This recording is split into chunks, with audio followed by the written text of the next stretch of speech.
Simon & Schuster Audio presents How to Not Die Alone: The Surprising Science That Will Help You Find Love by Logan Ury, read by the author.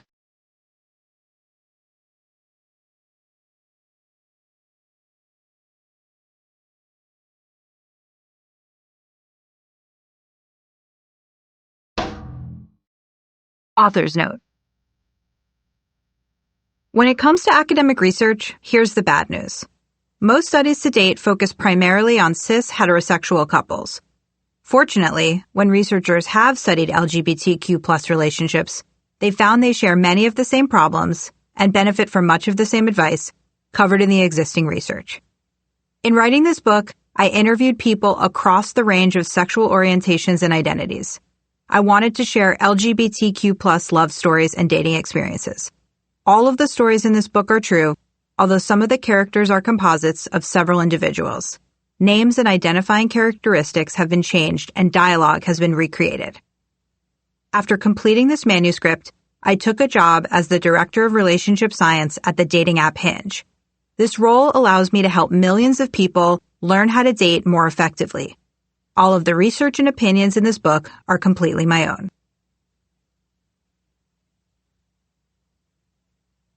Introduction. You might think you shouldn't have to buy a book on love. Love is something effortless, natural, organic. You fall in love. You don't think your way into it. It's a spontaneous chemical reaction, not a calculated decision.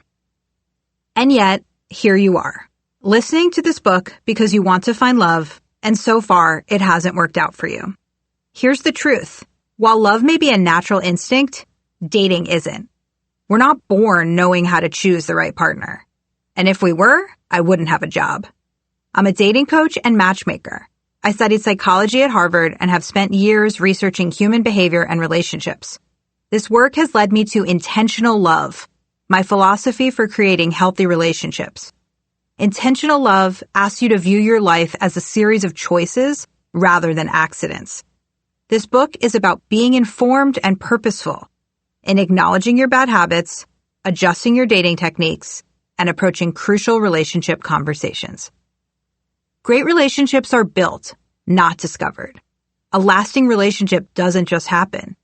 It is the culmination of a series of decisions, including when to get out there, whom to date, how to end it with the wrong person, when to settle down with the right one, and everything in between.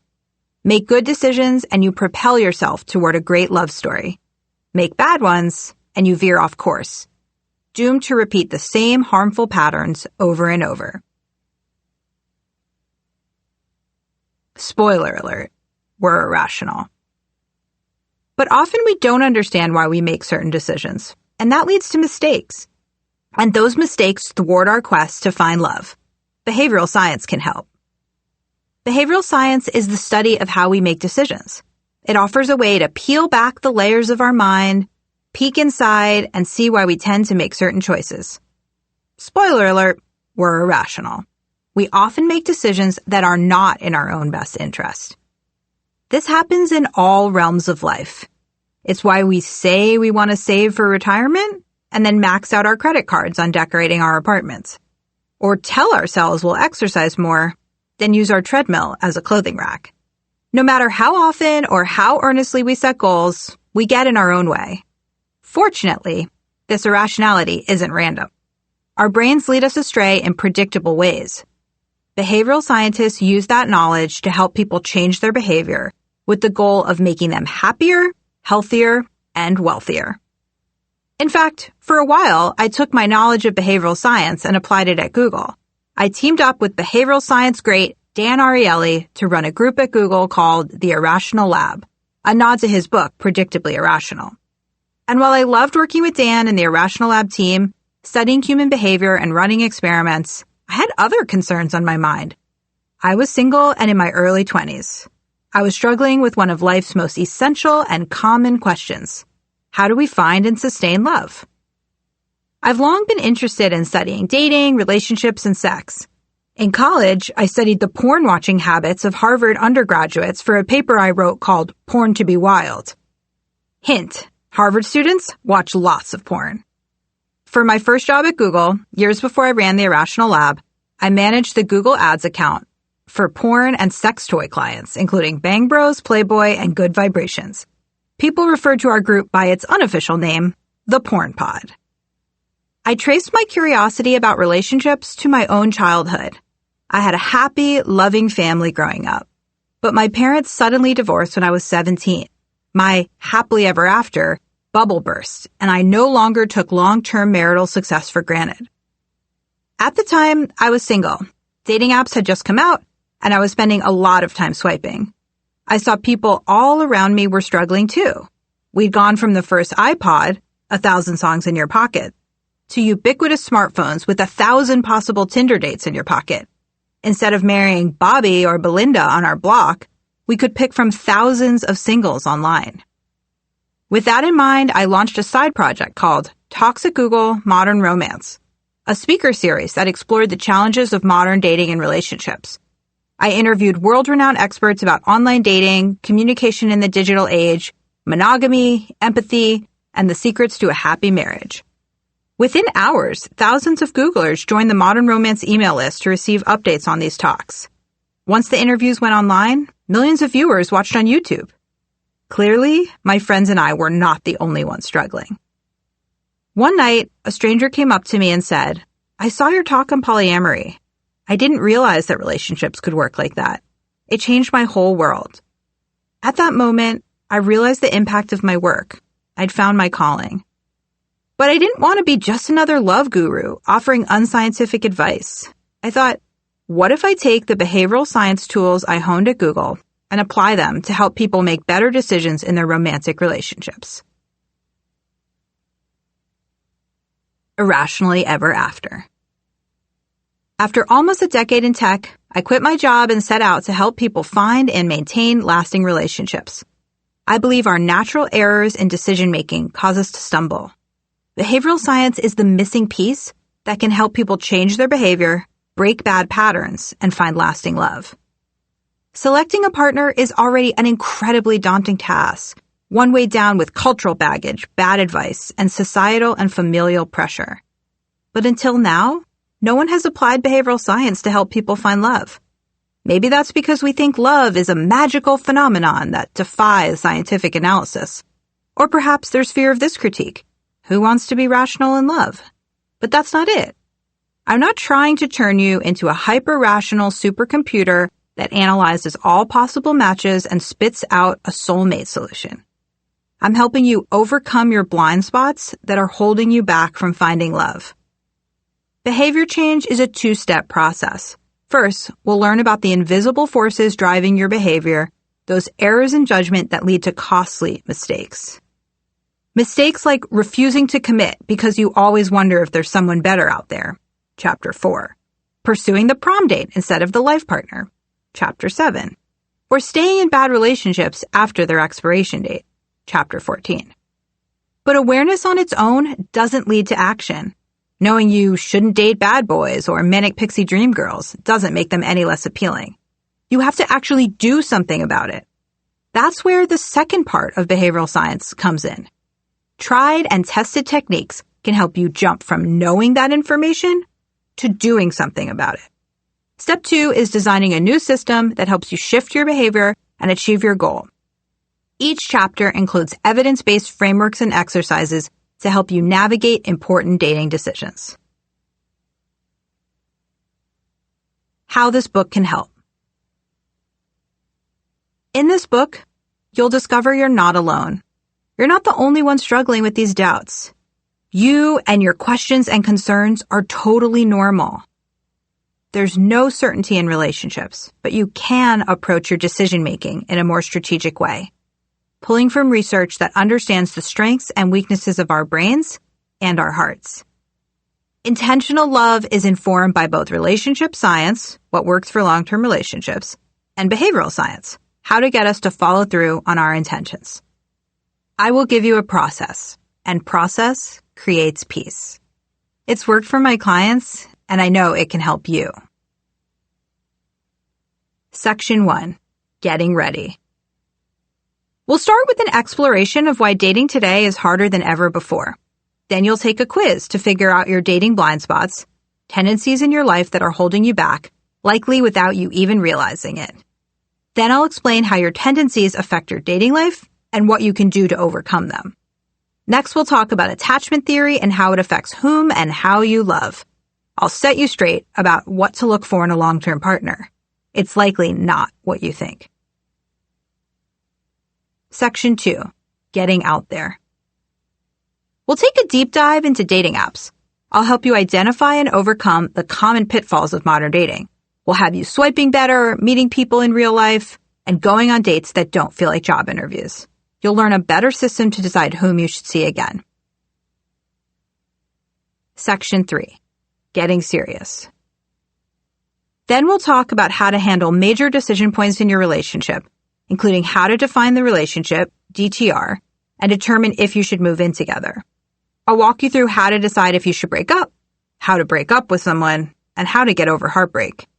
If things progress, you may find yourself asking, should we get married? The last chapter of this section will help you answer that question. Finally, we'll end with techniques to make your long-term relationship successful by investing daily attention and designing relationships that shift and change as the people in it grow too. Commit to trying something different. You're listening to this book because you want to find love. Perhaps you've dated a series of people who haven't brought out the best in you, who left you disappointed and alone. Or maybe you haven't been dating at all. School and work and family and all the complexities of life have gotten in the way. But you know deep down that you want to find someone. I'm here to help you get to that next step. I want you to think of yourself as my dating coaching client. Here's my ask of you. Commit to doing the exercises. They really work. And allow me the chance to change your mind.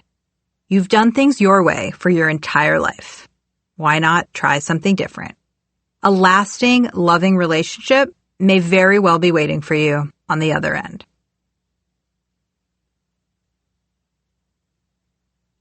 Section 1. Getting ready.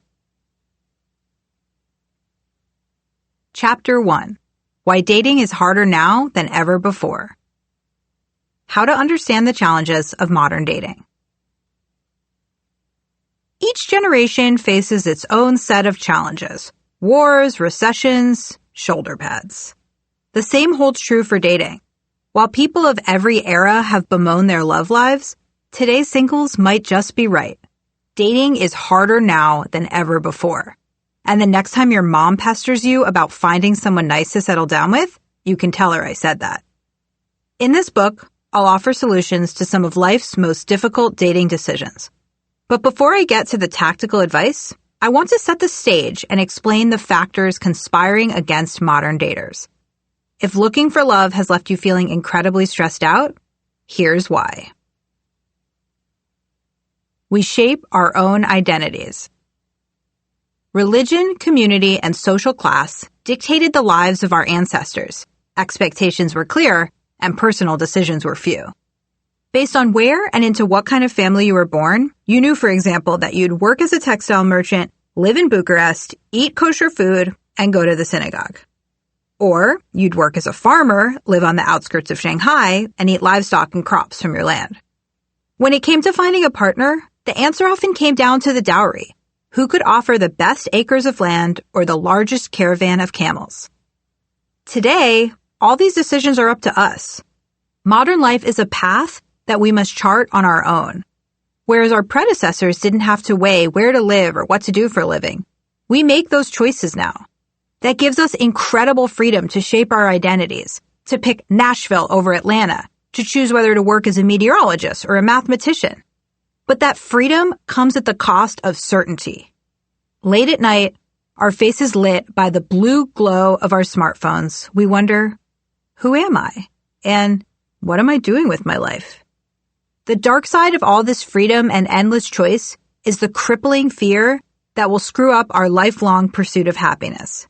If we're in charge, then we have only ourselves to blame. We could fail, and then it would be our fault. And one of the biggest questions left up to us, a decision that used to be made by our parents and our community, is who should I pick as a romantic partner? We have too many options. We're experiencing a seismic shift in dating culture. Dating itself only began in the 1890s. Online dating started in 1994 with Kiss.com, followed shortly by Match.com a year later. And we've been swiping for love for less than a decade. If it feels like we're in the middle of a gigantic cultural experiment, it's because we are. We're no longer limited to the single people we know from work or church or our neighborhood. Now we can swipe through hundreds of potential partners in a single sitting. But there's a downside to these seemingly infinite options. Psychologists, including Barry Schwartz, professor emeritus at Swarthmore, have shown that while people crave choice, too many options can make us feel less happy and more doubtful of our decisions. They call this the paradox of choice. People are struggling, like that obnoxious person in front of you in the froyo line who can't pick a flavor. Can I try them all one more time? We're crippled by analysis paralysis. And this is especially true when it comes to choosing a life partner. We yearn for certainty. What's the last purchase you researched online? Which electric toothbrush to buy? Which wireless Bluetooth speakers to get your brother for his new apartment? We live in an information-rich society that offers the false comfort of research. It can feel like the perfect decision is only a few more Google searches away. Whether we're selecting the most authentic taco place or the best performing vacuum cleaner, we can consult endless rankings and reviews. It feels like if we can research all our choices, then we can select the right one. We've gotten hooked on this feeling of certainty, and we crave it in our romantic lives. But when it comes to relationships, that kind of assurance doesn't exist. There's no right answer to questions like, who should I be with? And how much should I compromise? And will they ever change? No amount of Googling will reveal if James or Jillian will make a good spouse. We can't achieve complete certainty before any big relationship decision. And luckily, we don't have to in order to be happy. Great relationships are built, not discovered. But our minds are often stuck in a trap, thinking that by combing through hundreds of options, we'll be closer to knowing whether the one in front of us is right. Social media leads us to compare and despair. Years ago, people lived in communal villages. They witnessed other couples being affectionate, fighting, and making up. There was no such thing as a private problem. Today, our primary view into other people's relationships is staged, curated, Instagram-filtered social media feeds. Excited mid-hike engagement announcements, vacation pictures with a snoozing baby strapped on someone's chest. This leads us to feel like we're the only ones experiencing heart-wrenching struggles in our love lives, just in much less flattering lighting. Feeling like everyone else's relationship is perfect when yours is floundering or non-existent exacerbates that pain. I find this is especially true for men, who tend to have smaller social networks and fewer people with whom they can share their fears. They're even less likely to talk to their friends about their problems and learn that everyone, at one time or another, experiences relationship hardships. We lack relationship role models. We want to find the best possible partner and build the best possible relationship, yet many of us have witnessed few functional relationships firsthand, especially when we were young. Divorce rates peaked in the 1970s and early 1980s, and while they've gone down since then, many of us are what couples therapist Esther Perel calls the children of the divorced and disillusioned. Around 50% of marriages in the United States end in divorce or separation, and about 4% of married people report feeling miserable in their relationships. Put it all together, and a majority of married people have either chosen to end their relationship or are enduring it unhappily. This is a problem. Study after study demonstrates the power of role models. It's much easier to believe something is possible when you've seen someone else do it, whether that's running a 4-minute mile or eating 73 hot dogs in under 10 minutes, #life goals. For example, women are much more likely to become inventors if they grew up in a zip code with many female patent holders. In fact, they're more likely to patent in the same categories as older female inventors in their neighborhood. The same is true with relationships. We all want to build lasting and fulfilling partnerships, But it's harder to do that when you lack relationship role models. Many of my clients confess fears around not knowing what the day-to-day looks like in a strong relationship. How do healthy couples resolve conflict? How do happy spouses make decisions together? How do you successfully spend the rest of your life with one person? Because they didn't observe those behaviors in their own parents. Even those of us with the best relationship intentions may struggle, because many of us haven't seen a functional relationship in action. There are far more ways to be in a relationship. Many of the relationship questions we tackle today never would have crossed the minds of our camel-herding ancestors, such as, are we dating or just hooking up? Or, should I break up now or wait until after wedding season is over? We agonize with our close confidants over not knowing whether we're in love with the new boo or feeling burned out from first dates that go nowhere. Now, thanks to advances in reliable birth control and fertility science, people can ask themselves about new trade-offs, such as, do I want kids? And if so, when? It's unlikely that hunter-gatherers lost a lot of sleep over that one. Beyond scientific advances, we're expanding our models for dating and long-term relationships. We're pondering questions such as, are we monogamous? And how do we define monogamy? In some ways, these questions are exciting. Who doesn't want to feel free and in control of their destiny?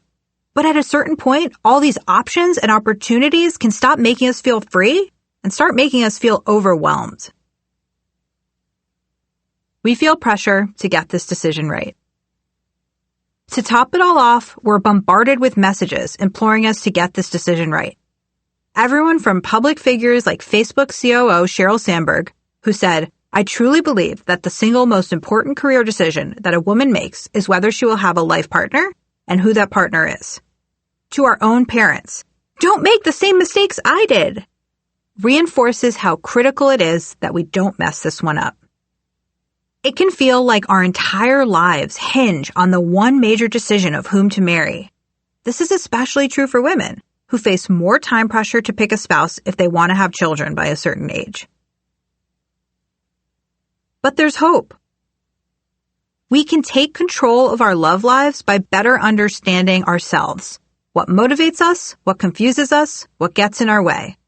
And that's where behavioral science, and this book, comes in. Key takeaways. Number 1, dating is harder now than ever before, and you can tell your mom I said that. Number 2, here's why. We define our own identities, unlike our ancestors, whose lives were defined by their communities. We have thousands of options at our fingertips, which causes us to question our decisions. We're uncomfortable making big decisions when we can't research our way to the right answer. Social media leads us to believe that everyone else is in healthier, happier relationships than we are. Far too few of us have good relationship role models. There are far more models for dating and long-term relationships. We're bombarded with messaging that we need to get this decision right, and that a right answer exists at all. Number 3, but there's hope. Using insights from behavioral science, we can take control of our love lives.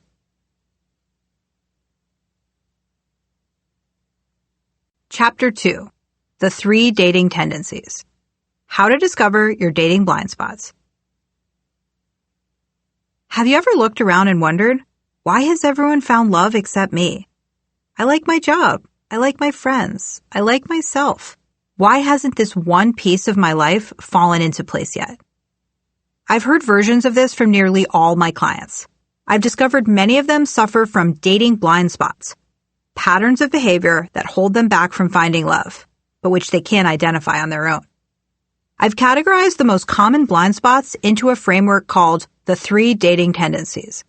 Each group struggles with unrealistic expectations of themselves, of partners, and of romantic relationships. The 3 Dating Tendencies quiz, which you can find on the included PDF or on my website, loganury.com, will reveal your dating tendency. It will help you identify what's holding you back so you can break your bad habits and develop new ones. Your tendency impacts your behavior at every stage of the relationship, so it's crucial to learn yours as the first step along your journey to finding love. No, really, go take a minute to take that quiz. Pause this, go take the quiz, and come back. I promise I'll be here waiting for you. Now that you've taken the quiz, and you took the quiz, right? On which one did you score the highest? That's your dating tendency. The romanticizer. You want the soulmate, the happily ever after, the whole fairy tale. You love love. You believe you are single because you haven't met the right person yet. Your motto? It'll happen when it's meant to happen. The maximizer. You love doing research, exploring all of your options, turning over every stone until you're confident you found the right one. You make decisions carefully, and you want to be 100% certain about something before you make your choice. Your motto? Why settle? The hesitator. You don't think you're ready for dating because you're not the person you want to be yet. You hold yourself to a high standard. You want to feel completely ready before you start a new project. The same goes for dating. Your motto? I'll wait until I'm a catch. Although they seem quite different, the romanticizer, maximizer, and hesitator have one major thing in common: unrealistic expectations. The romanticizer has unrealistic expectations of relationships. The maximizer has unrealistic expectations of their partner. The hesitator has unrealistic expectations of themselves. If you scored highly on more than one tendency, listen again to the descriptions and select the one that best describes you. If you're still struggling, tell a trusted friend about the 3 options. In validating this quiz, I discovered that friends were able to identify the dating tendency at play even more accurately than the person taking the quiz. Remember, these are blind spots. Friends can often recognize patterns in our behavior that we don't see. In the next few chapters, I'll share more about each of the 3 tendencies, including the struggles they encounter and how to overcome them. I recommend listening to all 3 chapters because they contain helpful lessons for everyone, and they'll help you understand daters you encounter who have a different tendency from your own. Key takeaways. Number 1, many people suffer from dating blind spots, patterns of behavior that hold them back from finding love, but which they can't identify on their own.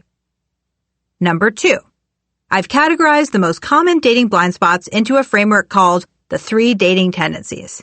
Each group struggles with unrealistic expectations. The romanticizer has unrealistic expectations of relationships. They want the soulmate, the happily ever after, the whole fairy tale. The maximizer has unrealistic expectations of their partner. They love to explore their options and want to feel absolutely confident they're making the right decision. The hesitator has unrealistic expectations of themselves. They feel like they're not ready to date.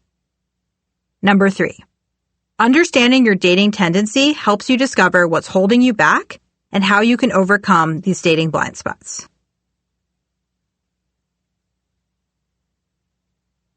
Chapter 3, Disney Lied to Us. How to overcome the romanticizer tendency.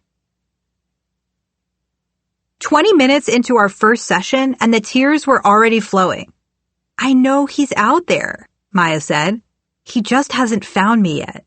He? Her soulmate. The peanut butter to her jelly. The one. Maya couldn't stop talking about this man who would make all of her dreams come true. She believed the perfect guy was waiting for her just around the corner. I want to meet him organically, she explained when I asked about her current approach to dating. The apps feel too unromantic to me. Why mess with fate? Maya has long black hair that she spends an hour blow-drying every morning before work. When she tells a story, every detail seems slightly more dramatic because she lifts her dark eyebrows in surprise or grins to show her sparkling teeth. Makes sense. She's a dentist who runs her own practice. She's the child of Iranian immigrants, and her parents are in year 35 of what she describes as a very happy marriage. She wants what they have. She's had a few boyfriends, one in college, 2 since, but nothing stuck. She's always broken up with these guys. When it's right, I'll know, she says, arching an eyebrow. She grew up watching and rewatching Disney movies like The Little Mermaid on VHS and is waiting for her happily ever after. Maya is a quintessential romanticizer. Romanticizers believe that love is something that happens to you, and that the reason they're single is that they just haven't met the right person yet. Romanticizers might not consciously identify with fairy tales, yet they expect their lives to resemble one. They believe the perfect person will walk into their lives one day. All they have to do is wait for that moment. And once that Prince Charming or Cinderella appears, love will be effortless. Of course. Cue the Celine Dion soundtrack. The problem with fairy tales. Who cares if you're a hopeless romantic? I do, and you should too. In behavioral science, we know mindset matters. Our attitudes and expectations create the context for our experience, which in turn affects how we interpret information and make decisions.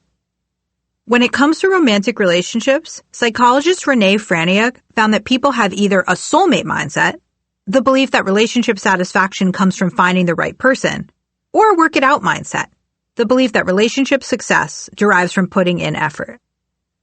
Unsurprisingly, romanticizers fall into the soulmate mindset category. This impacts how they act at every stage of the relationship. First, it affects the way they approach finding a partner. When I asked Maya why she thought she was single, she said, "It just hasn't happened to me yet." In Maya's mind, love is something that happens to you, like lightning striking. So why try? Romanticizers wait for love, and they won't put in effort to create love. I once worked with a woman who would dress up for every flight in case her future husband was on the same plane, but then refused to approach anyone lest she be perceived as trying too hard. Second, this mindset influences whom you're willing to go out with. People with soulmate beliefs tend to have a very specific vision of how their partner will look. When we met, Maya rattled off a list of her future partner's physical traits. Light hair, light-eyed, fit, muscular but not too muscular, tasteful tattoos. Medium-length hair, pretty face but slightly rugged, bad boy looking. Tall, 5'10" and up. Good hands, no short nails. Since romanticizers are confident they know what their future partner will look like, when they meet someone who doesn't match that image, they won't give that person a chance. They end up missing out on great potential matches. When they start dating someone they believe is the one, their sky-high expectations can propel the relationship forward. But when the couple hits an inevitable obstacle, say for instance a particularly heated fight, they give up on the relationship rather than trying to overcome it. Maya's romanticizer tendency helps explain why she struggled in her previous partnerships. In all my relationships, I end up thinking, wait a minute, why is this so hard? She said. Love is supposed to be effortless, right? This can't possibly be the one. In comparison, those with the work it out mindset believe that relationships take effort, that love is an action you take, not something that happens to you. People with the work it out mindset tend to fare better in relationships because when they stumble, they put the work in needed to get the relationship back on track, rather than giving up. If you're a romanticizer who wants to find a lasting relationship, it's time to move on from fairy tales and start a new chapter with a work it out mindset. Our fairy tale expectations. Romanticizers aren't the only ones who think marriage holds the promise of a great love story filled with explosive passion. Many of us feel that way. But it wasn't always like this. In fact, for most of history, the idea of marrying for love would have seemed silly. Marriage was about economics and convenience. You married someone because their father's land was adjacent to your father's land, or because you were poor and someone offered your family a dozen cows in exchange for your hand in marriage. As marriage historian Stephanie Kuntz explained, until the late 18th century, most societies around the world saw marriage as far too vital an economic and political institution to be left entirely to the free choice of the two individuals involved, especially if they were going to base their decision on something as unreasoning and transitory as love. We know from ancient poetry that humans have always experienced love. In the 4,000-year-old Sumerian Love Song for Shu Sin, considered the world's oldest love poem, the author declares, "Lion, let me caress you. My precious caress is more savory than honey." And I know what you're thinking, but no, that isn't a Beyoncé lyric. But for most of human history, love was simply not part of the marriage equation. Love was something you might experience outside of the marriage. Perhaps you'd have a love affair with a neighbor, or develop a major crush on the local blacksmith. Alain de Botton studies how our views on love have changed over time. He's a philosopher who runs the School of Life, a crash course in how to design a meaningful existence. He's also written 2 profound novels on relationships, On Love and The Course of Love. When I spoke with him, he explained how our ancestors used to view love. It was seen as a very exciting moment, akin to a kind of illness, a kind of ecstatic moment. Love stood outside of ordinary experience, almost like a religious visitation, and it might have occurred to someone only once in their life. It was not generally seen to be something that you should act upon in any practical way. You let it wash over you. You let it guide an intense summer in your youth, but you certainly didn't marry according to it. It wasn't until around 1750 that the idea of marrying for love took hold. It all dates back to the age of Romanticism, an ideological movement that began in Europe, with philosophers waxing poetic about love, and eventually took over the world.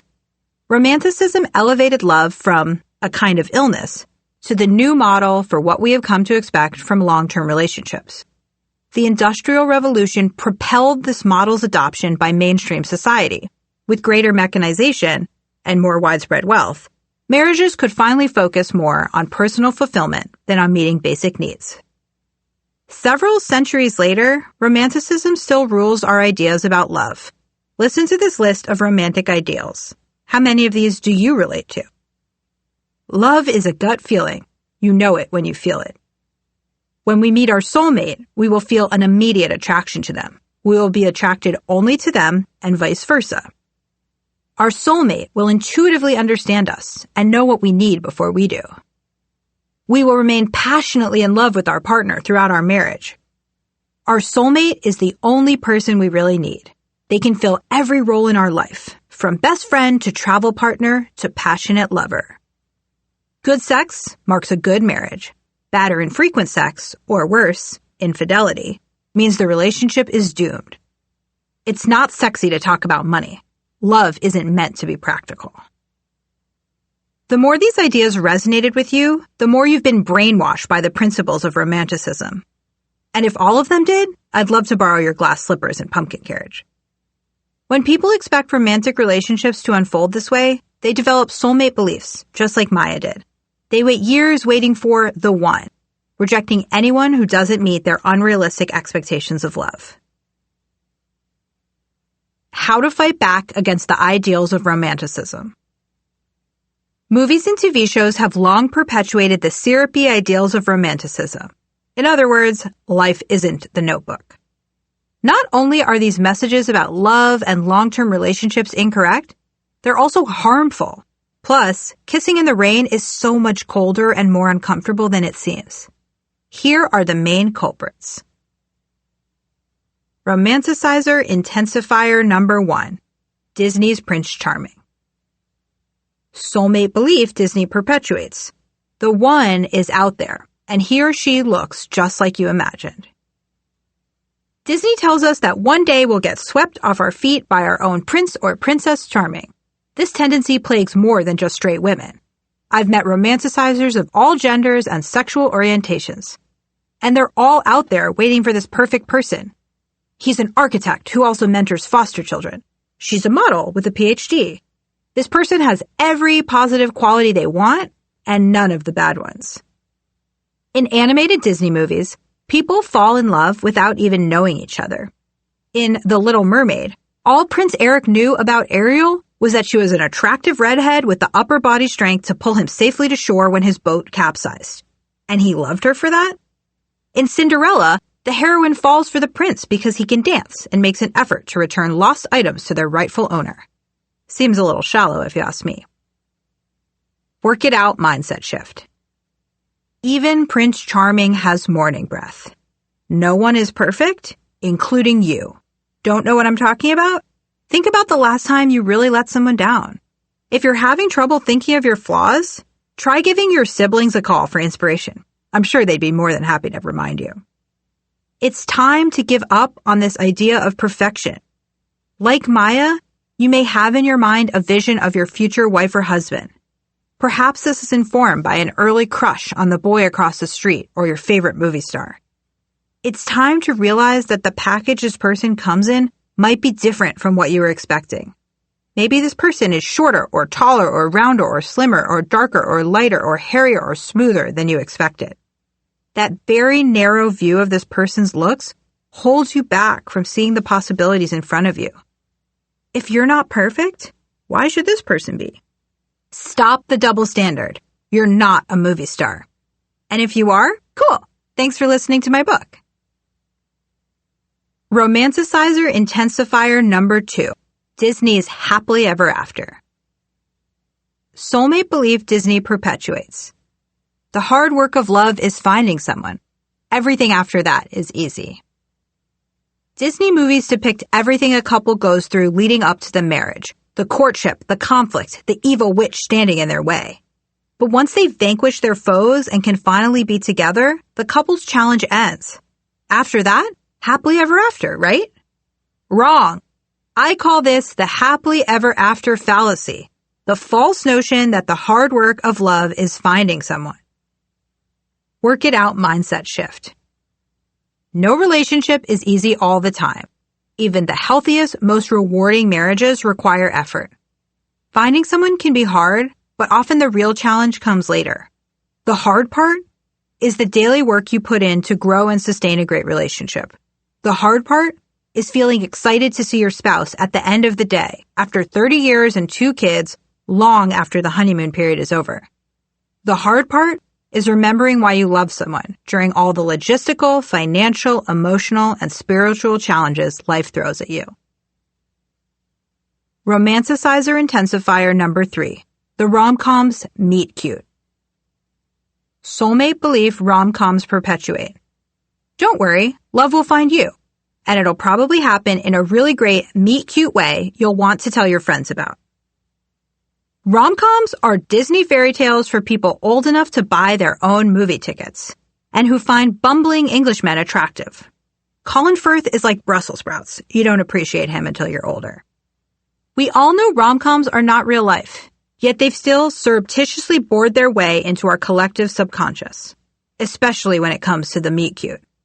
In a rom-com, the meet cute is the hero and heroine's first encounter, and it often happens as the 2 characters are just going about their day, visiting the farmer's market, for example. And you think it could happen to you too. You'll reach for that perfect-looking tomato at exactly the same moment when the handsome stranger next to you goes for it, and bam! Your eyes meet.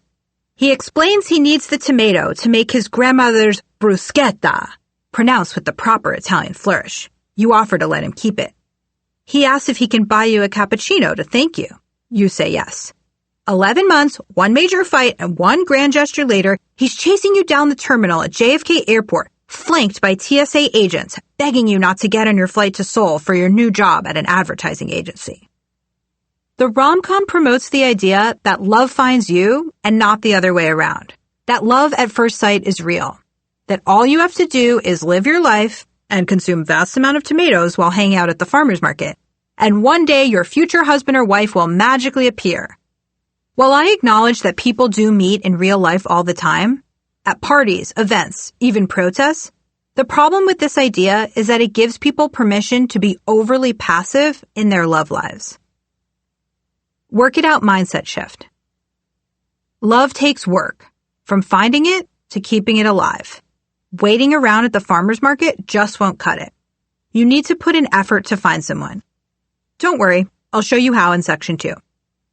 The magic of a relationship doesn't depend on a serendipitous or cinematic meeting.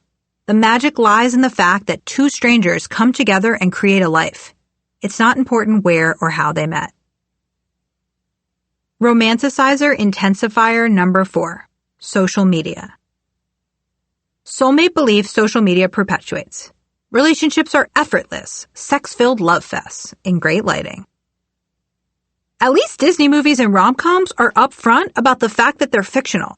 Social media is in many ways a more dangerous culprit because its lies disguise themselves as real life. On social media, we see curated images of the perfect relationship, from the romantic beach walk captured at sunset to the kiss over a masterfully plated homemade dinner. By contrast, we find our own partnership lacking. We compare and despair. Work it out mindset shift. First off, don't believe what you see on Instagram. Images are cropped, blurred, and distorted to send a message. And when it comes to relationships, the pictures you see on social media are only one heavily filtered view of that partnership.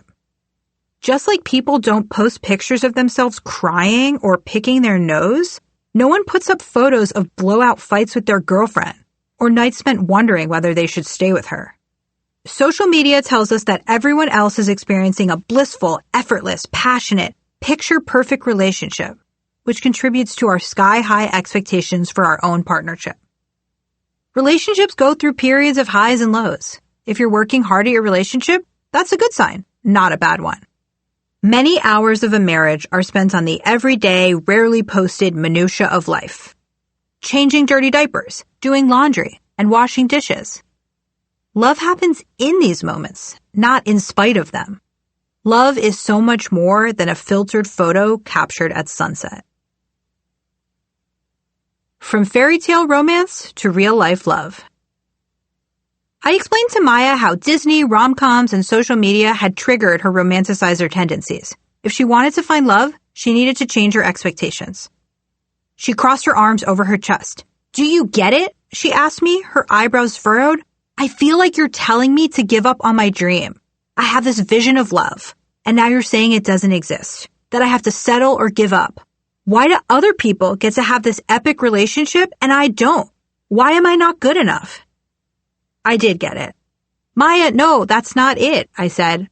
"I want you to be open to a love that is different from the one you thought you'd have. I'm not telling you to settle. That would imply that Prince Charming is the prize and I'm asking you to date a runner-up.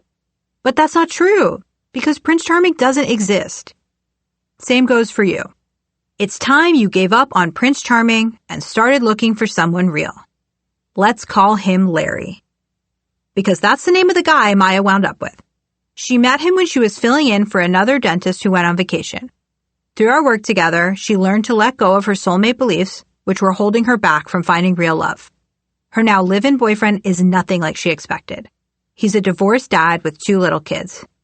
"He slouches. He wears sweaters with holes in them," she said. "He doesn't open doors for me."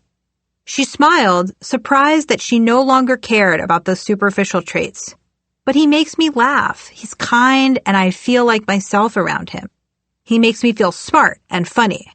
I know it sounds cheesy, but I'm honestly much happier than I've ever been." They fight about where to spend Thanksgiving, whether or not they really need to go to her frenemy's wedding, and the amount he spends on his dog's super premium food. But now, Maya believes those fights are a sign that things are right, not wrong. "We're passionate. We care about stuff. We talk openly. We're not the same person, so of course we're going to fight. I know all relationships require work, and I'm choosing to invest in this one." Key takeaways. Number 1, our mindset matters. The ability to shift your mindset from soulmate to work it out beliefs could mean the difference between finding a life partner or not. People with soulmate beliefs reject promising partners because they don't match their vision for what love should look and feel like. They think that love will just happen to them. They expect love to be effortless. If it's not, they must be with the wrong person. People with a work it out mindset know that relationships take effort and that building a successful relationship is a process. Number 2, our belief in fate and fairy tales, caused in part by Disney movies, rom-coms, and social media, creates unrealistic expectations for finding and sustaining relationships. Remember, no one is perfect, including you. Even Prince Charming has morning breath. Number 3, the happily ever after fallacy is the mistaken idea that the hard work of love is finding someone. In reality, that's only the beginning. Staying in love takes work too. If you expect relationships to be easy, you'll be caught off guard when they hit an inevitable rough patch. Number 4, it's time to embrace and seek out real love, scuffs and all.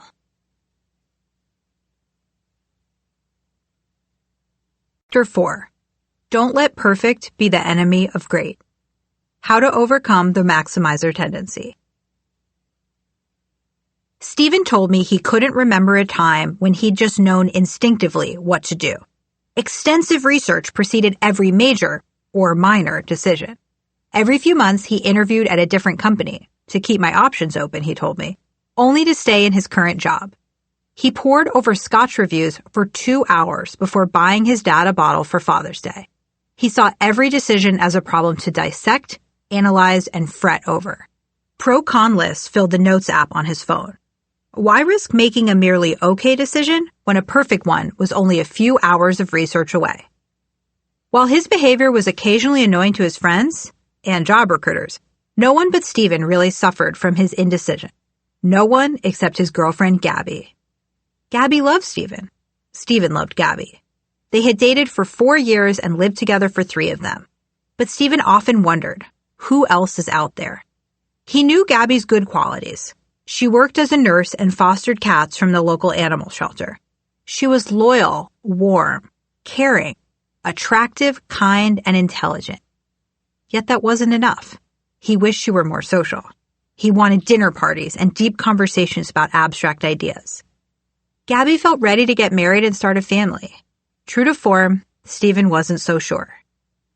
After a year of waiting for Stephen to make up his mind, Gabby had had enough. She was tired of going to the weddings of friends who had met after she and Stephen started dating. Late one night, she told Stephen, through tears, "I can't wait around anymore. I want to get engaged or break up." For the next few months, Stephen had no idea what to do. He wanted to want to get engaged, but he could never actually get himself to propose. He debated with his friends. He went on long swims to meditate on the question. But he never felt any closer to knowing what he really wanted. He couldn't stop himself from asking, could I be 5% happier with someone else? Maximizers versus satisficers. Stephen is a maximizer. Maximizers obsess over making the best possible decision. American economist, political scientist, and cognitive psychologist Herbert A. Simon first described this personality profile in a 1956 paper. According to Simon, maximizers are a special type of perfectionist. They're compelled to explore every possible option before they feel like they can choose. Yet this compulsion becomes daunting and ultimately unfeasible when they face a vast number of possibilities. On the other end of the spectrum are satisficers, a portmanteau of satisfy and suffice. They have standards, but they aren't overly concerned that there might be something better out there. They know their criteria, and they hunt until they find the good enough option. It's not that they settle. They're simply fine making a decision once they've gathered some evidence and identified a satisfactory option. Imagine you're on a 2-hour flight. The plane takes off and you begin scrolling through the movie options. Do you A, select the first movie that appeals to you? Within 5 minutes, you're reclining in your seat, eyes glued to Good Will Hunting. Or do you B, spend 25 minutes scrolling through every single new release, comedy, drama, documentary, and foreign film, as well as all the TV shows, before committing to the absolute best option? If you chose A, you're likely a satisficer. If you selected B, you're clearly a maximizer. You can fall on the spectrum between these two extremes, or you may be a maximizer in some parts of your life and a satisficer in others. Maximizers obsess over their decision-making. They trust that careful analysis will ultimately make their life better. But that's not true. Not only are satisficers able to make good decisions, they tend to wind up happier about them. That's because, and it's worth repeating, satisficing is not about settling. Satisficers may have very high standards and stop only after those standards have been met. The difference is, once they stop, they don't worry about what else is out there. Maximizers, on the other hand, may find an option that meets their standards, but they feel compelled to explore all possibilities. When it comes to relationships, maximizers, like Stephen, mistakenly believe that with the right amount of exploration, they can find the perfect person and have absolute confidence in their decision. But this perfect person and complete certainty doesn't exist. That's why maximizing leads to anguish, delays in decision-making, and missed opportunities. In other words, it's better to be a satisficer. Why are maximizers like this? Anxiety plagues maximizers. It's not just FOMO, fear of missing out. They also suffer from the less catchy FOMTWD, fear of making the wrong decision. They think maximizing will help them make the perfect choice and alleviate their anxiety. But FOMTWD creates an immense amount of pressure. Anything less than perfection feels like failure. This happens to me when I travel. Even if a trip unfolds almost perfectly, when I make a mistake, like booking a hotel far away from the center of town, I can't help but feel like I failed. I think, if only I'd done just a little more research. I have to fight to prevent this feeling from ruining the trip. Hardly anything exacerbates the maximizer tendency more than choosing a long-term partner. Maximizers fear making a mistake. What if I get divorced and have to raise my children on my own? What if I dread coming home after work because I have nothing to say to my wife? What if I'm so bored that I have an affair? For most of human history, and to this day in many societies, our families, communities, or religious leaders told people what to do, what to wear, what to eat, how to act, what to believe, and yes, whom to marry. Now, in our increasingly individualistic and secular culture, we each define our own identity. Do I eat meat? Do I work on Shabbat? Do I baptize my child? Do I get married in a synagogue? Do I identify as a man or a woman or neither? Our life, once scripted by culture, religion, and family, is now a blank page. This grants us the freedom to express ourselves more fully. But we're also burdened by the pressure to get it right. When we are the authors of our own story, and that story sucks, we have no one to blame but ourselves. No wonder we can get trapped in analysis paralysis. When everything is up in the air and up to us, we yearn to stand on solid ground. I want to feel 100% certain before I walk down the aisle, Stephen told me. But that's exactly the problem. Stephen believes it's possible to pro-con list his way to the correct answer. No different from purchasing the optimal vacuum, Dyson V11 Animal, 165-star reviews, or planning the optimal day. 5 a.m. surfing, coffee from the little stand that people love but no one knows about, sprint triathlon, meeting up with 2 different friends, beach meditation, home-cooked meal, and board games. But this assumes there is a right answer for whom to marry. And there's not. The problem with maximizing. Do maximizers obtain better outcomes? We can think about this question in 2 ways, the objective result and the subjective experience. In other words, the quality of your choice and how you feel about it. Imagine you're a maximizer who's sick of spending money on your morning coffee. You spend hours conducting research into home espresso makers. You read Amazon reviews and study product comparison websites like Wirecutter. You select Wirecutter's #1 pick, the elegant Breville Bambino Plus. As soon as it arrives, you notice it doesn't fit as easily into your kitchen as you thought it would. You wonder if you should have gotten a smaller one. Just as the review warns, it doesn't capture the brightness of your coffee bean. As your cup brews, you stew and regret not going with a different option. Meanwhile, your Satisficer friend is also on the market for an espresso maker. She goes to the mall, pops into an espresso store, tells an employee what she's looking for, and walks out with a reasonably priced machine. She tells you how much she adores the process of making her daily latte, from selecting the fun color pods to steaming her milk. In this scenario, you selected the best espresso machine available. Several websites compared your machine to hers, and yours won. But who feels better about the decision? Satisficers report feeling happier with their choices even when they select an objectively worse option. I mean, come on, your friend's espresso machine didn't even make Wirecutter's top picks. That's because maximizers constantly second-guess themselves. They suffer doubly. First, in the agony leading up to the decision. And again, every time they worry they've made the wrong one. Psychologist and The Paradox of Choice author Barry Schwartz explained that what separates maximizers and satisficers is not the quality of their decisions, it's how these decisions make them feel. Maximizers make good decisions and end up feeling bad about them. Satisficers make good decisions and end up feeling good. What's your goal? To have the world's best coffee machine? Or to be happy? If it's happiness you're after, it's the subjective experience, not the objective result that really matters. While the quality of coffee is important, how we feel about that coffee is paramount. The wisdom of satisficing. Maximizers want to turn over every stone before they make a decision. That presents a particularly tough challenge when it comes to dating. You can't go out with every eligible single in your city, let alone the whole world. If you hope to get married or commit to a long-term relationship, eventually you'll need to make a decision with the information you have. If you're a maximizer, that idea might make you nervous. What if you aren't happy with what you pick? Here's the good news. We have an incredible tool working on our behalf to make us happy. Our brain. Once we commit to something, our brain helps us rationalize why it was the right choice. Rationalization is our ability to convince ourselves we did the right thing. Imagine you buy an expensive winter coat that you can return within 30 days. You take it home and weigh its pros and cons. Even if you keep the coat, you can't shake that list of cons in your head. But when you buy a coat on final sale, you immediately commit to liking it. You can't return it, so why worry about its drawbacks?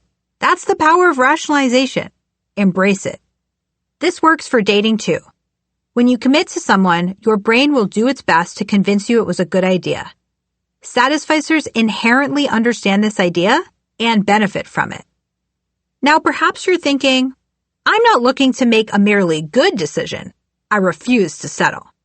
But this is a common misunderstanding about satisficing. Remember, satisficers can have very high standards.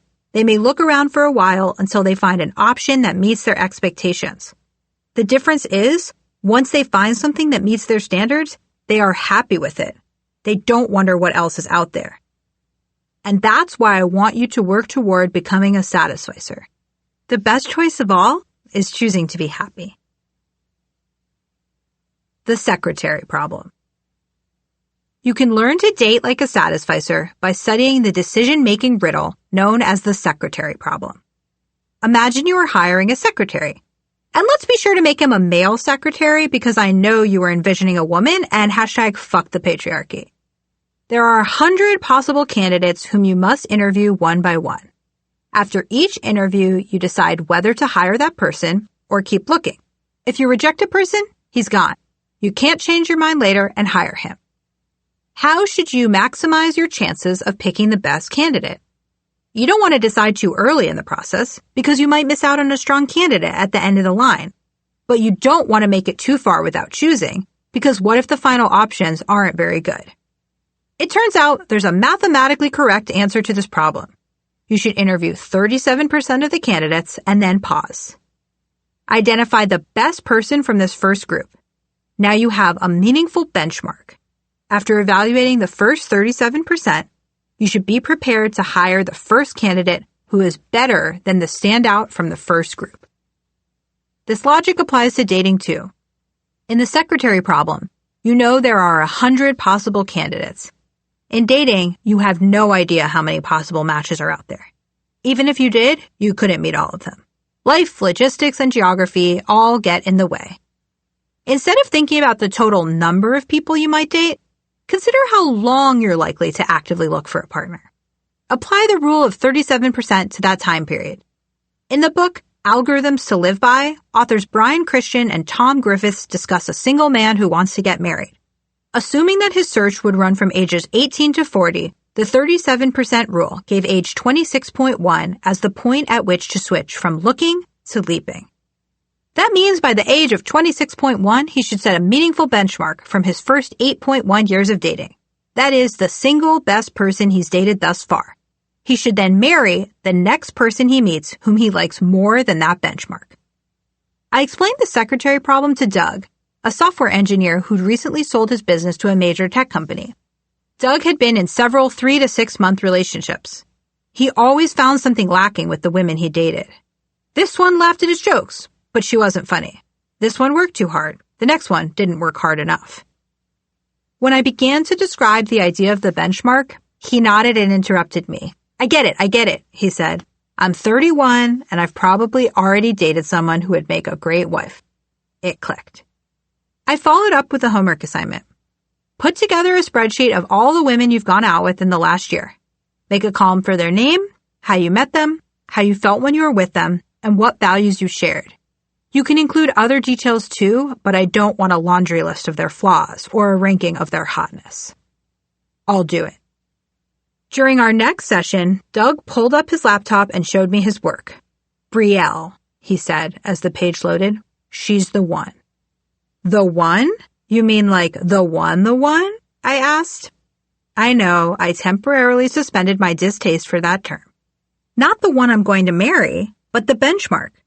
She was smart, funny, fun to be with, ambitious, and pretty. Ugh, why did I break up with her? Anyway, it's too late for that. Brielle is my benchmark. I'm going to commit to the next girl who I like as much or more than Brielle. Now it's your turn. To determine your dating window, count the number of years from when you started dating to when you'd like to enter a long-term relationship. Now what's 37% of that number? Add that to the age when you started dating. That's your 37% mark. If you're in your 30s, you've probably already passed it. Complete the assignment I gave Doug to determine your benchmark partner. Don't worry, I'm not telling you to marry the next person you go out with, nor am I implying that it's too late if you're past the 37% mark. I'm merely suggesting that you likely already have enough data to generate a reasonable, well-informed benchmark. You do not need more research. The next time you meet someone whom you like as much or more than that benchmark, commit to them. Gender inequality and relationship timelines. I am a feminist. I believe men and women are and should be equal. However, that does not mean we are the same. We're separated by real biological differences in our reproductive systems. I recognize these categories don't contain everyone and that trans and genderqueer folks face unique challenges while dating. Women's fertility declines in our 30s. Men can have kids until their late 60s and beyond. Robert De Niro was 68 years old when his youngest child was born. Though I'd encourage any man who thinks he has infinite time to imagine playing catch when he's 70 with arthritic hands. To my beloved female listeners, if you want to have kids and you hope to carry them yourself, it's important to incorporate that goal when you consider your dating window. While you don't need a partner to have a kid, this may affect the age by which you'd like to find someone. Although it's expensive, you may want to consider egg freezing. While it's certainly not a guarantee you can have kids later, it may buy you some time. I froze embryos, fertilized by my partner's sperm, the month I turned 31, because we weren't ready to have kids and wanted to put the decision on ice. Pun intended. As unfair as it is, you will likely hit that 37% mark before men your own age. I really wish it weren't this way. But I'd rather you recognize the situation and plan for it rather than being caught off guard later in life and wishing you'd made different choices. This brings me back to Stephen, who is still asking himself, could I be 5% happier with someone else? A few months after Gabby gave Stephen her ultimatum, she confronted him once more. He'd admitted he'd made no steps towards buying a ring. She told him it was over. Enter moving boxes, breakup sex, new profile pictures on social media. Stephen sat alone in his half-empty apartment. No couch, no TV, no dresser. Just a bed, some chairs, and his painstakingly researched ultralight camping gear. At that point, I didn't expect to hear from Stephen again. Based on my experience with other Stephens, I figured he'd meet new women.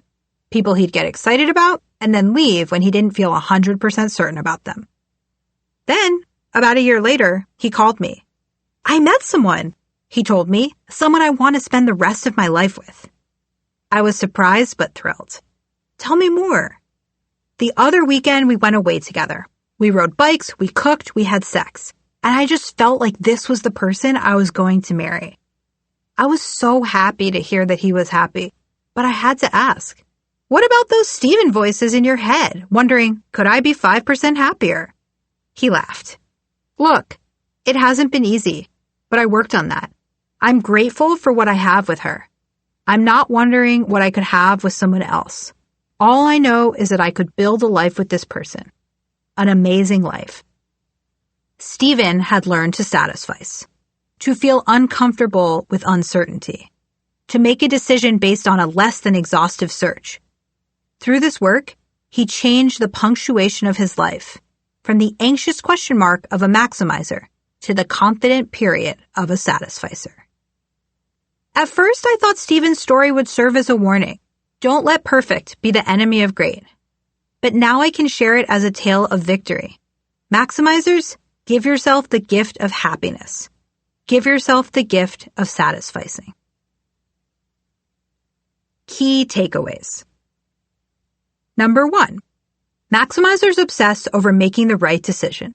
They want to explore every possible option before they make a choice. Even when they decide, they constantly wonder what they're missing out on. Satisficers figure out what they want and stop looking once they've met their criteria. They don't settle. They merely stop worrying what else is out there once they've made a decision. Number 2. Research shows that satisficers tend to be happier because in the end, satisfaction comes from how you feel about your decision, not the decision itself. Number 3. The current dating climate creates maximizers out of many of us. No one ever seems good enough, and we wonder if we could be happier with someone else. Maximizing tendencies in relationships can lead to mental anguish, costly delays in decision-making, and missed opportunities. Number 4. Maximizers assume there is a right answer for whom to be with, and there's not. We can apply lessons from the secretary problem to see that we likely already have enough dating experience to select a great partner.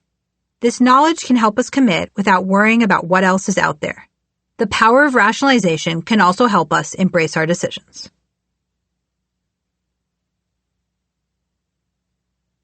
Chapter 5. Don't wait, date. How to overcome the hesitator tendency. I met my new client Shay on a hidden patio in downtown San Francisco, several blocks from his office. He was 35 and over 6 feet tall. He later told me this gives him a big advantage in the Jewish dating market in San Francisco. I knew very little about Shay going into the meeting. He seemed competent and charming. Sitting at our table while he stood in line to order us coffees, I tried to guess why he'd contacted me for help. Was he having trouble deciding whom to date? Did he need help ending a bad relationship? Was he trying to get back out there after a tough breakup? He walked back over and handed me my latte. Well, I guess I'll start at the beginning, he said. I've never had a girlfriend. Okay, maybe one in high school, but not since then. I was surprised to hear how little dating experience he had. Why do you think that is? I've never felt ready, he said. First, I wanted to make sure I had my job in order. Then I found a great job, but I wanted to make sure I had enough money saved to support a wife. I got close, but then I started therapy and wanted to work on myself first. I recently switched jobs, and now I feel like I won't be ready to date until work is more settled again. He explained that he ultimately wanted a wife and a family, but he didn't think he was ready for that yet. He'd reached out to me only because his parents had pressured him to get some help. You might be nodding along thinking, that makes sense. Good for him. He'll date when he's ready. Except when I pushed for more details, I discovered that Shay was ready. He had worked as a lawyer at a big firm for 10 years and was financially stable. He was self-aware and mature. He had hobbies. He played guitar, poorly, he said. He had friends. He enjoyed a close relationship with his family. I've encountered a lot of clients like Shay. They seem like they'd be a great catch, but they aren't actively dating. I call this bunch the hesitators. They come to me because they feel like they should be dating, but they're having trouble taking action. When I ask why they haven't been going on dates, their "I'll be ready when" excuses start tumbling out. I'll be ready when I lose 10 pounds. I'll be ready when I get promoted. I'll be ready once I finish grad school. I'll be ready when I have new pictures for my dating profile. I'll be ready when things calm down at work. We all want to improve along some dimension, but these aspirations can turn into excuses. And I get it. Dating is scary. Fear paralyzes the hesitators. Fear of rejection, fear of failure, fear of not being good enough. No wonder they avoid dating. You can't fail at something you never attempt, right? But people who wait until they are 100% ready underestimate what they're missing out on. Why it's a mistake to wait. You'll never be 100% ready for anything, including, and perhaps especially, dating. The urge to wait until you feel fully self-actualized is understandable. What if you meet your ideal mate too early and they reject you? For hesitators, there's a story in your head that one day you'll wake up and feel ready. That story is fiction. That's not how life works. Everyone feels awkward sometimes. Most people feel nervous in high-pressure situations. Many of us have a part of ourselves we don't want to reveal to others. And yet these very same people still go on dates and kiss people and fall in love and break up and fall in love again and get married. Eventually, you just have to get out there and start dating, imperfect as you are. Everyone else is imperfect too, even the person you'll end up with. And by the way, let's say you do reach this so-called state of perfection you've envisioned for yourself by earning that promotion or shedding 10 pounds, and then enter into a relationship. Will you worry that their love is conditional? That they'll leave you if you lose your job, tailspin, develop a ravenous cheddar cheese addiction, and gain 25 pounds? When you wait to date, you're missing out on more than you think. Economists often refer to the opportunity cost of decisions, the price you pay when you choose one option over another. If you're facing two mutually exclusive choices, option A and option B, your opportunity cost is what you give up from option A if you choose option B, and vice versa. A quick example helps illustrate the concept. Imagine you're deciding between option A, attending grad school, or option B, continuing to work in your current job. The tuition plus living expenses for 2 years adds up to $200,000. If I asked you how much grad school costs, what would you say? $200,000, right? Wrong. You've neglected to include the opportunity cost. If you go to grad school, you can't keep working full-time. So the total cost of grad school includes foregoing your current salary. Therefore, the real cost of grad school is $200,000 in tuition and expenses plus the money you would have made over 2 years if you'd worked instead of going to school. That's $200,000 plus 2 times your current annual salary. Or let's say you're deciding between going to your friend Samantha's birthday party at a bar or your coworker David's housewarming party. When you consider the cost of going to Samantha's party, it's not just about the time it would take to get there, the money you might spend at the bar, or how bad your hangover might feel the next day. It's also the opportunity cost of not being able to get to know David and your coworkers better at his party. When it comes to dating, hesitators wait until they have more confidence, more money, more whatever. But they're neglecting the opportunity cost of not starting. Missing out on the chance to learn. The first opportunity cost is losing the chance to learn. You can't figure out what you like and what you don't if you don't date different people.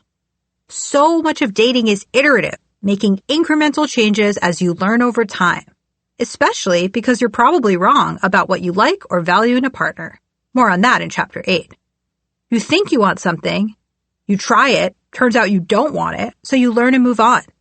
Maybe you fall for someone mysterious, the aloof bohemian Cirque du Soleil performer who once hitchhiked across Madagascar and sews their own pants.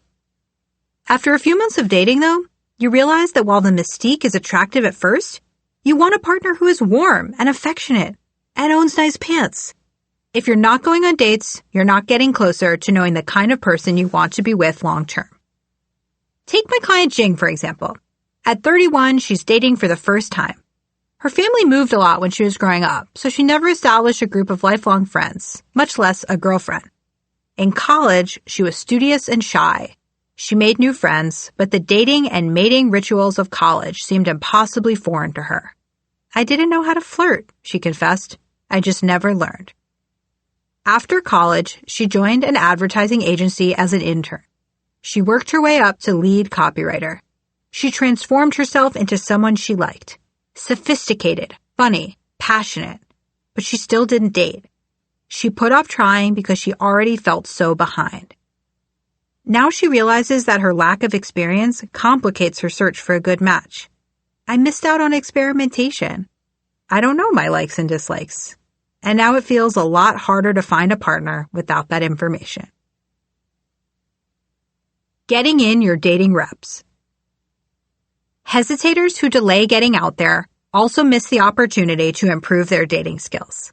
I'm constantly surprised by how many of my clients think they should just naturally know how to date. Dating is hard, and it takes time to master, just like anything else. I tell my clients they need to get in their reps. A rep is a single movement or repetition of an exercise. At the gym, you get stronger by doing multiple reps. In dating, you get stronger by going on more dates. When you wait to date and sit at home thinking about how you're not ready yet, someone like you is going on a first date. They're practicing their storytelling abilities, their listening skills, and their French kissing technique. They're getting in their reps. Jing still feels like a beginner, she told me. I'm making rookie mistakes when I'm supposed to be ready for the game of my life. The fact is, everyone has to make those rookie mistakes at first. You're going to make them no matter when you start dating, so you might as well start making them now. Dating is a bit like stand-up comedy, though hopefully with less heckling from strangers. They're both an audience-based art. Comics often say that if they're at home coming up with jokes, that's just writing. It's not until they're in front of a crowd that they're truly performing stand-up. Stand-up comics know that no one brings the house down the first time they step up to the mic. They need to learn by doing. That's one of the reasons up-and-coming comedians work so hard to get stage time. Before her breakout Netflix comedy special, Baby Cobra, Ali Wong went to multiple open mics every night, practicing her set over and over in small clubs. It's the same with dating.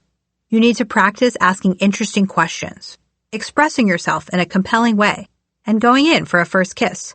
Those are your reps. And you can't work on any of those skills if you're sitting around by yourself preparing. The only way to get better at it is to actually date. Overcome your hesitation and start dating. Behavioral science warns us of the dreaded intention-action gap, when we intend to do something, but don't take the steps to make it happen. Your intention is to start dating, but you may get stuck in the gap between wanting to date and doing it. To help you get started, here are some techniques from the Behavioral Science Toolkit.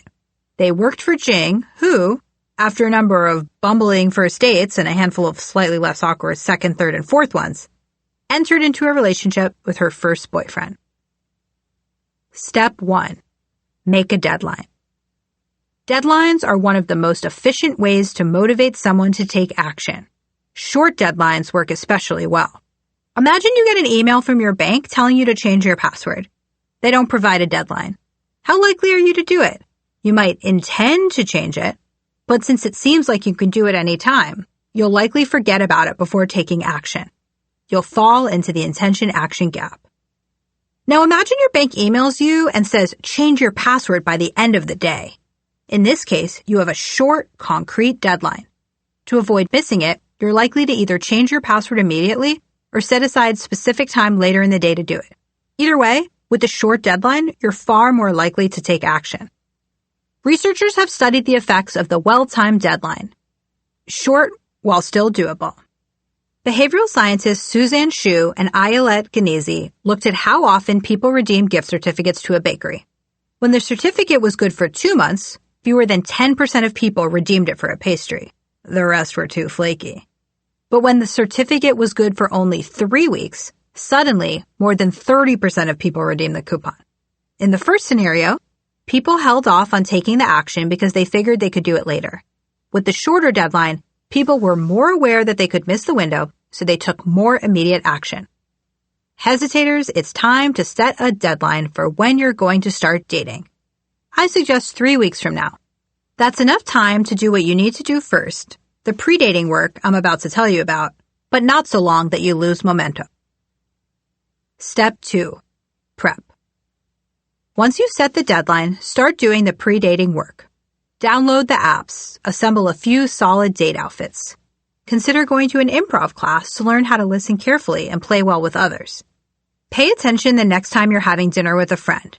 How much are you focusing inward? How am I coming across? Versus really listening and being curious. What is this person trying to communicate? And if you've been out of the dating game for a while, take some flattering photos. I had a client who was terrified of online dating. She'd always say, I just don't have good photos for my profile. I convinced her to invest in beautiful new headshots. Once she got the pictures back, she finally felt ready to start.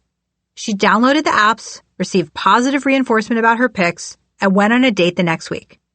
You certainly don't need to splurge on professional photography. Some flattering lighting and a friend with a decent phone, oh hey, portrait mode, will do. As part of your preparation, you may want to start seeing a therapist or coach. What's been holding you back? What are your unspoken fears? What in your past is preventing you from moving forward? But going to therapy isn't an excuse to not start dating. It's not a quick fix. Don't expect it to turn you into some more perfect version of yourself in a few weeks, after which you'll be totally ready to date. Commit to doing your therapy work in parallel with dating. Step 3. Tell others. If you publicly announce your goals to others, you're more likely to stay focused on them. A team of researchers led by social psychologist Kevin McCall demonstrated this in a fascinating experiment. They took students who had particularly hard tests coming up and divided them into different groups. They asked one set of students to share their target test score with their group. They instructed a different group of students to keep their goal private.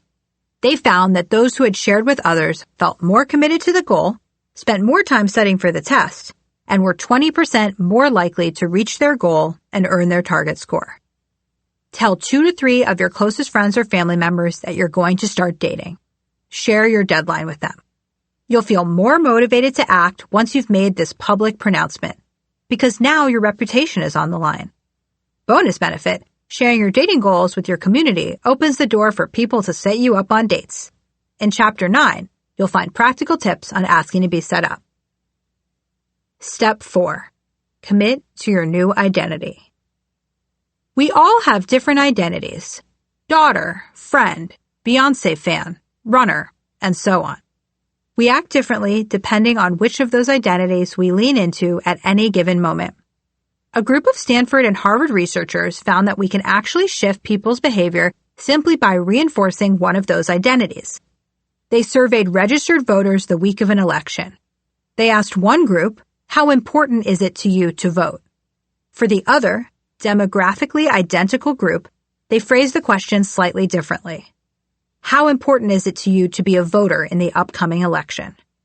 They later analyzed voting records to see who had actually shown up at the polls.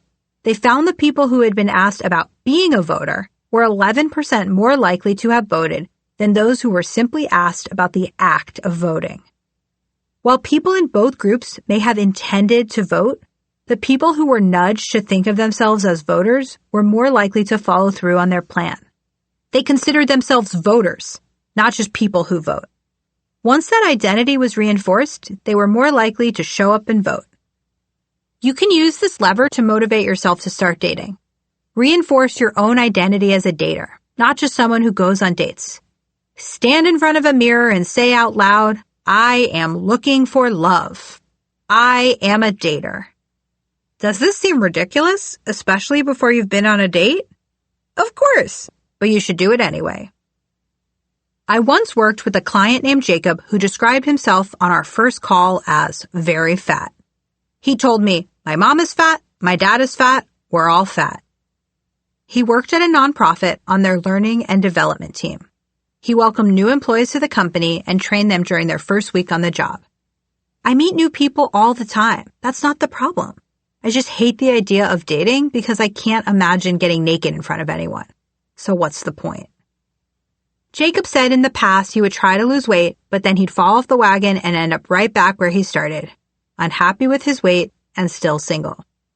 Every week I tried to help Jacob see himself as a dater, not someone who would start dating once he lost weight. He did the mirror exercise. He hated it, but he did it. One day, instead of our normal session, and perhaps inspired by a recent Queer Eye marathon, I took Jacob shopping. It was time to show his body some love. He walked out of the dressing room and said, "Wow, I almost look good." I laughed. With the help of a trendy teenage sales associate, we learned that he'd been buying his clothes 2 sizes too big. He bought some flattering new jeans, jackets, and shirts. Over the months that followed, we found ways to improve his self-esteem by focusing on his best qualities, like his beautiful eyes and wicked sense of humor, instead of waiting for a new body that might never come. With time, his identity as a dater grew stronger. He continued to do the mirror exercise and started to hate it a little bit less. He downloaded a dating app and tried to go on at least 1 date a week. One weekend, he reconnected with an old friend from college who was visiting San Francisco from Denver. When they went for a walk, he told her stories about his dating adventures. For the first time, she saw him as a potential romantic interest. During her next trip to San Francisco, they went on a date, and then another. He visited her in Denver, and she came back to San Francisco. Fast forward 1 year. He had just relocated to Denver to be with her. The last time we spoke, he was elated. He finally had the one thing he'd never thought he'd find, a happy, healthy relationship. He didn't lose weight. He lost a limiting identity. He saw himself as an active dater, not a future one. The trick was changing how he saw himself. Start thinking of yourself as a dater, and the world will see you that way too. Step 5. Start small. You're not the Beatles. You don't have to go on 8 dates a week. Get it? Like the song, 8 days a week? Forgive me my dad jokes. Psychologists Edwin Locke and Gary Latham found that setting specific goals not only makes you more likely to achieve your goals, it also leads to greater motivation, confidence, and self-efficacy. In general, I recommend that clients go on at least 1 date a week. You should proactively save time in your schedule for dates. One of my clients has a goal of going on a date every Wednesday after work. It's consistent, breaks up the week, and gives her something to look forward to. Plus, if the date goes well, she can meet up with them again that weekend. Step 6. Be compassionate with yourself. Look, I know this is hard. You're putting yourself out there, perhaps for the first time. It's scary. You might get hurt, or hurt someone else. When a date doesn't turn out how you hoped it would, talk to yourself the way you'd speak to your best friend. Imagine that friend called you and said, "What's the point? This will never work. I'm just not good enough." How would you respond? You wouldn't pile on the negativity, right? You try to give a pep talk. Come on, it's just 1 date. Good for you for getting out there. I bet you learned something, even if the date sucked. Learn to be your own cheerleader. Learn to use that compassionate tone with yourself. This was the key for Shay, our hesitator from the beginning of the chapter. Through our work together and his weekly sessions with the therapist, he learned to accept himself for who he is now instead of focusing on the person he hopes to be in the future. He's currently single and dating, and if you know anyone special who might like a tall, thoughtful, amateur guitar player, let me know. Now it's your turn. Start today. If not now, when? Exercise. Complete the Getting Ready checklist. You can find this in your included PDF. I will start dating in earnest on the following date. Include a date here. I've downloaded at least 1 dating app. I have at least 5 photos I could use for my profile. I have 2 outfits I could wear on a date. I've told at least 2 friends that I am starting to date. I've stood in front of the mirror and said, I'm looking for love. I'm a dater. Or at the very least, I think of myself as a dater. I'm committed to going on at least 1 date per week. I'm practicing talking to myself compassionately, the way I'd speak to a small child or best friend. If I hit a roadblock and lose momentum, I commit to trying again instead of indulging my hesitator ways. Stop talking to your ex. One last thing. I've found that many of my hesitator clients struggle to commit to dating in earnest because they're hung up on an ex. But this advice holds true for all daters. Stop talking to your ex. We can think of keeping in touch with an ex in a romantic or potentially romantic way as keeping a door open. You want the option to change your mind about the relationship. That instinct, like so many others explored in this book, is wrong.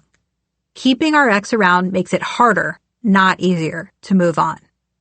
Research bears this out. As part of an experiment, Harvard psychologists Daniel Gilbert and Jane Ebert created several 2-day photography workshops for students. Students shot photos around campus and developed their film with the help of an instructor. At the end of the workshop, the instructor told the students they could choose one of their developed photos for a special art exhibition in London. One group of students were told they had to choose a photo to send that day and couldn't change their minds later. Another group was told to choose a picture now, but that someone would phone in the next few days to see if they wanted to change their selection. When the instructors asked students in the second group if they wanted to change their photos, very few of them did. But when the researchers surveyed the students, the group that couldn't change their minds about their pictures was much more satisfied than the group that could. Why would those students be any less satisfied, especially since most of them stuck to their original selections?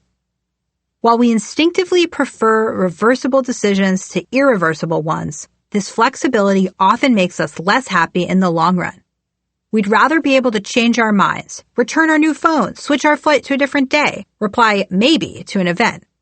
But it turns out, just like the students who could switch their pictures, we're less committed to choices we think we can reverse, and commitment is crucial for happiness. As we discussed earlier, once you commit to something, your brain starts the magical process of rationalization, convincing you that you made a good choice. You retroactively ascribe more positive traits to things you choose and more negative traits to things you didn't. The students who had to choose a final photo committed to their picture right away, immediately launching the rationalization process. Those who had the chance to change their selection spent the week going back and forth, weighing the different options. This led to feelings of doubt, so that even when they stuck with their original photo, they felt less sure about it. When your brain accepts something and you move on, you aren't left agonizing over the decision. In other words, we want reversible decisions, but irrevocable ones make us happier in the long term. Keeping your ex around as a potential love interest turns your breakup into a changeable decision. Allow yourself to move on by making it into an unchangeable one. So, did you slide into your ex's DMs last night? If you're still carrying a torch for them and secretly wondering if you'll get back together, try these 7 simple steps to block them like it's hot. Number 1, take a deep breath. Number 2, grab your phone. Number 3, delete their number. Number 4, block them. Block them on everything. Social media, email, your bed, etc. If their mom or sister follows you, block them too. It might seem harsh, but you're protecting your future self against mom postings of your ex with a new boo under the mistletoe. Number 5, actually delete their number this time. I know you have it saved elsewhere. I'll wait.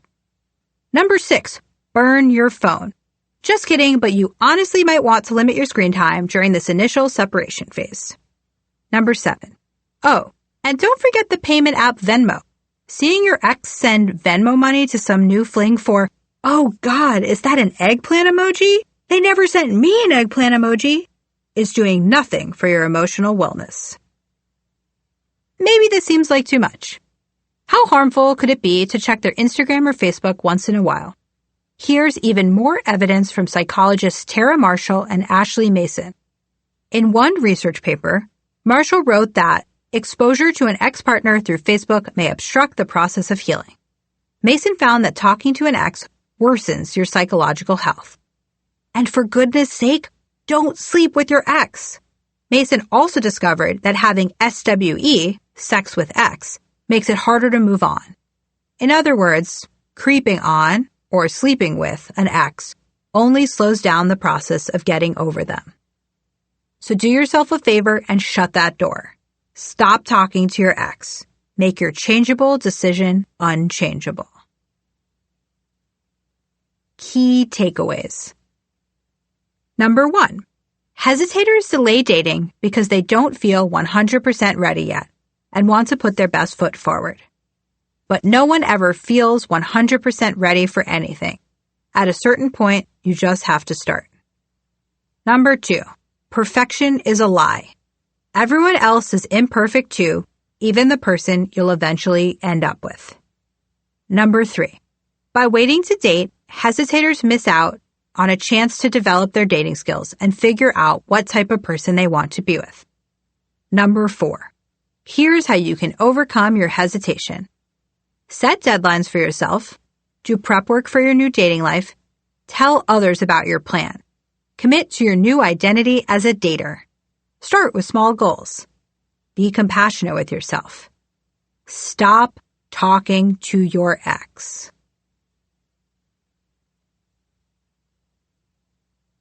Chapter 6. Learn your attachment style. How to manage your attachment style. I met Vivian at a bar workout class. She was always the first one there, doing enthusiastic butt clenches and micro squats before class even started. I also like to arrive early to workout classes, mainly to alleviate my anxiety about getting a good spot. Week after week, we'd see each other, both of us clearly trying not to look annoyed when our teacher arrived late. One of those mornings, we started talking, and I learned how much we had in common. We shared several close friends from the East Coast. We'd moved to San Francisco the same year. We also loved the same neighborhood cafe, which we began visiting together after class. It was in that cafe where she confessed, "All of the guys I like don't like me back, but all of the guys who like me, I think are boring." As we waited in line to order, she glanced around and whispered, "What am I supposed to do? Am I going to have to settle?" Vivian didn't like to think of herself as someone who settled. She worked in corporate PR at a large company, handling what's known as crisis comms. That year and the years before it, the crises had been relentless. She was expected to be battle-ready at all times, prepared for any lawsuit or hit piece. She exercised 5 times a week, ate a strictly vegan diet, and had just obtained her sailing license. The woman was in control of everything. Everything but her dating life. Vivian knew I worked as a dating coach and matchmaker. She had shared a little bit about her dating life in our previous conversations, but this was the first time she had really opened up. "So, let's take a step back. What's your dating history like?" I asked her. "In a word, disappointing," she said. "I had a thing with this guy for 2 years. I don't even know if I should really call it a thing. He sure wouldn't. He lived in my apartment building in New York, and we'd hook up whenever he felt like it. Then there was this guy at work when I first moved here, but he sent a lot of mixed messages, and it sort of fizzled. Lately, I've been on the dating apps, and I've been on what feels like a million dates. But as soon as someone says they like me, I immediately lose interest. Tell me the truth. Am I cursed? Am I going to die alone?" I laughed. "No, you're great. You're beautiful and interesting, and you know how to sail a friggin' boat. I just think you might be looking for the wrong things." I was trying to stay on my side of the mat, but felt myself slowly veering into coaching mode. I wanted to help. The wrong things? I didn't say anything about going after tall guys or rich guys. "That's not what I mean," I said, interrupting her. "Have you ever heard of attachment theory?" Attachment 101. Of all the relationship science insights I share with my clients, attachment theory is one of the most powerful. It's a popular framework that helps explain why we're attracted to certain types of people, why past relationships haven't worked out, and why we're plagued by certain bad habits. You can read entire books on the topic, including Attached by Amir Levine and Rachel Heller, and Hold Me Tight by Sue Johnson. But attachment theory has made such a difference to my friends, my clients, and my own life that I wanted to include it here too. I've worked with people who struggled with dating for years, learned about this framework, and used it to completely shift their approach. It's not easy, but the results can be powerful. I know more than a handful of people who owe their marital success to what they learned from attachment theory. Clearly, I'm very attached to this theory. After ordering our drinks, Vivi and I sat in a cushion-filled nook at the back of the cafe. I began to explain what attachment theory is and why it matters. It all dates back to the work of developmental psychologist John Bowlby. He believed that children have an innate attachment to their mothers.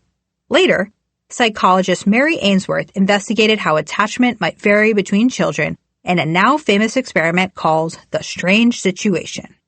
She invited mothers and babies between 12 and 18 months old into her lab and observed them in a series of different scenarios. First, the mother and baby entered a room filled with toys. The baby felt safe to play and explore because the mother functioned as the secure base, someone who could provide help if they needed it. Then, the lab assistant instructed the mother to leave the room and observed how the baby responded to both the mother's absence and her return a few minutes later. The experiment explored a baby's ability to trust that their needs would be met, even with the temporary absence of their secure base. Some babies showed signs of distress as soon as their mother left. When she returned, these babies would be temporarily soothed and stop crying, but then angrily push the mother away and begin crying again. Ainsworth called these babies anxiously attached. Another group of babies cried when their mother left, but stopped as soon as she returned. They quickly resumed playing. These were the securely attached babies. A third group did not respond to their mother leaving the room, nor did they acknowledge her when she returned. They pretended they weren't bothered by the situation. But the researchers could tell from their elevated heart rate and stress levels that these babies were just as upset as the ones who cried. These were the avoidantly attached babies. Ainsworth and her team concluded that we all have the same need for attachment and attention, but we develop different coping strategies to deal with our particular caregivers. Years later, researchers found the same theory applies to our adult attachment style, whom we're attracted to, how we relate to them, and why many of our relationships succeed or fail. But don't blame your mom for your relationship issues just yet. Our relationship with our parents is one of only a number of factors that determine our adult attachment style. Which one am I? Vivian said. Well, I said, those anxiously attached babies who cried when their mothers left the room and continued to cry when the mother returned? As babies, they worried their needs would go unmet and lashed out with anger and frustration. As adults, they're afraid of abandonment and want to be in constant contact with their partners. That is so me. I smiled at Vivian because she had sent me 7 rapid-fire texts in a row when I hadn't shown up to class the week before.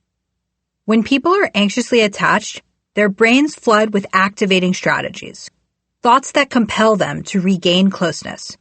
For example, they might think about their partner nonstop, or they may dwell on their partner's good qualities while undervaluing their own. This distortion leads to panic, and when they don't hear back from their partners immediately, they worry they're being abandoned. They can shake their anxiety only when they're actively communicating with their partner.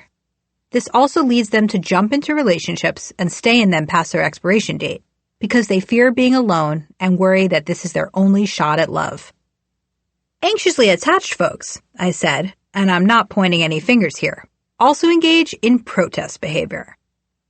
People with anxious attachment styles often act out in order to get their partner's attention. They might call or text an excessive number of times, threaten to leave to make the other person jealous, or withdraw and ignore phone calls to underscore a point. And what about those avoidantly attached babies who acted uninterested when their moms returned to the room, even though they were upset? They felt like they couldn't rely on their caregiver, who met only some of their needs. They develop into avoidantly attached adults. They try to minimize the pain of rejection by pretending they don't actually want to connect. They don't believe they can rely on others to meet their emotional needs, so they avoid getting too close to anyone. When intimacy increases, they try to pull away. Those attempts to disengage are called deactivating strategies. If you've heard someone say, "I'm not ready to commit," or "I just need space," or "My job is really demanding, so I can't see you right now," then you've experienced avoidantly attached behavior. People with this attachment style also tend to dwell on their partner's imperfections and use those as an excuse to exit the relationship and regain independence. They fantasize about how much happier they'd be if they were single or with someone else. When I outlined the avoidant attachment style, Vivian nodded. "That sounds exactly like everyone I've ever dated," she said. "Don't be too hard on yourself," I told her. This pattern is actually extremely common. It's called the anxious avoidant loop. Anxiously attached people expect that the person they love will pull back, and they in turn will need to chase them. It's what happened with Vivian's ex who lived in her apartment building. "It was so exciting," Vivian said. "I'd wonder, will he call me back? Can I see him this weekend?" That possibility of rejection created anxiety, a feeling Vivian confused for butterflies. And when the guy started pulling away, she felt it even more intensely. The avoidantly attached guy, meanwhile, was probably experiencing something else entirely. People with this attachment style fear losing their independence. So when Vivian started pulling closer, it likely reinforced his unhealthy view of relationships and made him want to withdraw even further. If you think about it this way, I said, the anxious avoidant loop makes sense. Avoidantly attached people are so good at pushing other people away, the only time they end up in a relationship is when the other person is especially persistent. I am nothing if not persistent, Vivian said. The server finally arrived with our drinks. Vivian looked out the window, watching a couple on the bench outside the cafe. What about the last group of babies who stopped crying when their mom returned? She asked. Those are the securely attached babies who felt confident their mothers would meet their needs. People with a secure attachment style make ideal partners. They're reliable and trustworthy. They tend to avoid drama, and if not, are able to diffuse it when they see it coming. They're flexible, forgiving, and good at communicating. They behave consistently. They create healthy boundaries. They're comfortable with intimacy. People with secure attachment styles end up reporting higher levels of relationship satisfaction than avoidant or anxious folks. I have literally never dated anyone like that, Vivian responded. Are secure people like 1% of the population? In reality, 50% of the population is secure, 20% is anxiously attached, 25% is avoidantly attached, and the remainder fall into a group called anxious avoidant. That might seem like good news. The problem is that while securely attached people make up 50% of the general population, there are far fewer in the single population. That's because secure people tend to get snatched up quickly. They're good at building healthy relationships, so they tend to stay in them. That's why the dating pool is full of anxious and avoidant daters. When I explained all of this to Vivian, she sighed. I give up, she said, sipping the last of her smoothie.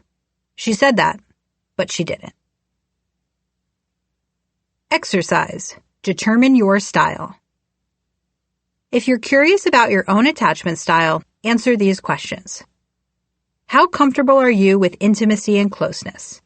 How much do you tend to avoid intimacy?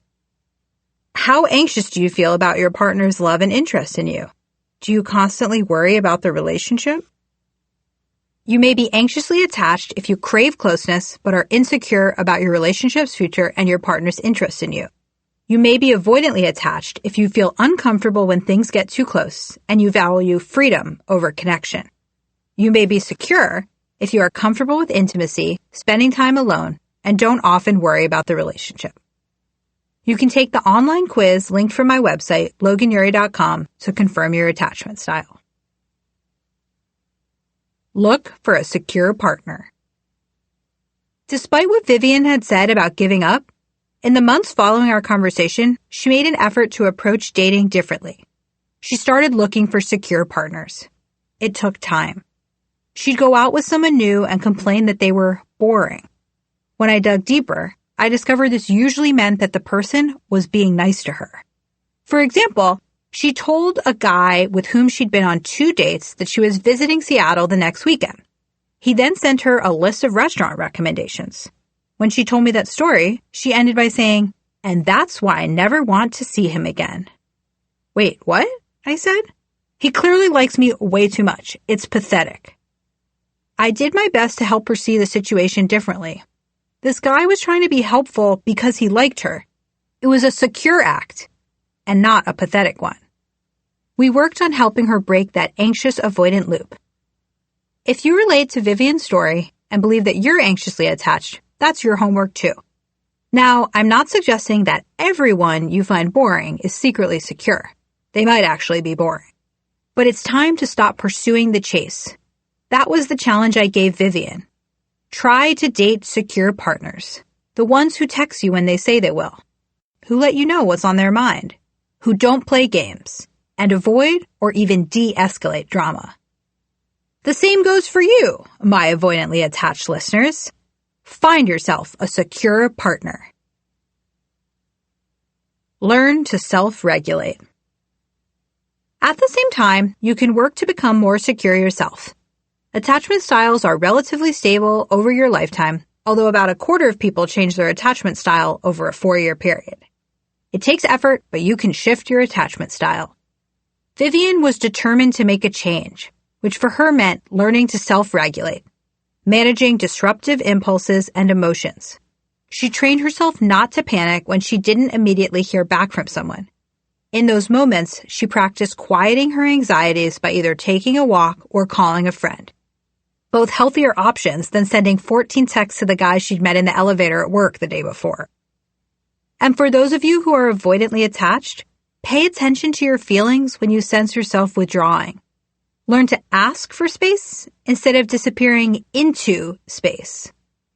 Or when you sense yourself focusing on your partner's shortcomings and wanting to leave because of them, try a different technique. Practice looking for the positive qualities instead. Remember that no one is perfect, and if you leave, the next person you meet won't be perfect either. Changing your attachment style on your own can be challenging. There are so many unconscious reasons why we are the way we are, and mining the past may bring up unexpected and difficult questions. How does our relationship with our mom relate to our attachment style? If we find a healthier attachment now, does that mean we're betraying or abandoning her? You may have to face that if you didn't get what you needed from the person you most needed it from. Many people find it helpful to talk through these issues with a therapist. Vivian and I continued to discuss her love life after each class. Soon she stopped calling guys boring when they began to express interest in her. She proudly texted me when she told a clearly avoidant suitor to buzz off. And guess what? After about 6 months, she met a great-looking guy who had just relocated to San Francisco from Houston. After their first date on a Friday night, he called her and said, "I really like you, and I want to see you again tomorrow."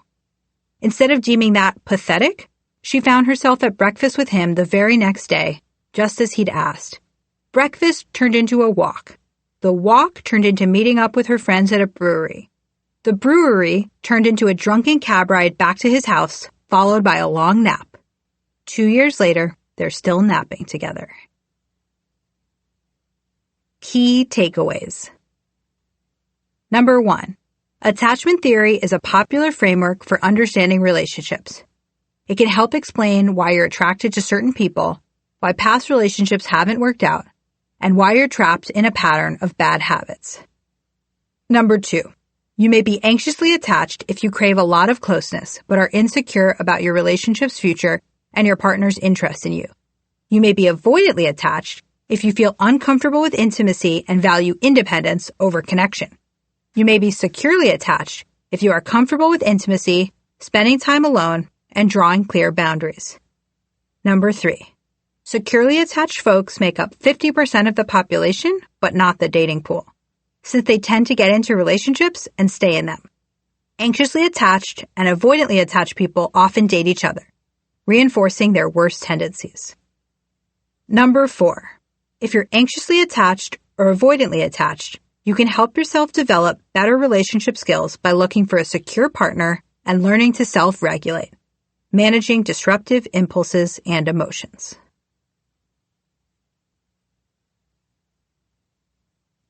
Chapter 7. Look for a life partner, not a prom date. How to focus on what matters in a long-term partner. Brian looked like Keanu Reeves' more attractive brother. We met at Burning Man, the annual art and psychedelics festival in the Nevada desert. That first night, dressed head to toe in white linen, dust goggles draped around his neck, he whispered, "Can I kiss you?"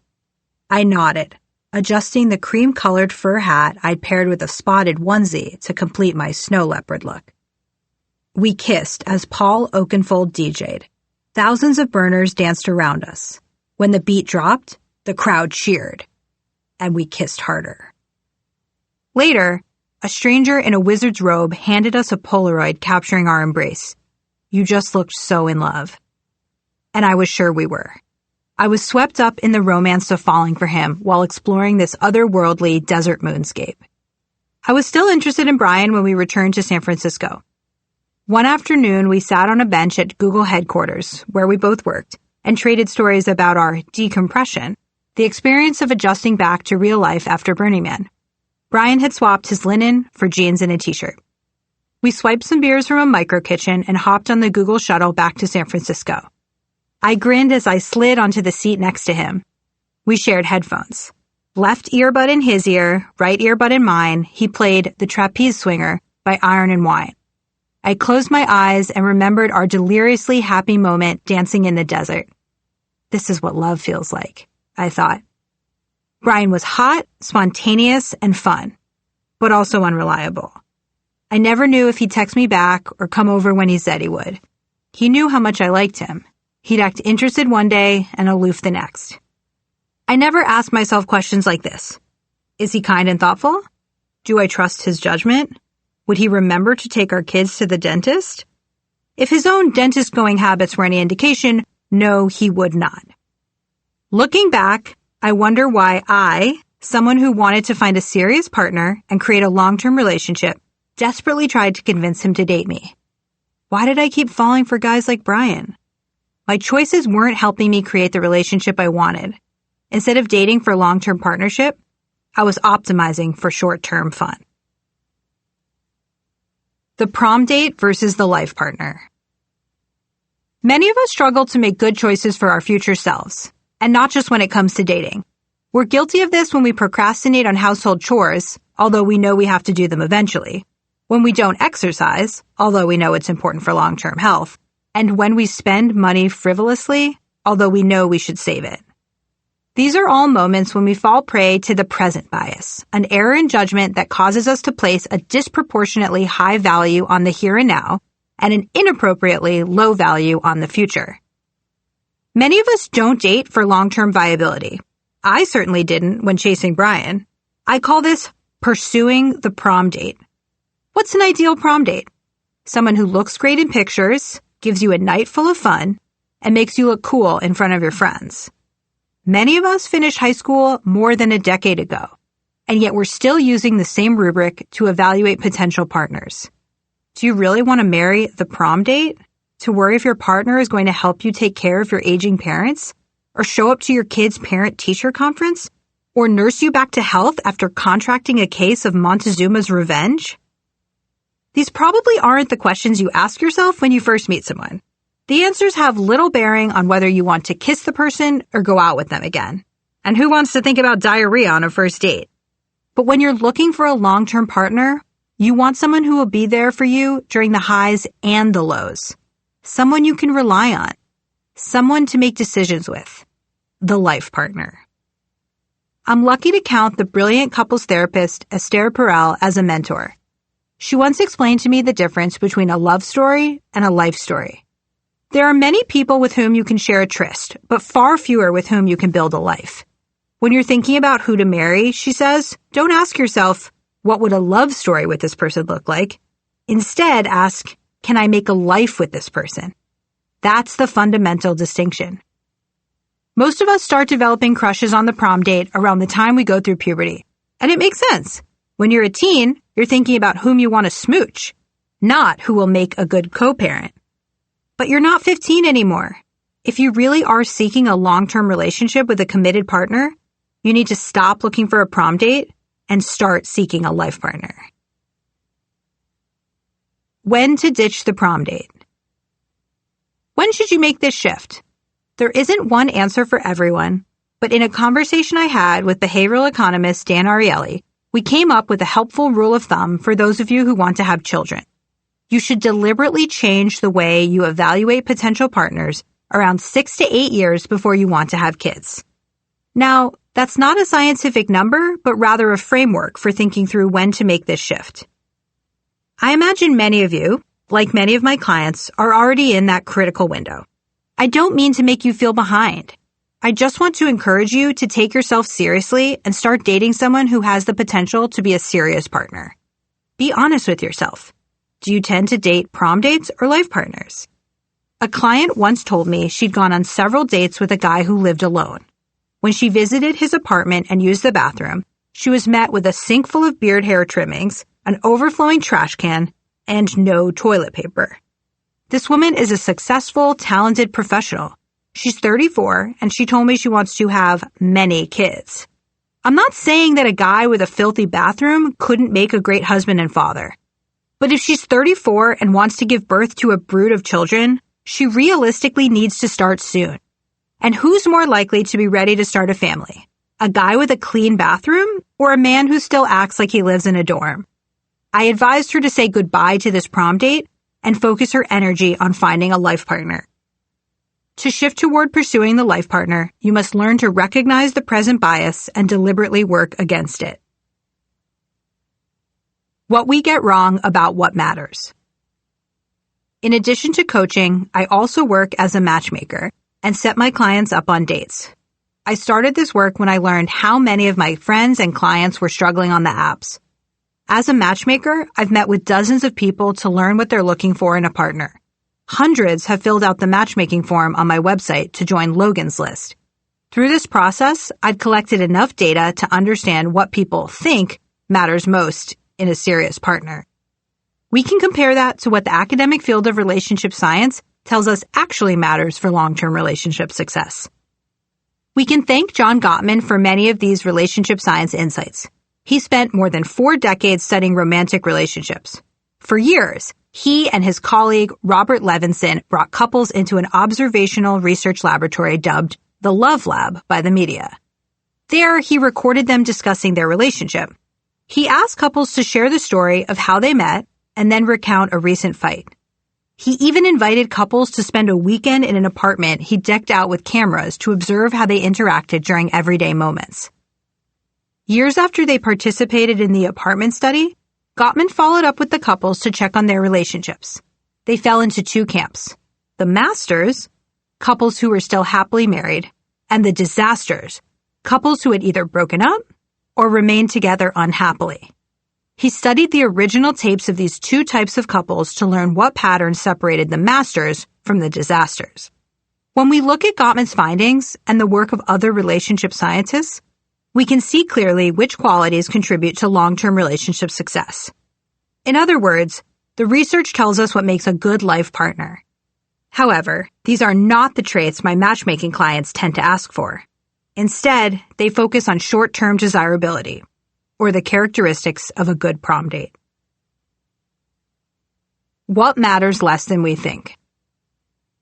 Not only do we undervalue the qualities that matter for long-term relationships, we overvalue irrelevant ones. In part, we can blame a cognitive error called the focusing illusion, our tendency to overestimate the importance of certain factors when anticipating outcomes like our future happiness. Behavioral economists Daniel Kahneman and David Scotty explored this phenomenon. They asked people attending college in Michigan and Ohio who they thought were happier: Midwestern students, like themselves, or students in California. They asked students in Southern California the same questions. Both groups predicted that the California students were happier. Yet researchers found the overall life satisfaction for Californian and Midwestern students were nearly identical.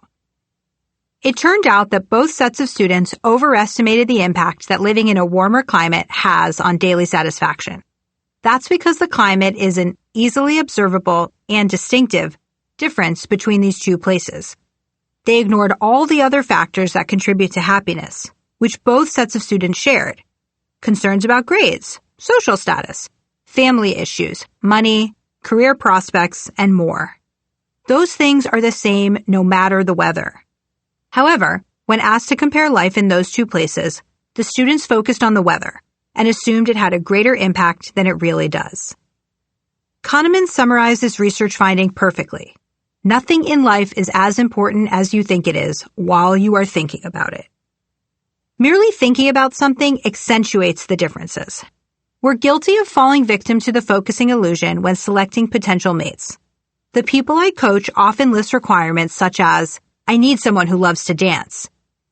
In that moment, they're focusing on the fact that they themselves love to dance. Then, because of the focusing illusion, just thinking about it causes them to overestimate its importance. The truth is, even if they're notorious for sweating through their shirt on salsa night, they likely don't spend more than a few hours a month on the dance floor. But people tend to fixate on these insignificant characteristics and ignore the far more important factors that are correlated with long-term relationship happiness. More on those in a moment. The same is true of looks, money, and more. These things make a difference, just much less than we tend to think. Number 1, money. Don't get me wrong, money matters. When couples below the poverty line struggle to meet their basic needs, their marriage suffers. Texas Tech University psychologists studied married couples in therapy and found that low-income couples were far more dissatisfied with their relationship than middle-income couples. In fact, low-income couples felt about as unhappy as divorced couples did in the month before they broke up. It's no secret that financial woes cause marital stress. It's one of the main reasons why couples divorce. If you have enough resources, you won't constantly face the strain of hard financial decisions, like having to choose between getting your oldest child braces and sending your youngest to a math tutor. What's more, research from Harvard Business School found that couples who can afford to outsource time-intensive tasks like cooking and cleaning enjoy greater relationship satisfaction because they can spend more quality time together. But that doesn't mean that in order to be happy, you should pursue the richest partner you can.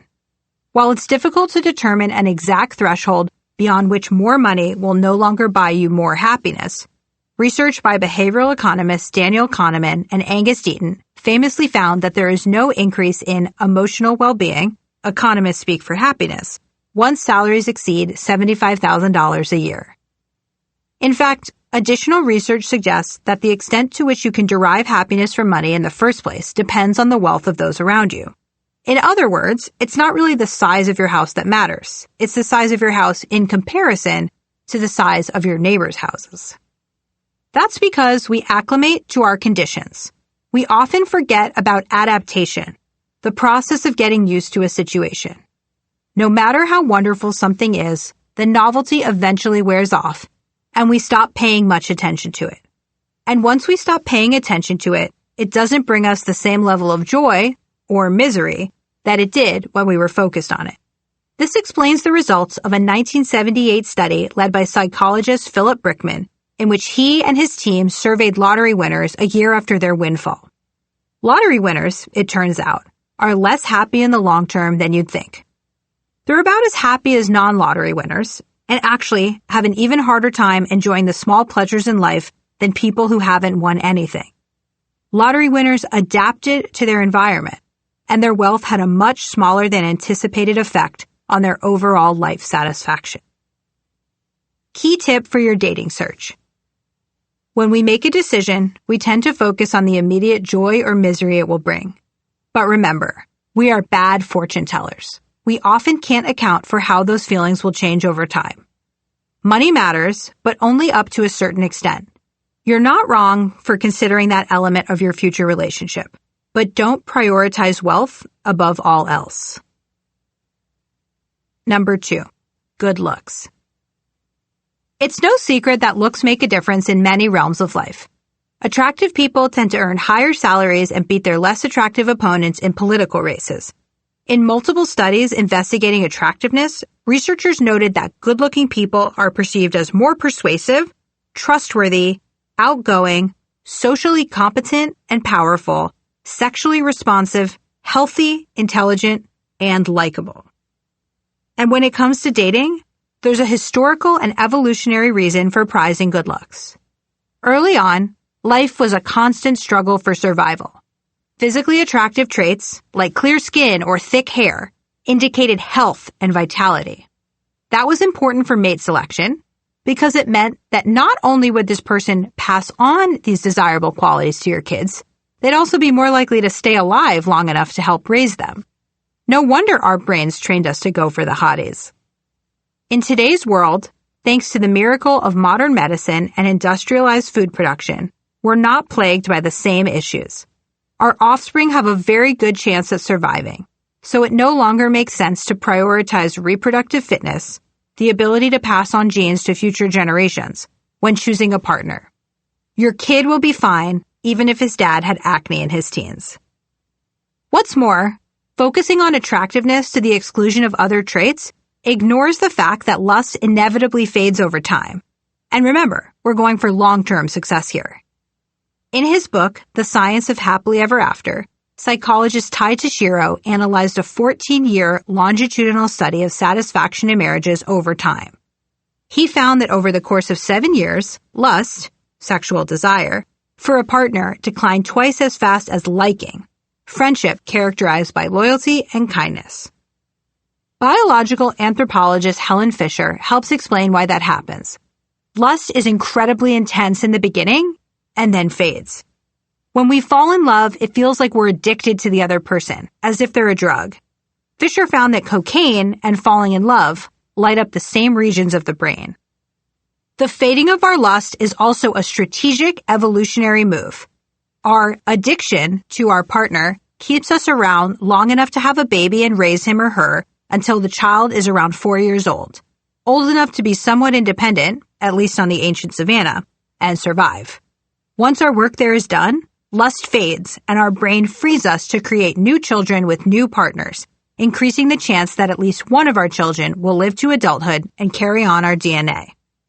If you're judging your relationship during a stage when you have sex all the time, how well can you predict what the relationship will be like when that slows down? And if it's good sex you're after, there's no guarantee someone who is attractive will even be good in bed. There may be skills that beautiful people never develop because they don't need to. An episode of the TV show 30 Rock called The Bubble takes this idea to the extreme. John Hamm plays a character who is insulated by his own handsomeness. He's a former tennis pro who can't serve, a doctor who doesn't know the Heimlich maneuver, and, as Tina Fey's character complains, he's as bad at sex as I am. Her suave boss knows this phenomenon firsthand. That is the danger of being super handsome, he tells her. When you're in the bubble, nobody ever tells you the truth. So yeah, don't assume that the best-looking people make the best lovers. Finally, remember what we just learned about adaptation. Even if you marry the most attractive person, eventually you'll get used to how they look. That initial pleasure will fade. A big part of our sex drive is associated with novelty. So no matter how hot your partner is, it's likely that your sexual interest in them will decrease over time, simply because they are no longer new to you. To paraphrase some internet wisdom, for every hot person, there is someone out there tired of having sex with them. Infatuation fades. Lust fades. All that matters is that you feel attracted to the person, not that you scored the hottest possible person. Key tip for your dating search. Physical attraction can obscure long-term compatibility. Pay attention to whether or not you're attracted to someone and focus less on how society would evaluate that person's looks. Don't prioritize lust over more important long-term factors. Number 3, a personality similar to yours. My clients often complain that they need to find a partner with a personality similar to theirs. I hear, I'm so extroverted and he's so introverted, it would never work. Or, I'm really neurotic and nothing ever seems to bother him. We're just not a match. I've found this sentiment especially common among my older clients. When we're younger and we enter a relationship, it's like a startup. Two people coming together to build something. We're more flexible and we're still figuring out what we want. When we're older and thinking about long-term relationships, and eventually marriage, the process is more like a merger. Two complete beings coming together. The older we get, the more set in our ways we are, and the more we crave someone who will easily fit into our lives. We assume that the more similar we are, the easier this merger will be. But that assumption is wrong. Research tells us that similar personalities are not a predictor of long-term relationship success. In my interview with Northwestern professor and marriage expert Eli Finkel, he said, there is no correlation between how satisfied or how happy you are with a relationship and how similar your personalities are. In other words, we make our potential pool of partners smaller by mistakenly eliminating people who are not similar enough to us. The question is, would you really want to date yourself? I know I wouldn't. A client of mine is the life of the party. He's an event promoter with a big personality.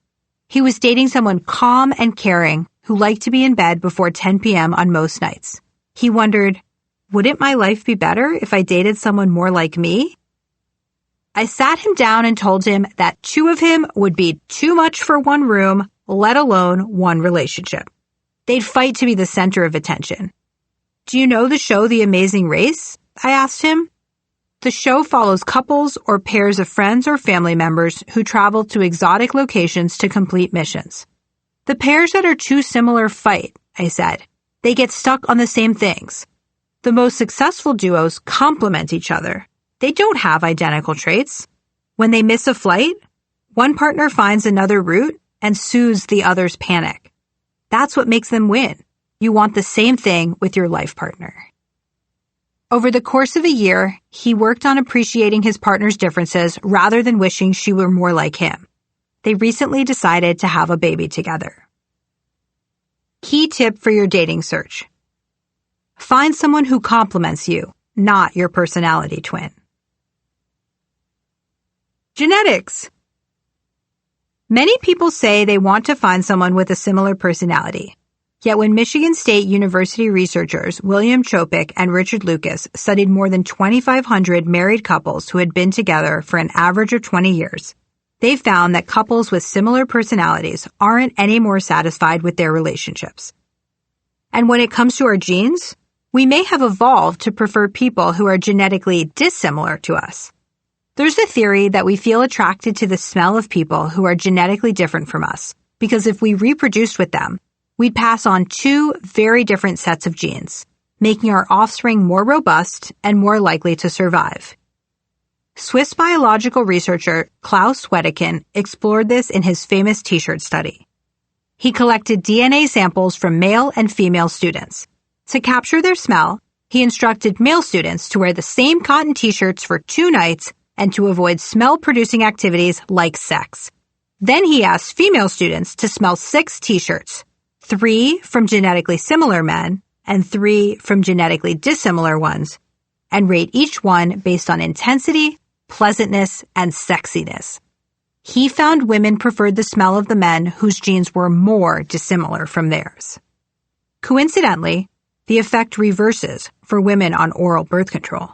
Things can get awkward when a couple marries, the woman goes off birth control, and suddenly she's attracted to different people. Number 4, shared hobbies. Once, when I was on a road trip with an old friend, we started talking about how she and her husband loved tennis. That conversation carried us all the way to the gas station. She got out of the car and browsed her phone while filling up the tank. When she climbed back in, she thrust her phone in my face and said, "Look, aren't my in-laws cute?"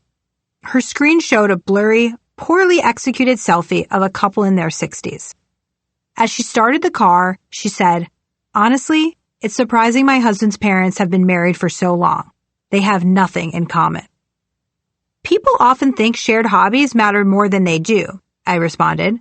It's possible you're underestimating all the things they do share. By then, she had already heard me talk about the Gottmans. Along with obscure Weird Al trivia, I usually mention the Gottmans before the first pit stop on a road trip. John Gottman, who I mentioned earlier, is married to Julie Gottman, a noted clinical psychologist. John chose to spend many years of his life in a lab, coding the micro-expressions of couples. Unsurprisingly, he considers himself an avid indoorsman. He jokes that he's the kind of person who can think of 1,000 ways to die at a picnic. Julie shares his passion for helping couples, but Julie's idea of fun is spending time in the wilderness. She was a competitive skier in college. For her 50th birthday, she dreamed of hiking to Everest Base Camp. Imagine John, the guy afraid of picnics, ice-picking his way up Mount Everest with Julie. Of course, John and Julie knew about these differences before they got married. Yet, because of their work, they also understood that couples do not need to share hobbies to create a successful long-term relationship, and they've been happily married for more than 30 years. Here's the key. It's fine to have different interests, so long as the time you spend pursuing your favorite activities doesn't preclude you from investing in the relationship. If you love wine and your partner couldn't care less about it, that's okay. You don't need to marry a sommelier. What matters is that when you drink wine or go on a trip to Napa to try a new prize Cabernet Sauvignon, your partner doesn't try to make you feel guilty or say something like, "Why do you always have to drink?" A good relationship has space for different people with different hobbies. Key tip for your dating search. Don't worry about finding someone with the same hobbies. It's fine to enjoy different activities as long as you give each other the space and freedom to explore those hobbies on your own. The other significant other, OSO. One technique for managing different hobbies is the other significant other, OSO, a phrase coined by relationship scientist Eli Finkel. Modern couples often assume they can get all of their needs met by their romantic partner.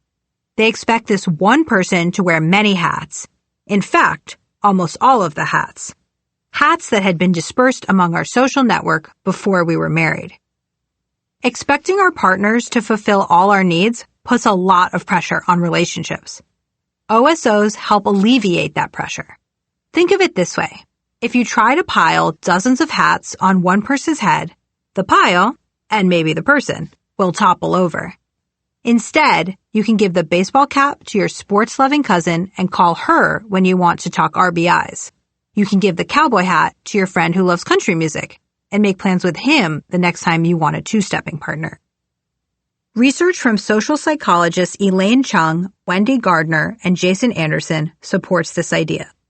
They found that having multiple people you can turn to for emotional needs, rather than just one or two, leads to an increase in your overall well-being.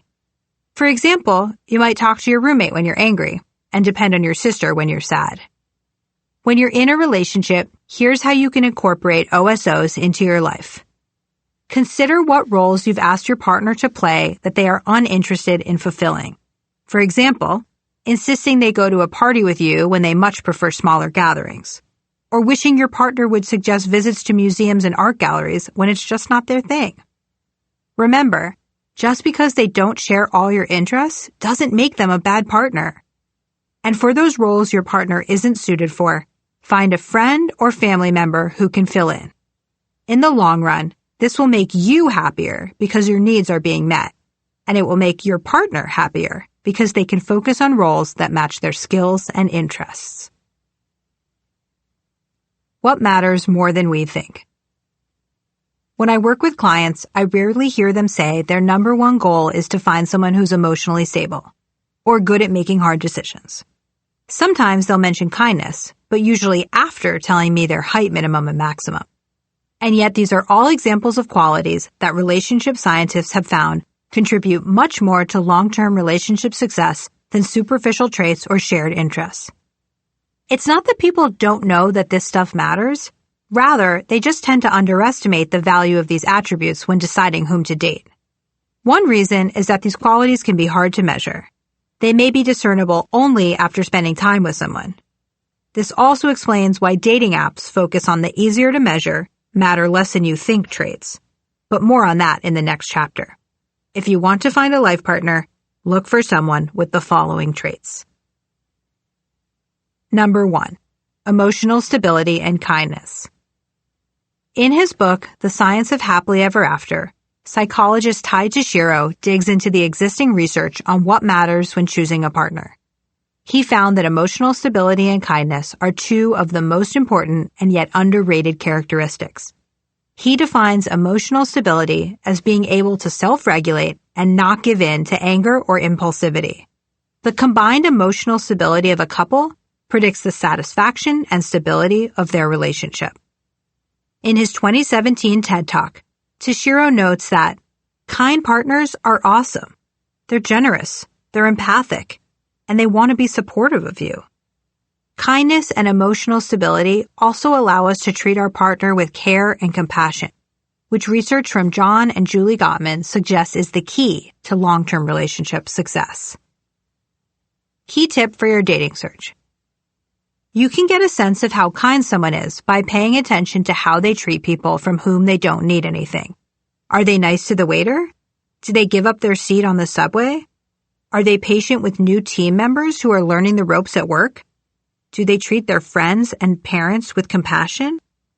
One way to get a sense of someone's emotional stability is to pay attention to how they respond to stressful situations. Do they freak out or keep their cool? Emotionally stable partners are measured in their responses. They take time to thoughtfully respond rather than impulsively react. When I explain this concept to my clients, I quote Viktor Frankl, a Holocaust survivor and celebrated psychiatrist. He wrote, "Between stimulus and response, there is a space. In that space is our power to choose our response. In our response lies our growth and our freedom." Someone who is emotionally stable takes advantage of that space. Number 2, loyalty. You know those fair weather friends who are with you when life is going great, but forget your number when you need help? A fair weather friend may be fine in certain situations, but you don't want a fair weather partner. Find someone who will be there for the good and the bad. Loyalty matters. I often think about a passage my sister read in a speech at her wedding. I also often think about how she rejected my multiple bids to officiate. Who wouldn't want a modern-day Yenta with them under the chuppah? It's from an article by Robin Schoenthaler, a doctor who treats cancer patients, called "Will He Hold Your Purse?" Schoenthaler explains that she's observed thousands of couples going through a crisis, which has taught her what really matters in a relationship. It's a privilege to witness these couples. But the downside is, I find myself muttering under my breath when my single female friends show me their ads for online dating. Must like long walks on beach at sunset, cats, they write, or French food, kayaking, travel. Or a perennial favorite, looking for fishing buddy, must be good with bait. These ads make me want to climb onto my cancer doctor soapbox and proclaim, finding friends with fine fishing poles may be great in the short term. But what you really want to look for is somebody who will hold your purse in the cancer clinic. My sister found a wonderful man who will hold her purse whenever she needs him to. In other words, she married someone who shows up for her, who takes care of her when she's down. Look for loyalty.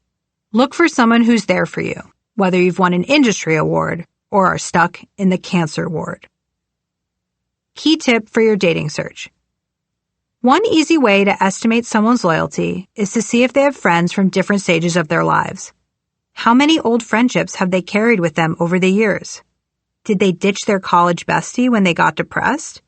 Or do they still meet up for monthly movie matinees? Do people from their past seem to rely on them for companionship and support? Of course, there are exceptions to this rule, since some people have moved around a lot or lived in places where they didn't fit in. But in general, old friendships indicate loyalty. Number 3, a growth mindset. Stanford psychologist Carol Dweck has spent decades studying what she calls fixed and growth mindsets. People with a growth mindset believe that they can improve their intelligence and skills. They love to learn. They're motivated by challenges and see failure as a sign they need to stretch their abilities. They're resilient and comfortable taking risks. Someone with a fixed mindset believes the opposite, that talent and intelligence are assigned at birth, and taking a risk only presents an opportunity to embarrass yourself. You want to align yourself with someone who has a growth mindset because when problems arise, which they inevitably will, you'll want a partner who will rise to the occasion, not throw up their hands in defeat. A person with a growth mindset is much more likely to buckle down and work on improving things, rather than give up on the relationship and assume things can't be fixed. Key tip for your dating search. You can spot people with a growth mindset by paying attention to how they handle themselves in different situations. How to spot a growth mindset. Take a look at how they approach challenges. Somebody with a fixed mindset avoids them. Somebody with a growth mindset embraces them. What about how they respond to setbacks? Someone with a fixed mindset gives up. Someone with a growth mindset persists. And when it comes to learning new skills, someone with a fixed mindset sees this as a chance to embarrass themselves. Someone with a growth mindset sees this as a chance to grow. Notice how they respond to someone else's accomplishments. Someone with a fixed mindset feels threatened by this. Someone with a growth mindset feels inspired. Finally, notice how they speak to themselves. Someone with a fixed mindset uses condemnation from a loud inner critic. Someone with a growth mindset talks to themselves with self-compassion. Number 4, personality that brings out the best in you. In the end, a relationship is not about who each of you is separately. It's about what happens when the two of you come together. What does this person bring out in you? Does their kindness make you feel relaxed and cared for? Or does their anxiety provoke your anxiety? You must understand what qualities they bring out in you, because this is who you'll be whenever you're with them. A client met a guy who seemed perfect on paper. He had everything she thought she was looking for, especially in terms of intelligence and career success. Unfortunately, whenever they were together, he made her feel small. He'd ask her why she chose a certain recipe that was clearly above her cooking skill level, or he'd make fun of the framed Picasso posters that hung on her wall. She'd leave dates with him questioning her decisions and herself. At first, she thought his criticisms made her stronger. She tried to convince me that he was merely trying to up her game. But through our work together, she realized that he was actually very insecure, and that his insecurity triggered her own insecurity. It didn't matter what he looked like on paper. In person, he made her feel bad about herself. She refused to choose a lifetime of self-doubt and ended things with him. One of my friends says his girlfriend makes him feel competent. She asks for his advice and takes it. She relies on him in a way that makes him feel important and capable. He loves the side of him that she brings out. Key tip for your dating search. Pay attention to how you feel when you're around this person or right after you finish spending time together. Energized, deflated, bored, challenged, happy, desired, smart, stupid. Select someone who brings out the best side of you. It could also be helpful to get a third-party view by going out with a group of friends. Instead of asking, "What did you think of him?" ask, "What did you think of me around him?" Number 5, skills to fight well. Fights aren't fun, but they don't necessarily spell disaster. If you lacked relationship role models who demonstrated how to fight and how to make up, don't fret. You can learn to fight well. Fights, anything from a small disagreement to a screaming match, are a chance to deal with things as they come up instead of letting resentment build. A friend of mine prided himself on not fighting with his girlfriend. She had decorated their house and he felt like there was no room for him. His interests and his stuff were not represented. He wanted to bring it up, but because he believed that avoiding conflict was a sign of a healthy relationship, he didn't. He grew more and more resentful of her over time. The lack of physical representation in their shared space started to seem like a metaphor for their whole relationship. He didn't see himself in it. He stopped investing in their partnership and began to spend most of his time at work, where he had his own office. By the time he finally broached the issue, it was too late. Too much space and resentment had grown between them, and they decided to end their 5-year relationship. The first step in fighting well is understanding that there are 2 types of problems in relationships: solvable problems and perpetual ones. Unsolvable, permanent features of your partnership. John Gottman discovered that 69% of all relationship conflicts are perpetual. Common examples of perpetual problems include situations where one person likes to go out while the other prefers to stay in, or where one person is neat and the other is messy. These might include differing opinions on work, family, ambition, money, and sexual frequency. Imagine that you're someone who arrives 10 minutes late to everything, and your significant other grew up in a family with the slogan, "Early is on time is late, and late means don't bother showing up." You'll inevitably fight over punctuality. You may find solutions to manage this difference, like going to the airport separately, but it's unlikely that you'll solve the problem. The goal is not to convince each other to change or even to come to an agreement. It's to find a productive way to live with this difference. As the late couples therapist Dan Weil explained in his book After the Honeymoon, when choosing a long-term partner, you will inevitably be choosing a particular set of unresolvable problems. The goal isn't to find someone with whom you don't fight. It's to choose a partner with whom you fight well and who doesn't make you worry that the fight will end the relationship. The second element to fighting well is being able to recover from a disagreement. John Gottman writes about repair attempts, statements or actions that prevent a fight from escalating.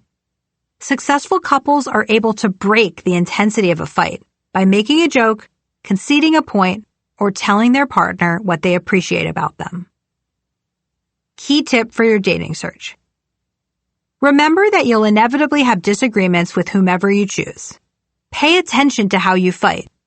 Are you able to get your point across? Do you feel heard? Does your partner make repair attempts to de-escalate the disagreement? The goal is to fight well, not to avoid fights altogether. Number 6, ability to make hard decisions with you. You and your partner will, at some point, face tough choices. What do you do if one of you gets an unbelievable job offer in another city? Or if you need to raise a child with a disability? How will you handle aging parents who need around-the-clock care? You want to be with someone who can make hard decisions with you. One of my clients dated someone who lost her job the first month they were dating. She had to simultaneously mourn the loss of her dream job and look for new work. If she couldn't find something good quickly, she had to decide if she wanted to stay in San Francisco or move back east. While this was challenging, my client said that helping her through these tough choices revealed how well they functioned together in a relationship. It certainly wasn't fun, but it demonstrated their compatibility and strengthened their relationship. Key tip for your dating search. The best way to know what it will be like to make decisions with someone is to actually make decisions together. Real decisions. And I'm not talking about whether to order Chinese or Thai food. It's critical to stress test your relationship. I am not recommending that you artificially create a crisis, such as texting, "Help! Grandma's been kidnapped." But I am recommending you both pay attention during shared experiences that challenge both of you. For example, what happens when you try to cook a complicated meal or travel internationally? Or when you're driving together and your car breaks down in the middle of the road? What do you do when you're each invited to a different wedding on the same weekend? How do you react when you're stuck deciding between two equally good or equally bad options? Dan Ariely offers something called the canoe test. Share a canoe. Yes, an actual canoe. Can you find a rhythm together? Is one of you comfortable leading and the other following? Or do you both want to be in charge at all times? Most important, how much do you blame your partner when things go awry? Pay attention to how you literally navigate choppy water together as a team. Leaving the prom date at the prom. As you've seen, the things that matter less than we think for long-term relationship success tend to be superficial traits that are easy to discern when you first meet someone. And the things that matter more usually reveal themselves only when you're in a relationship or have gone on at least a few dates. That's why you have to intentionally shift your approach in order to focus on what really matters. Making that shift is hard. I know because I did it. A long time ago, on a Saturday night about 4 months after Burning Man, I texted Brian to see what he was doing that night. "I'm going to Booty," he texted back, referring to a local dance party where DJs dress up as robots or pirates and drag queens vogue on stage. I wanted to join him, but he didn't invite me. My counteroffer: dinner on me beforehand. I figured that if I could remind him how much fun we'd had dancing in the desert, he'd ask me to join him. After dinner, I talked my way into joining his friends pregame. Several drinks deep, I insisted on accompanying them to Booty. We stood outside as his friends entered the club. I was freezing, in a short leather skirt with a silk tank top tucked in. I'd chosen this outfit hoping to score an invite, and without considering San Francisco's notoriously cold summer nights. I shifted my weight back and forth on my wobbling heels. He put his hands on my bare shoulders and looked me in the eyes. "Please don't follow me in. I want to go out with my friends and meet girls. You need to go home." I cried and pleaded, but 30 minutes later, he walked away to join his friends inside the club. Where had I gone wrong? No dating advice I'd encountered had covered that moment in your life when you're on the street, alone, outside of a lame club, eyeliner and snot dripping down your face, pining after someone who sends mixed messages and makes you feel foolish. This wasn't my first time pursuing someone like Brian. I knew I was going after the wrong people, but I still didn't know how to fix it. A week later, desperate to feel like I was still moving forward, I hired Nadia, a new age dating coach. I didn't yet work in the business of love.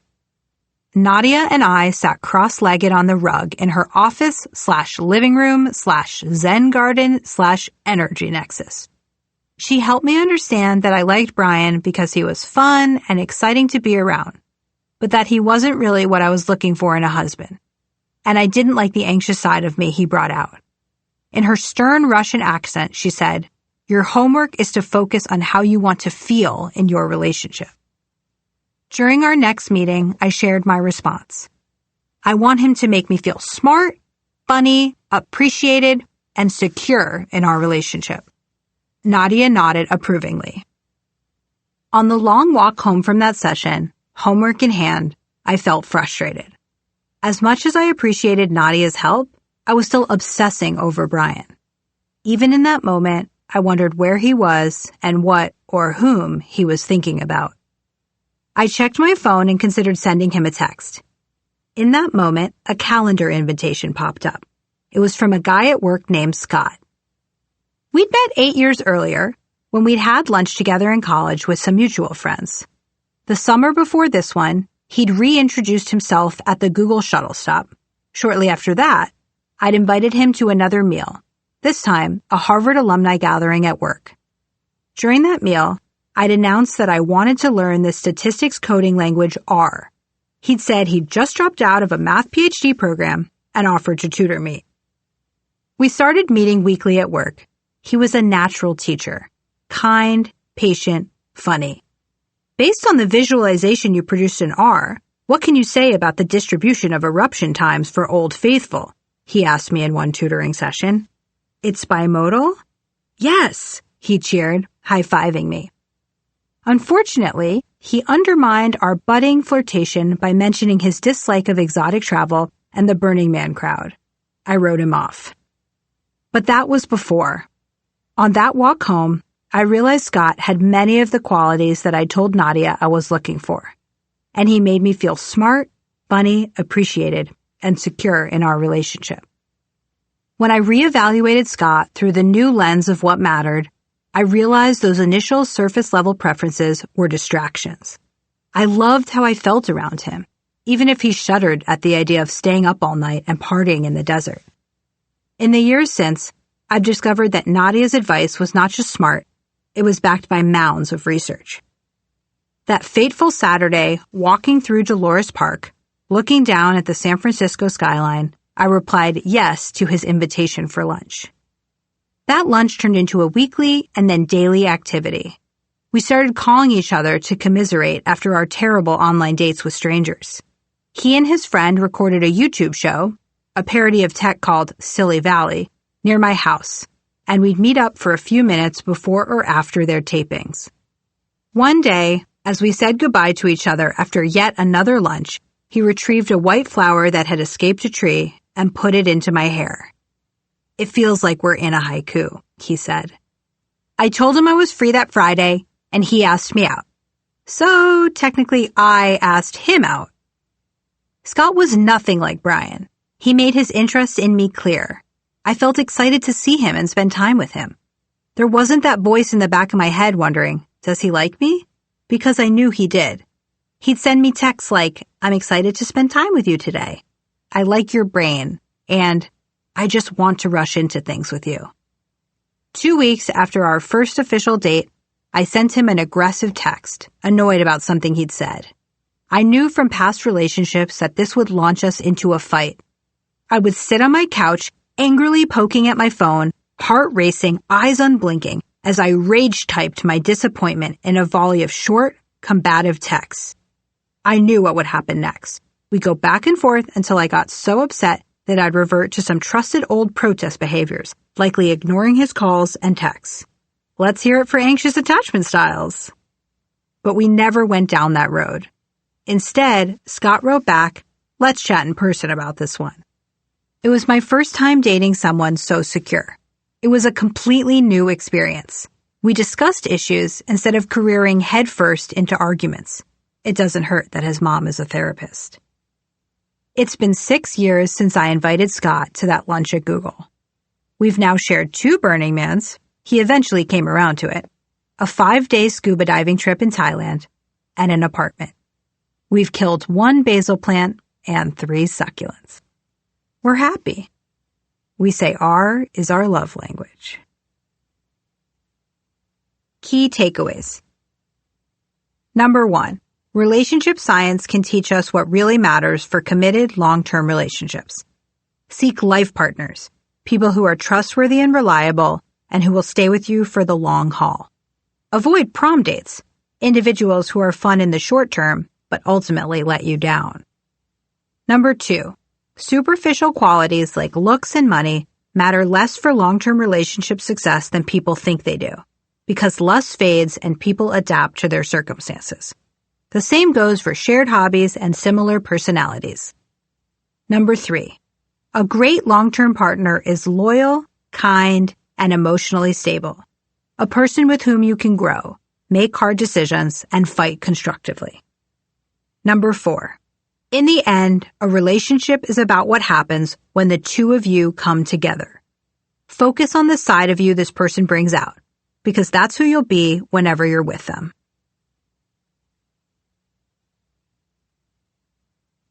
Section 2, getting out there. Chapter 8, you think you know what you want, but you're wrong. How to avoid the pitfalls of online dating. I once swiped left on Scott on Tinder. I told you how I met him. In college, and then years later at the Google shuttle stop. What I neglected to mention is that before he started tutoring me, I saw him on Tinder. I flipped through his photos and then rejected him. It was 2014 and I was heading home from work on the shuttle bus, stuck in San Francisco's dreary traffic, when Tinder served me up a photo of a guy who looked vaguely familiar. We had enough friends in common that I knew we must have gone to the same college. Backward baseball hat, tank top, unsmiling eyes squinting harshly into the sun. He looked like a bro. Not my type. I swiped left. Why did I reject this person? Someone who has made me very happy when I saw him online. How did I come to such an inaccurate conclusion about him? I thought I knew what I wanted and what would make me happy in a long-term relationship, and I believed I could accurately evaluate someone based on a few photos. I was wrong on both counts. I'm not the only one prone to these kind of errors. Many of my clients have everything going for them. Great personalities, friends, hobbies, and so on, but remain perpetually single. Why? They're dating wrong. It's not their fault, and it's not yours. We can often blame it on the apps. According to research by Stanford sociology professor Michael J. Rosenfeld, met online is the most common way romantic partners connect today, followed by met in a bar or restaurant, and then met through friends. Less common responses included at the rodeo, while complaining to random strangers about how much I hate these fucking dating apps, and Red Lobster. In the last 20 years, digital dating has exploded. Rosenfeld found that while only 2% of couples met online in 1995, 39% now meet that way. And as more couples connect digitally, fewer meet through social connections, like friends, family at work, or through communities like school and church. Much like we've seen with all social media giants, while apps create many thriving relationships, they can also perpetuate harmful cognitive biases among their users. Since so many people are meeting this way, and even people who don't use the apps often go out with people who do, app makers have a subtle but astonishing amount of power over our love lives. They are designing the environment in which we make decisions about dating, and by extension, they deeply influence the decisions we make. Traditional economics assumes people have consistent, static preferences, but behavioral scientists know that's a lie. The truth is, our environment matters. We're impacted by the setting in which we make our decision, whether that's a physical location or a digital landscape. What we choose is highly affected by how the options are displayed. We may think preferences are permanent, but they're actually rather pliable. Here's an example of how that plays out with our food choices. A few years ago, Google diagnosed its employees with an M&M problem. To nudge them into making healthier food decisions, an internal team of behavioral scientists changed the environment in which the snacks were presented. They stopped offering M&Ms in giant clear bins that entice snackers with the multicolored chocolate treats. They moved the candies to clearly labeled but opaque containers where they would be less tempting. Healthier snacks, like dried figs and pistachios, sat nearby in clear glass jars. These were bright tech workers who had known the healthy snacks were available the whole time. But merely changing the environment in which food choices were presented resulted in employees eating 3.1 million fewer M&M calories over 7 weeks in the New York office alone. According to the Washington Post, which covered the experiment, that's a decrease of 9 vending machine-sized packages of M&Ms for each of the office's 2,000 employees. In the Google office, nothing changed about the employees' preferences. But those opaque containers made all the difference. That environment had a huge impact on employees' choices. When it comes to modern dating, our decision-making environment is the dating app. We're affected by the way the app presents certain matches and the order in which those matches appear on our screens. That's why my clients tell me about swiping no on someone on one app and then swiping yes on that same person on a different app a few weeks later. These small contextual differences have a big impact on our decisions. To be clear, I am not anti-app. Apps have introduced millions of happy couples who may not have met otherwise. Dating apps have been especially meaningful for singles in so-called thin markets, including the LGBTQ+ community, people in sparsely populated areas, and daters over the age of 50. And not all dating apps are the same. I'm a fan of those that focus on helping people get off the app and on real dates. In fact, after writing this book, I took a job as the Director of Relationship Science at Hinge. Not only is Hinge singularly focused on getting their users off the apps and on real dates, as evidenced by their slogan, designed to be deleted, they also hired me to do exactly what I hope to accomplish with this book, help millions of people around the world learn to date more effectively. But unfortunately, the way that certain apps present information can cause us to focus on the wrong things. It doesn't have to be this way. I'll teach you how to make the apps work for you so that you can take advantage of digital dating while avoiding possible pitfalls. We're dating wrong. I was in the middle of writing an email when Jonathan knocked at my door, 15 minutes late for his first session. I had figured he wasn't going to show. Sorry, he said, extending his giant hand to me. I got stuck at work. Jonathan was tall, fit, and charming. His dimples appeared when he smiled or pronounced the letter C, as in CEO, his current title. He was from the Midwest and had lived in San Francisco for about 5 years. He'd been single for most of them, save for a few connections that had seemed promising but then fizzled. After years of struggling on dating apps, he'd come to me for help. During our first few sessions, I learned what a high standard Jonathan held himself to and how successful he'd been in other areas of his life. Student body president in college, winner of major international awards, Rhodes Scholar, and more. He was ambitious but also thoughtful and funny. You know, the kind of person your parents would longingly compare you to. He said, I've been using the apps and I've been on a ton of dates. I know what I want, but I just haven't found him yet. I'm looking for an in-shape business executive who's at least 6'4". Can you help? Yes, I can help, I responded, but not in the way you think. Jonathan didn't need an introduction to the right, tall businessman. He needed to completely reset his mindset for dating. That began with understanding all the ways in which the apps were affecting him. Issue number 1. Our brains focus on what's measurable and easily comparable. Apps display superficial traits, making us value these qualities even more. As we discussed in the previous chapter, decades of relationship science have revealed what matters for long-term relationship success. Things like if the person is emotionally stable, kind, and loyal, and how that person makes us feel. Yet current dating apps don't let you search for any of those qualities. How could they? It's hard enough to accurately measure personality traits, let alone what those traits would elicit in you. Instead, dating apps are limited by the information they can reliably capture and catalog. Height, age, college, job, and how good someone is at selecting flattering photos that make them look cool yet approachable, sexy but playful. This is a problem. As management consultants love to say, you are what you measure. In a column on this topic for the Harvard Business Review, behavioral economist Dan Ariely wrote, "Human beings adjust behavior based on the metrics they're held against.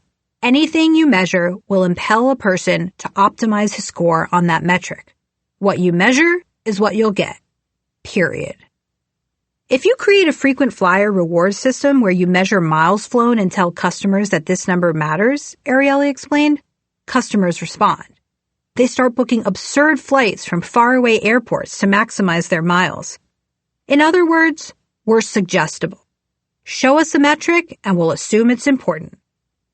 While people have always prized certain superficial traits, the apps make us think they're even more important simply by measuring, presenting, and emphasizing them. University of Chicago professor Chris C. writes about a related concept called evaluability.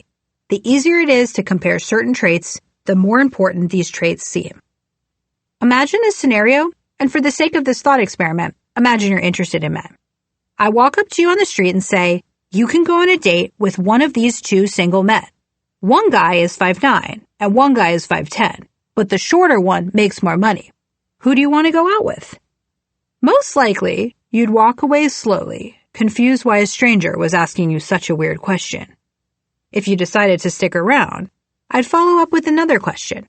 How much more money per year would a shorter guy have to make for you to find him as attractive as a taller man?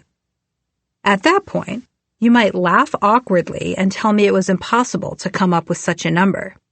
But thanks to research from Dan Ariely, we know it's not. He discovered that there is, in fact, a quantifiable correlation between height, income, and finding success on the dating apps. And it's not small. Using data from a popular dating website, Ariely found that a man has to earn $40,000 more each year to be as desirable as a man 1 inch taller. Yes, $40,000. Evaluability helps us understand why. In real life, you may meet guys who are 5'9" and 5'10" and barely notice their height difference. And you certainly won't know their income unless they tell you unprompted, which is gross. But as we just learned, the more equality can be compared, the more important that trait seems. Apps make it easy to compare height. While women have long favored tall men, the digital world exacerbates this preference. Because of the explicit height comparison across online dating profiles, shorter men are at a much greater disadvantage than they would be in the real world. No wonder Jonathan was so focused on the height of his potential husband. You may be asking yourselves, how much does a woman's income affect her desirability? Turns out, it doesn't. High earners don't inspire single men on that dating website the way they inspire single women. Instead, the quality that men cared about most when evaluating attractiveness was body mass index, BMI. They preferred a woman whose BMI was 18.5, slightly underweight, and didn't care about her salary or her level of education. Again, it's not that men actually value thinness in potential life partners above all else. They're just stuck working with a limited set of comparable qualities. Also, Which brings me back to why I swiped left on Scott on Tinder. I was selecting potential partners based on the superficial traits featured on the dating apps, and I'd created an image of an ideal partner that he just didn't fit. If you'd asked me when I was swiping what I wanted in a partner, do you think I would have said 5'8" redheaded vegan engineer? No, probably not. I easily could have set a height minimum of 5'9" and never even seen Scott. Yet, after dating more than my fair share of people, I found that he is the man who makes me the happiest. And it turns out he's nothing like the bro his pictures made him out to be. This is all to say that the apps may lead us astray by emphasizing measurable and comparable qualities. They can trick us into valuing these traits while ignoring the qualities that relationship science tells us matter most. Issue number 2. We think we know what we want, but we're wrong. The apps allow us to filter out great potential matches. My clients often come to me with long checklists of all the qualities they want in a partner.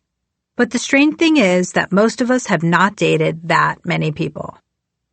We have relatively little experience, especially where it counts for figuring out compatibility in long-term relationships. Yet we think we are experts in what will make us happy. This is a major point. Don't forget this next sentence, please. Most of us have no idea what kind of partner will fulfill us long-term. Yes, we think we know what we want. Yes, we have that long checklist. But those are likely not the qualities possessed by the person we fall in love with. Our eventual partner may be completely different from what we expected. Remember, I wasn't looking for a vegan engineer. Being wrong about who would make you happy long-term is not a problem created by technology. But in real life, you're exposed to all kinds of potential partners. Tall and short, fat and thin, intellectual, funny, introverted, religious, atheist, whatever. If you're looking for a partner in the physical world, at a book club, a pottery class, your friend's birthday party, you meet people who aren't your so-called type. You could develop a flirtation and then a relationship with one of them. You might be pleasantly surprised by how wrong you were about needing to date someone who, say, is taller than you or grew up religious. But dating apps never give you the chance to be proved wrong, because you can weed out people who aren't your, quote, type. I once conducted in-person interviews with folks who met their husband or wife offline. I asked, if you had seen your current spouse online, would you have swiped right or left? Many people told me they wouldn't have seen their future partner at all because their app settings would have shut them out. My age limit was up to 1 year older than me, and she's 5 years older than me, one guy told me.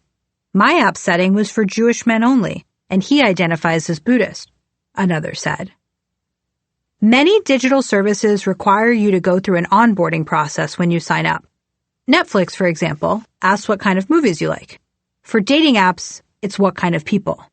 What's the youngest person you date? What's the oldest? What's the tallest or shortest person you date? Do you care if this person smokes, does drugs, drinks?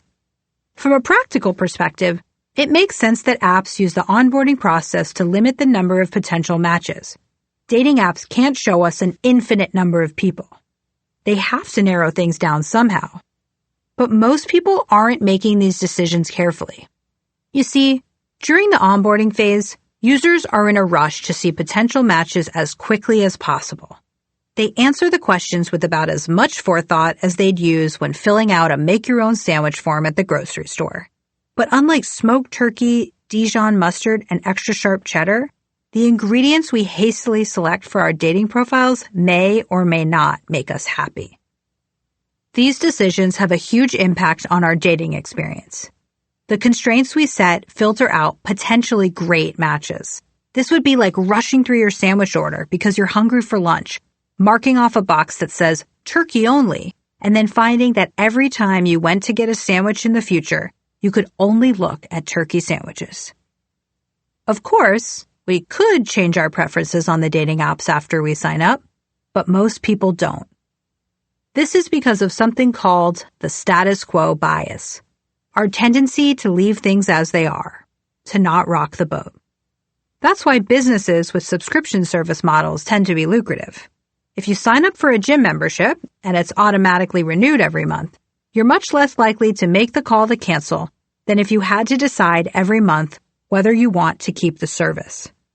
The same thing happens when people sign up for a dating app. Once people set app preferences during onboarding, they're very unlikely to change them. The apps show us people who meet our initial criteria, the type of people we think we want. If you believe that you'd hate dating a woman who's taller than you are, and the apps offer you only short women to choose from, you never get the chance to be proved wrong. Issue number 3. Apps promote relation shopping, searching for potential partners like potential purchases. Many of us conduct extensive research before making a purchase. If you wanted to buy a camera, for example, you might compare and contrast along every potential axis: megapixel count, image quality, weight, battery life, cost, and so on. Dating apps create the illusion that we can do the same comparison shopping with potential partners. In fact, while researchers once called the process of transitioning from strangers or friends to romantic partners as relation shipping, they now speak of a new phenomenon: relation shopping. Searching for our potential mate like we'd search for a new pair of shoes. But treating potential partners like potential purchases gets us into trouble. A team of behavioral economists, including Michael Norton and Dan Ariely, explained in a research paper that many consumer items are searchable goods, things like cameras, laundry detergents, and big screen TVs that can be measured based on their objective attributes. These differ from experience goods, which they define as being judged by the feelings they evoke rather than the functions they perform. Examples include movies, perfume, puppies, and restaurant meals. Goods defined by attributes that are subjective, aesthetic, holistic, emotive, and tied to the production of sensation. Most importantly, people must be present to evaluate them. They cannot be judged secondhand. We've all seen a movie that got bad reviews but made us laugh, or tasted wine that earned amazing reviews but didn't taste good to us. We've been pleasantly surprised or surprisingly disappointed by experiencing these goods ourselves. The process of evaluation was more personal than just knowing that we wanted a wide-angle lens. People, the authors of this paper tell us, are experience goods. We are not like cameras, we are much more like wine. If you're like me, you're also full-bodied, a little dry, and getting better with age. We cannot be understood by comparing and contrasting our parts. Yet dating apps have turned living, breathing, three-dimensional people into two-dimensional, searchable goods. They've given us the false belief that we can break people down into their parts and compare them to find the best one. Apps primarily give us a list of resume traits and nothing more. Only by spending time with someone can you appreciate that person for the experiential good they are. Issue number 4. Apps make us more indecisive about whom to date. The first night I downloaded Tinder, I spent 6 hours swiping. Yes, that's longer than it would take to binge watch the entire first season of Fleabag. I went through hundreds, possibly thousands of profiles. As if it weren't enough that dating apps can confuse us about what's important, they also make it harder to choose whom to go out with. Our brains aren't set up to select a partner from so many options. Remember what psychologist Barry Schwartz discovered about the paradox of choice. We assume that more choice will make us happier, but that's often not the case. In fact, too many options make us less happy, in part because of choice overload. It can feel so overwhelming to compare our options that we may give up and make no decision at all. Columbia professor Sheena Iyengar and Stanford professor Mark Lepper demonstrated this in a now famous study. They entered a gourmet grocery store and set up a table of free gourmet jam samples. When they offered 24 types of jam, people were more likely to approach the table than when they offered 6 jams. However, customers who sampled from among the 24 jams were far less likely to buy any jams than those who encountered only 6 options. The researchers hypothesized that when you have 6 options, it's possible to make a confident decision about which jam you'll like most. But 24 options are so overwhelming that people often make no decision at all. In a grocery store, that might mean leaving with no jam. In the world of dating apps, that means not finding a relationship. Also, sadly, no jam. And selecting a potential partner is way harder than selecting a jam out of 24 options. Choosing from not just 24, but thousands of people, and perhaps committing to one for the rest of your life. In dating, We may feel so overwhelmed by the options that we decide not to go on any dates at all. Even if we do, it can feel impossible to know whom to date seriously. It's not just that too many choices make it hard to decide. Schwartz tells us that even when we're able to overcome choice overload and make a selection, having so many options to choose from makes us less satisfied with what we choose. This effect can be amplified when you're a maximizer, as discussed in Chapter 4. We start to think, what if I'd chosen something else? Would that have been better? Would I be happier? That train of thought leads us down a dark path toward regret, and the effect multiplies. The more options you have to choose from, the more chances you have to feel regret about your selection. This can lead to feelings of depression. In this case, more is less, or at least less fulfilling. I've worked with all kinds of daters.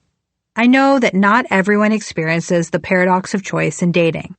It depends on factors like race, age, gender, orientation, and location, which all affect the size of your dating pool. Plenty of my clients wish they had too many options to choose from. But if you're someone who's getting a lot of matches, or you're caught up in the game of seeing how many people you can swipe on, you might already understand the impact of the paradox of choice. Remember, the point of a dating app is to go out on an actual date, not to spend all of your evening swiping. Issue number 5. When we see only a rough sketch of someone, we fill in the gaps with flattering details. We create an unrealistic fantasy of this person, which ultimately leaves us disappointed.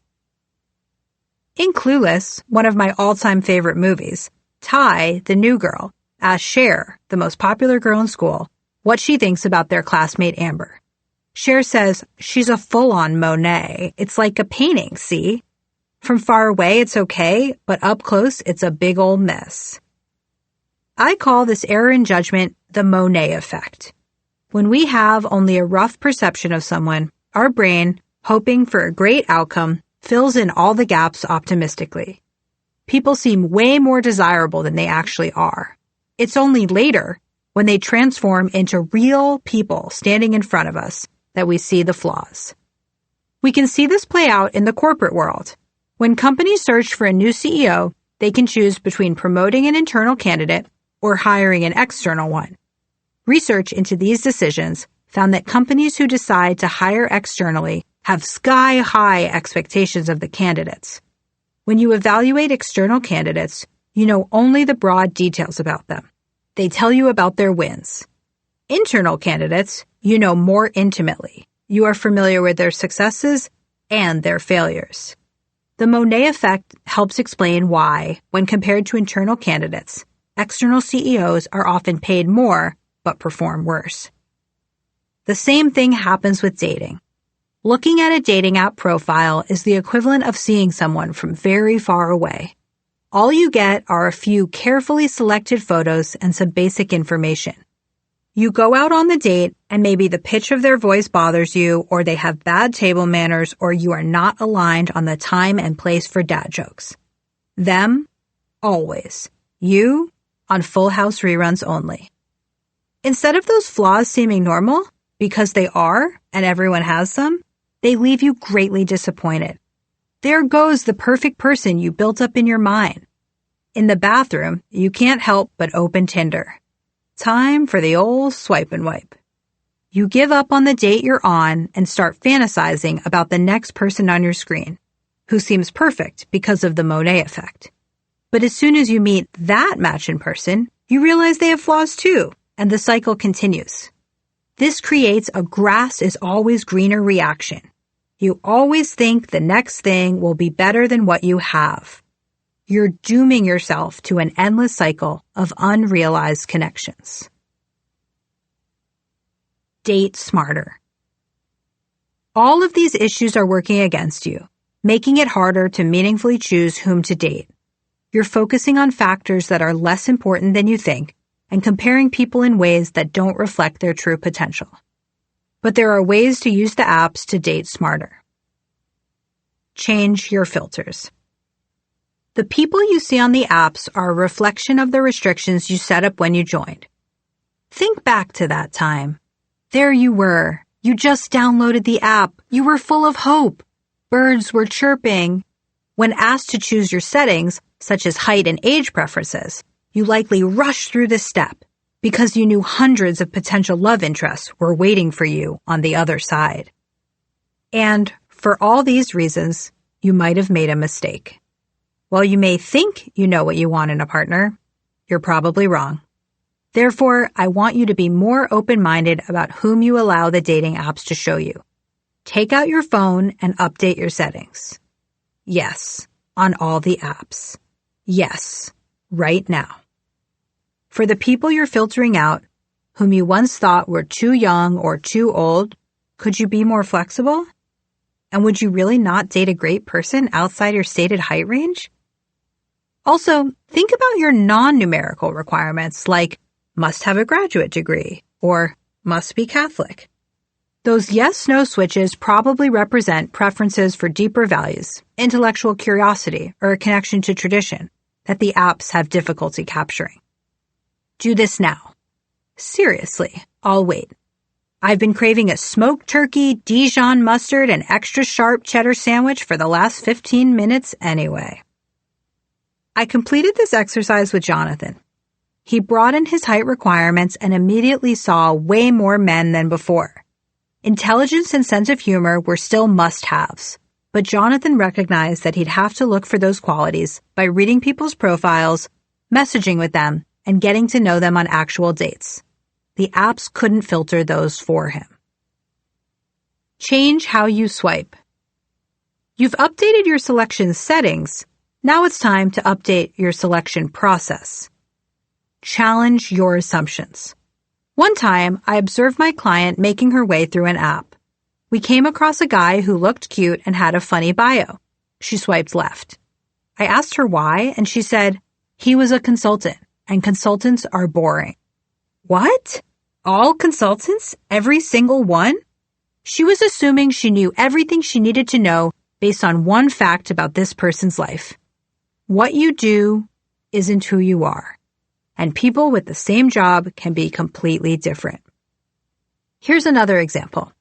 I worked with a client who loved traveling and wanted someone who had also traveled extensively. I helped her understand that adventure and curiosity were the underlying traits that mattered to her, not how many countries he'd been to. Fast forward a few months. She met a lovely guy who had never left the country before because he'd lacked the financial means to travel. However, he shared those values we'd identified. For him, that had manifested in starting his own business.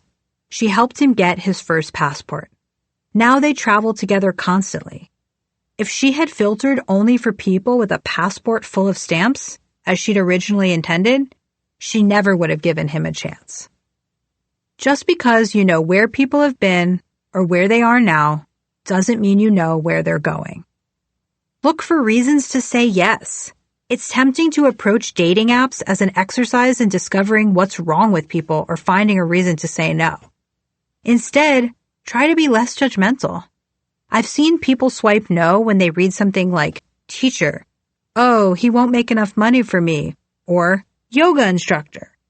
I don't want to date someone who worships crystals and wants to activate my chakras. You don't know these people. You're seeing a tiny sliver of who they are. A few photos and some basic information. If someone is a maybe, swipe right now and see what happens. As you evaluate potential matches, look for what's attractive about someone rather than what turns you off. Deciphering traits by looking at the apps is more of an art than a science. Don't assume you know what people mean by their answers. Does checking yes to occasionally does drugs mean I'll take an edible on a camping trip? Or I go on the occasional black tar heroin binge? Does checking Catholic mean I was raised Catholic but am not actively practicing? Or I'm in the front pew every Sunday? Don't presume you know exactly what people meant when they answered the same vague questions you struggled with. Why not meet them and explore these topics in person? Go on dates with people whom you don't necessarily think are a fit. That's the only way you can figure out what you actually like, rather than assuming you already know. A woman I know posted a rant on Facebook about how sad and misguided online daters are these days. As evidence, she posted a picture of a recent profile she'd seen. In response to the prompt, "My most irrational fear," he'd written, "Marrying someone with a name that isn't conducive to a wedding hashtag." She found the answer flippant and, I'm quoting her Facebook post here, thought it represented the downfall of millennial dating. If you're not familiar with wedding hashtags, it's when the couples combine their names into a punny phrase that people use when posting pictures from their wedding. For example, when my friend Danny married her husband, Eric Hellitzer, her hashtag was #Highway to Hellitzer, a reference to the AC/DC song. I, and many of the people who commented on the post, disagreed. At first, I resisted the urge to engage, but then I couldn't not say something. I responded, "My 2 cents. I think it's a mistake to judge someone too harshly for their response to a single question on a dating app. I've watched many people create their profiles, and they complete the process as quickly as possible so they can start seeing matches right away. Perhaps this answer is a little flippant for you, but I think it's funny and tongue-in-cheek. This response suggests to me that he's been to enough weddings to roll his eyes at wedding hashtags, so perhaps he's a loyal guy with a big friend group. And if a lot of his pals are married, maybe he's feeling ready to settle down too. His answer also suggests he loves puns and hopes to marry someone whose name is conducive to a punny hashtag." She wrote back that she loved puns and was willing to rethink her original perspective on the guy. She said she'd wish she could go back and say yes to him. Look, I'm not saying you should swipe yes on almost everyone. Rather, be open to the fact that someone may be far more interesting in person than a profile suggests. Don't go out with too many people at the same time. At this point, you might be wondering, wait, isn't this the opposite of the advice you just gave me? No. I want you to broaden your filters to see different kinds of people and go out with some of them. But, and this is a big but, I don't want you going on tons of dates at the same time. That will only make the Monet effect worse. It's easy to keep swiping, and setting up dates. If you're feeling addicted to the apps, it's not your fault. Really. Many believe Tinder was intentionally designed that way. While conducting research for her documentary, Swiped, Hooking Up in the Digital Age, journalist Nancy Jo Sales discovered that Tinder was inspired partly by psychology experiments. In particular, those in which famed behaviorist B.F. Skinner conditioned pigeons into thinking that their random pecks would lead to food. That's the whole swiping mechanism, Sales said on Kara Swisher's Recode Decode podcast. You swipe, you might get a match, you might not. And then you're just excited to play the game. No wonder I spent 6 hours on Tinder that first night. And once went on 8.5 dates in a week. I'm still trying to figure out what that half a date was. Choose not to play the apps like a game. You'll make better decisions if you pace yourself and go out with a limited number of people at once. Try to really get to know them. If expanding your settings means a bigger menu, then dating fewer people at a time means savoring each dish. One of my clients doesn't go out with more than 3 people at a time. She finds that's her perfect number, at which she can give each person a chance to let the relationship grow, but also can compare how she's feeling with each one. If you go overboard and chat with too many people at once, or constantly fill in your calendar with first dates, you are likely to end up like the person who sampled from the table with 24 jams. You'll try more jams, but won't know which one to buy. The result? A lonely walk home, a bellyache from all that sugar, and dry toast. How to work the apps so they work for you. Thus far, we've talked about how you should assess other people's profiles. Meanwhile, they're also evaluating yours. If you're struggling to get the results you want, here are some evidence-based tips for getting more matches and going on better dates. Select great photos. Duh, photos matter. They take up the most real estate on most apps. People will often swipe on someone based on a photo alone and scroll down to see more information only if they like the first photo. Hinge researchers studied which types of photos elicited the most positive responses from its users which it shared in a 2017 blog post. For this analysis, they randomly selected profile photos of 1,000 members, tagged them based on their qualities, such as candid versus posed, smiling with or without teeth, and evaluated their performance. Here are practical tips based on their findings. Don't create any guessing games about what you look like or if you're single. Pictures that feature filters or possible significant others received 90% fewer likes than those without. That means no sunglasses and no pics in which you're posing with someone people may think you're dating. Potentially worse, a group photo with no clear indication of which person you are. I call these Where's Waldo shots. Select at most one group pic and clearly mark which face is yours. Women see a 70% boost in their chances of getting a like simply by including photos where they're standing alone, looking away, or smiling with teeth. Similarly, men see a boost in their chances of getting a like by standing alone, smiling without teeth, and looking straight toward the camera. Candid seriously outperform posed photos. While about 80% of posted pics are posed, candid shots are 15% more likely to receive a like. Selfies perform poorly, especially bathroom selfies, which decrease your chances of getting a like by 90%. Pro tip: when meeting new love prospects, try not to associate yourself with the toilet. Show us that you have a friend who can take a photo of you. Black and white photos kill. Despite making up only 3% of posted photos, they see a 106% boost in likes. Consider going monochrome for your next pic. From helping my clients set up their profiles, I found that most people are pretty bad at selecting their most attractive photos. I've developed a system to help. I ask my clients to send me 10 to 20 potential photos. With their approval, I put them together in an online album and send them to contacts of mine around the country who are unlikely to ever meet my client. Those people rank the photos, indicating which pictures they like, which they delete, and which they'd use as the important first photo. There's often a consensus around which photos work best. It's almost never the photos my client chose for themselves. Once I see a pattern, I rearrange my client's photos to reflect the feedback. Exercise. Select better photos. Collect 10 to 20 photos of yourself, ideally a combination of photos of your face, your full body, and you doing an activity you love, like cooking or hiking, and send them to several friends. Ask which pictures they include, which they delete, and which they'd use as the first photo. Or run your own experiment on the apps. Swap out different photos to see which ones lead to the most matches. Write a thoughtful profile. Present yourself accurately. I once coached a woman named Abby who claimed she was looking for an outdoorsy guy.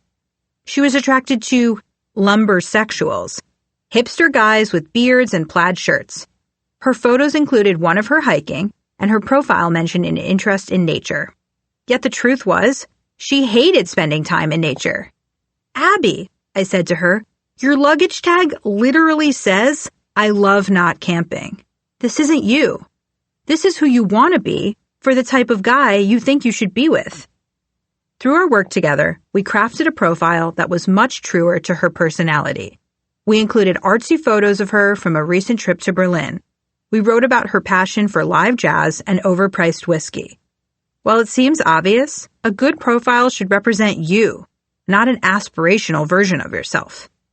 Being upfront about who you are will help you save heartache down the road, like Abby having to tell her hypothetical lumbersexual boyfriend that she doesn't want to join him for a 5-day avalanche training course. To spark conversations, be specific. The point of a profile is to spark conversation, not come across as overly clever. Make sure your profile creates opportunities for people to follow up and connect. Let's take the Hinge prompt, qualities I'm looking for in a +1 wedding date. If you write, someone who's not married, that's funny, but it doesn't really open the door to conversation. Instead, if you put, knowing all the words to Wannabe by the Spice Girls, that could spark a conversation around 90s music or who will sing the Scary Spice part when you do karaoke. If you write, someone who will challenge me to a dance-off, that's a great opener for a chat about your signature go-to moves. The best way to spark conversation is to be specific. Include quirky things that make you stand out. If you say, I like music, that doesn't really tell me anything about you. Cool, who doesn't? Same with writing that you like travel, food, and laughter. That's like saying you like Tom Hanks. Yeah, dude, he's an American hero. Don't tell me you like to cook. Describe to me your signature dish and what makes your Vietnamese soup phenomenal. The more specific you are, the more opportunities you give potential matches to connect by commenting on that quirk. Focus on what you like, not what you don't. I've been surprised by the number of people who fill their limited profile space with what they're not looking for. I understand the urge, but this sends a negative message. Your vibe attracts your tribe. Use the space to attract people who share your actual hobbies, not your hobby of complaining. Focus on what brings you joy, not what you hate or are trying to avoid.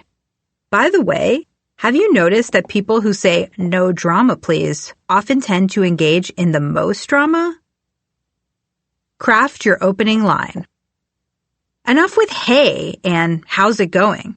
Don't ask people how their weekend was. That's boring. Good opening lines are, again, specific. The goal of an opening line is to get a conversation going so that you can meet up with someone in person. Look at the profile and comment on something subtle, a detail that not everyone would notice. Use a touch of humor. For example, if a man is always looking away from the camera in his photos, you could say, I see you like pictures where you're peering off mysteriously into the distance. I'm dying to know what's out of frame. Or if someone's profile mentions a love for the show The Office, message with your favorite Michael Scott quote. You can steal my personal favorite. Make friends first, make sales second, make love third, in no particular order. Show that you've put effort into your opener. And for goodness sake, send a message when you match with someone. Why are you swiping if you're not going to follow up? Stay in touch. You have a life to live. Don't stare at your screen all hours of the day and night. Even if you have a super busy day, try to set aside 15 minutes to respond to messages, maybe during your commute or when you're procrastinating at work. You want to keep the momentum going. Cut to the chase. Get to the actual date as quickly as possible. The point of the apps is to meet people face-to-face, not to gain a pen pal. I've seen over and over the negative consequences of messaging too much before a date. When people text nonstop before a date, they end up creating a fantasy of each other in their minds. # the Monet effect. When they meet up, the person is inevitably unlike the fantasy, which leads to disappointment, even if they would have been a good match otherwise. Great text chemistry doesn't necessarily mean you'll vibe in person. Wouldn't you rather figure that out sooner? A good transition from texting to a date might sound like this. I'm really enjoying this conversation. Want to continue it over a walk on Sunday afternoon? Make it easy to meet up. One way to do this is to propose a specific day and time for your date. If you're as charming in real life as you are over text, we may be onto something. Drinks Thursday? 7 p.m.? You may have to go back and forth to find a time that works for both of you. But this way, you start to narrow down your options. It kills the excitement and momentum when you spend so much time scheduling. And sometimes that happens. It's not necessarily from lack of interest. People are often just busy. What's the best way to move from an online chat to an in-person date after a lot of back and forth texts? I'd recommend calling out the situation, but in a kind and playful manner. I really enjoy our text banter and would love to see if we get along this well in person. What do you think about a quick drink this week? Or the next time they start to tell you something interesting. Wait. I need to hear this in person. When are you free this week to meet up and tell me the rest of the story? A better way to date. Look, I know this is hard. It may feel like the universe is against you, designed to confuse you and keep you from finding love. But there's hope. If you want to break from the apps, the next chapter covers how to meet people in real life. Yep, IRL. It's still possible even if you've given up on that ever happening. And in the chapter after that, I'll help you find ways to make dating fun again. Imagine that. Key takeaways. Number 1, we think we know what we want when it comes to a partner, but our intuition about what will lead to long-term happiness is often wrong. Number 2, dating apps may cause us to focus on the wrong things. We value what gets measured. Because apps can only measure superficial traits, they exacerbate our shallowness. Number 3, apps can make us more indecisive by overwhelming us with choices. They've created a habit of relation shopping, comparing and contrasting people as if they're potential purchases. Number 4, we can learn to swipe smarter by expanding our settings to see more people, being less judgmental when we swipe, dating fewer people at a time, and transitioning to the date faster.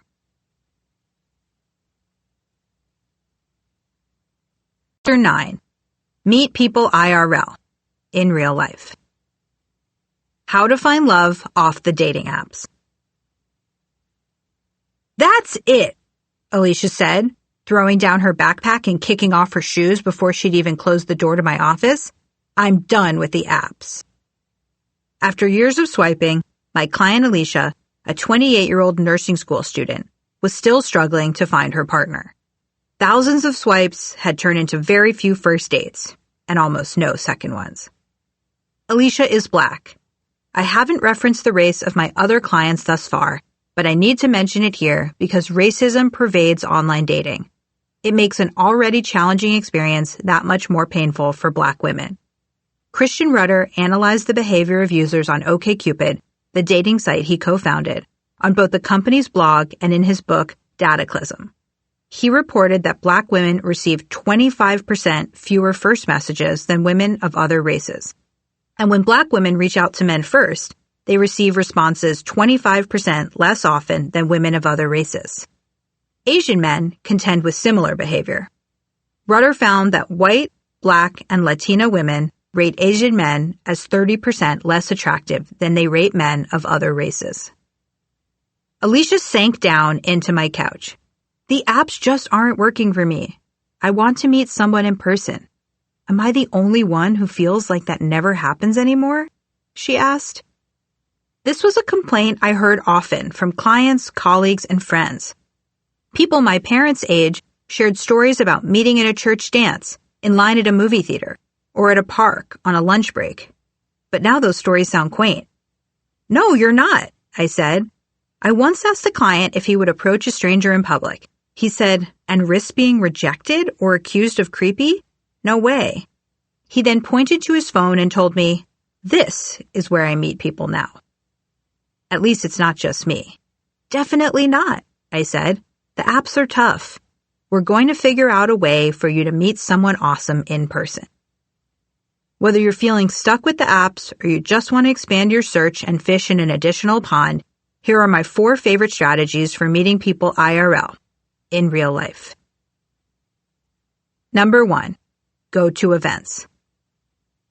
Alicia told me that she often saw events advertised online or heard about them through friends, but she didn't know which ones to choose. Oh, hello there, paradox of choice. Work ate up a lot of her free time, so it felt exhausting and risky to get dressed up and go to an event that could easily end up being a dud. Analysis paralysis usually won out. Why go to a potentially boring event when I could be bra off, yoga pants on by 5:30, she said. I knew events would offer Alicia the chance to find someone. My job was to help her pick the right ones. I pulled out my notebook and showed her a chart I designed called the Event Decision Matrix. It helps busy people strategically choose the best events. Every time you hear about a new event, you plot it on the matrix using these 2 dimensions. Number 1, how likely is it that I'll interact with other people at this event? Number 2, how likely is it that I'll enjoy myself at this event? The vertical axis marks how likely the event is to have person-to-person interaction. In other words, will people attending this event have ample opportunities to meet and chat? If you hear about a silent activity with no interaction, like seeing a play, you plot this at the bottom. If you learn of one where you're likely to have a conversation, maybe even an extended one, with the majority of people there, you plot it near the top. The horizontal axis represents the likelihood that you'll enjoy the event. Events that you're confident you'll love wind up all the way on the right. Events that you know you'll hate go all the way on the left. Here's why that matters. An event you'll enjoy, something that energizes you, is likely to bring out the best side of you. You'll be happier, more relaxed, and more yourself. That's the perfect time to meet someone. In addition, if you go to an event you think you'll enjoy and you end up not meeting any potential love interests, you're less likely to consider the event a waste of time. You still got to do something you liked, right? Alicia and I sat down and pulled up a popular event website. We used sf.funsheep.com, but you can just Google upcoming events near me. As we scrolled through the upcoming events, we plotted them on the event decision matrix. A weightlifting class? Alicia was more of a runner, so she didn't think she'd enjoy it. Plus, grunting side by side isn't a great way to spark a conversation. We placed that one in the bottom left quadrant of the matrix. Low likelihood she'd enjoy it, low likelihood of interaction. Free bike repair clinic? Probably a pretty chummy activity, but Alicia didn't own a bike, so that went in the upper left corner. Low likelihood she'd enjoy it, high likelihood of interaction. A movie screening of Before Midnight? A Richard Linklater classic for sure. But watching a movie with a group doesn't mean you connect with anyone. The only people talking are on screen. That one goes in the bottom right corner. High likelihood she'd enjoy it, low likelihood of interaction. Eventually, we discovered a book club discussing Ta-Nehisi Coates, the award-winning journalist who writes about culture, politics, and social issues. Ding, ding, ding! Alicia was a huge fan of his work, and book clubs are all about interaction. She could easily extend the group conversation into a one-on-one chat if she met someone she liked. Put that in the upper right-hand quadrant. Finally, an event with potential. But the event decision matrix wasn't enough on its own. Alicia needed to actually attend the events that fell in the upper right quadrant. Here's where I put my behavioral science tools to good use. Research from psychology professor Gail Matthews shows that publicly committing to a goal makes people more likely to accomplish what they set out to do. So I asked Alicia, do you think you can attend 2 upper right quadrant events per month? She promised to follow through, despite her busy work schedule. I gave Alicia a deadline, since deadlines help people take action and avoid the natural tendency to procrastinate. By this weekend, can you text me the 2 events you've chosen? Alicia started using her matrix right away. Within a month, she went from going on a few dates a year to meeting 6 potential partners in one night. The event where she met them? The Ta-Nehisi Coates Book Club. Create your own. If you're a busy person who wants to meet people IRL but struggles to decide which events to attend, start plotting your activities on the event decision matrix. If an event falls in that upper right corner, go to it. As you attend more and more of these, you'll learn how to quickly recognize events that hit the sweet spot. Fun for you, and likely to result in quality interactions. Exercise. Create your own event decision matrix. And if you're having a hard time visualizing what this looks like, we've included a blank event decision matrix in the accompanying PDF. Exercise. Attend events. Commit to attending just one event in the next 30 days. How to find interesting events. Keep an eye on Facebook events in your area. Follow the Facebook pages of organizations you're interested in, or sign up for their mailing lists. Look through meetup.com for upcoming gatherings that correspond with your interests. Many of these are free. You know those friends who always seem to be attending cool events? Ask them to invite you next time, or find out where they discover activities. Look up talks at local universities. Google words like art opening or film festival, along with the name of your city. Churches and synagogues have websites too. Add the events you find to your matrix, and focus on that upper right quadrant, especially if you have a busy schedule. One client of mine met his girlfriend at a human rights protest. Another signed up for a season as a free agent on a volleyball team made up of strangers, just to meet new people. She ended up dating the middle blocker, and now they play volleyball together twice a week. My friend met her husband at a meetup for listeners of a podcast they both loved. My friends Jane and Joey met playing skee-ball. Joey is a 3-time national skee-ball champion, and Jane attended a skee-ball night at a local bar. Now they're married with an adorable baby, and Jane is the skee-EO of their league. I love hearing stories about people who meet while volunteering. It's a great way to find people who are kind, which you now know is an underrated but supremely important quality in a partner. How to make the most of events. It's not enough to just show up to an event. To meet people, you actually have to meet people. Ideally, go alone. You'll look more approachable because it's easier to go up to someone who's alone than to wedge yourself into a group conversation. You may feel that familiar itch to reach for your phone, but seriously, keep it in your pants. If you feel like you really can't go alone, select the right kind of wing person, someone who's independent, caring, positive, and invested in your success. Invite someone who makes you feel comfortable and who knows you're trying to meet new people. Don't go with anyone who'd feel upset if you spent time talking to someone else. And your mother really said it best. You only get one chance to make a first impression. Wear something that makes you feel confident. Don't forget to flirt. Make eye contact with the people around you, smile, and then take your gaze elsewhere. Start small and commit to meeting at least one new person per event. Introduce yourself.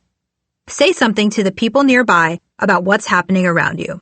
You could comment on a painting, the band, their earrings or shoes, anything. The point is to practice meeting new people, even if you're not attracted to them. That way, when you meet someone you like, you'll feel confident. Get those reps in.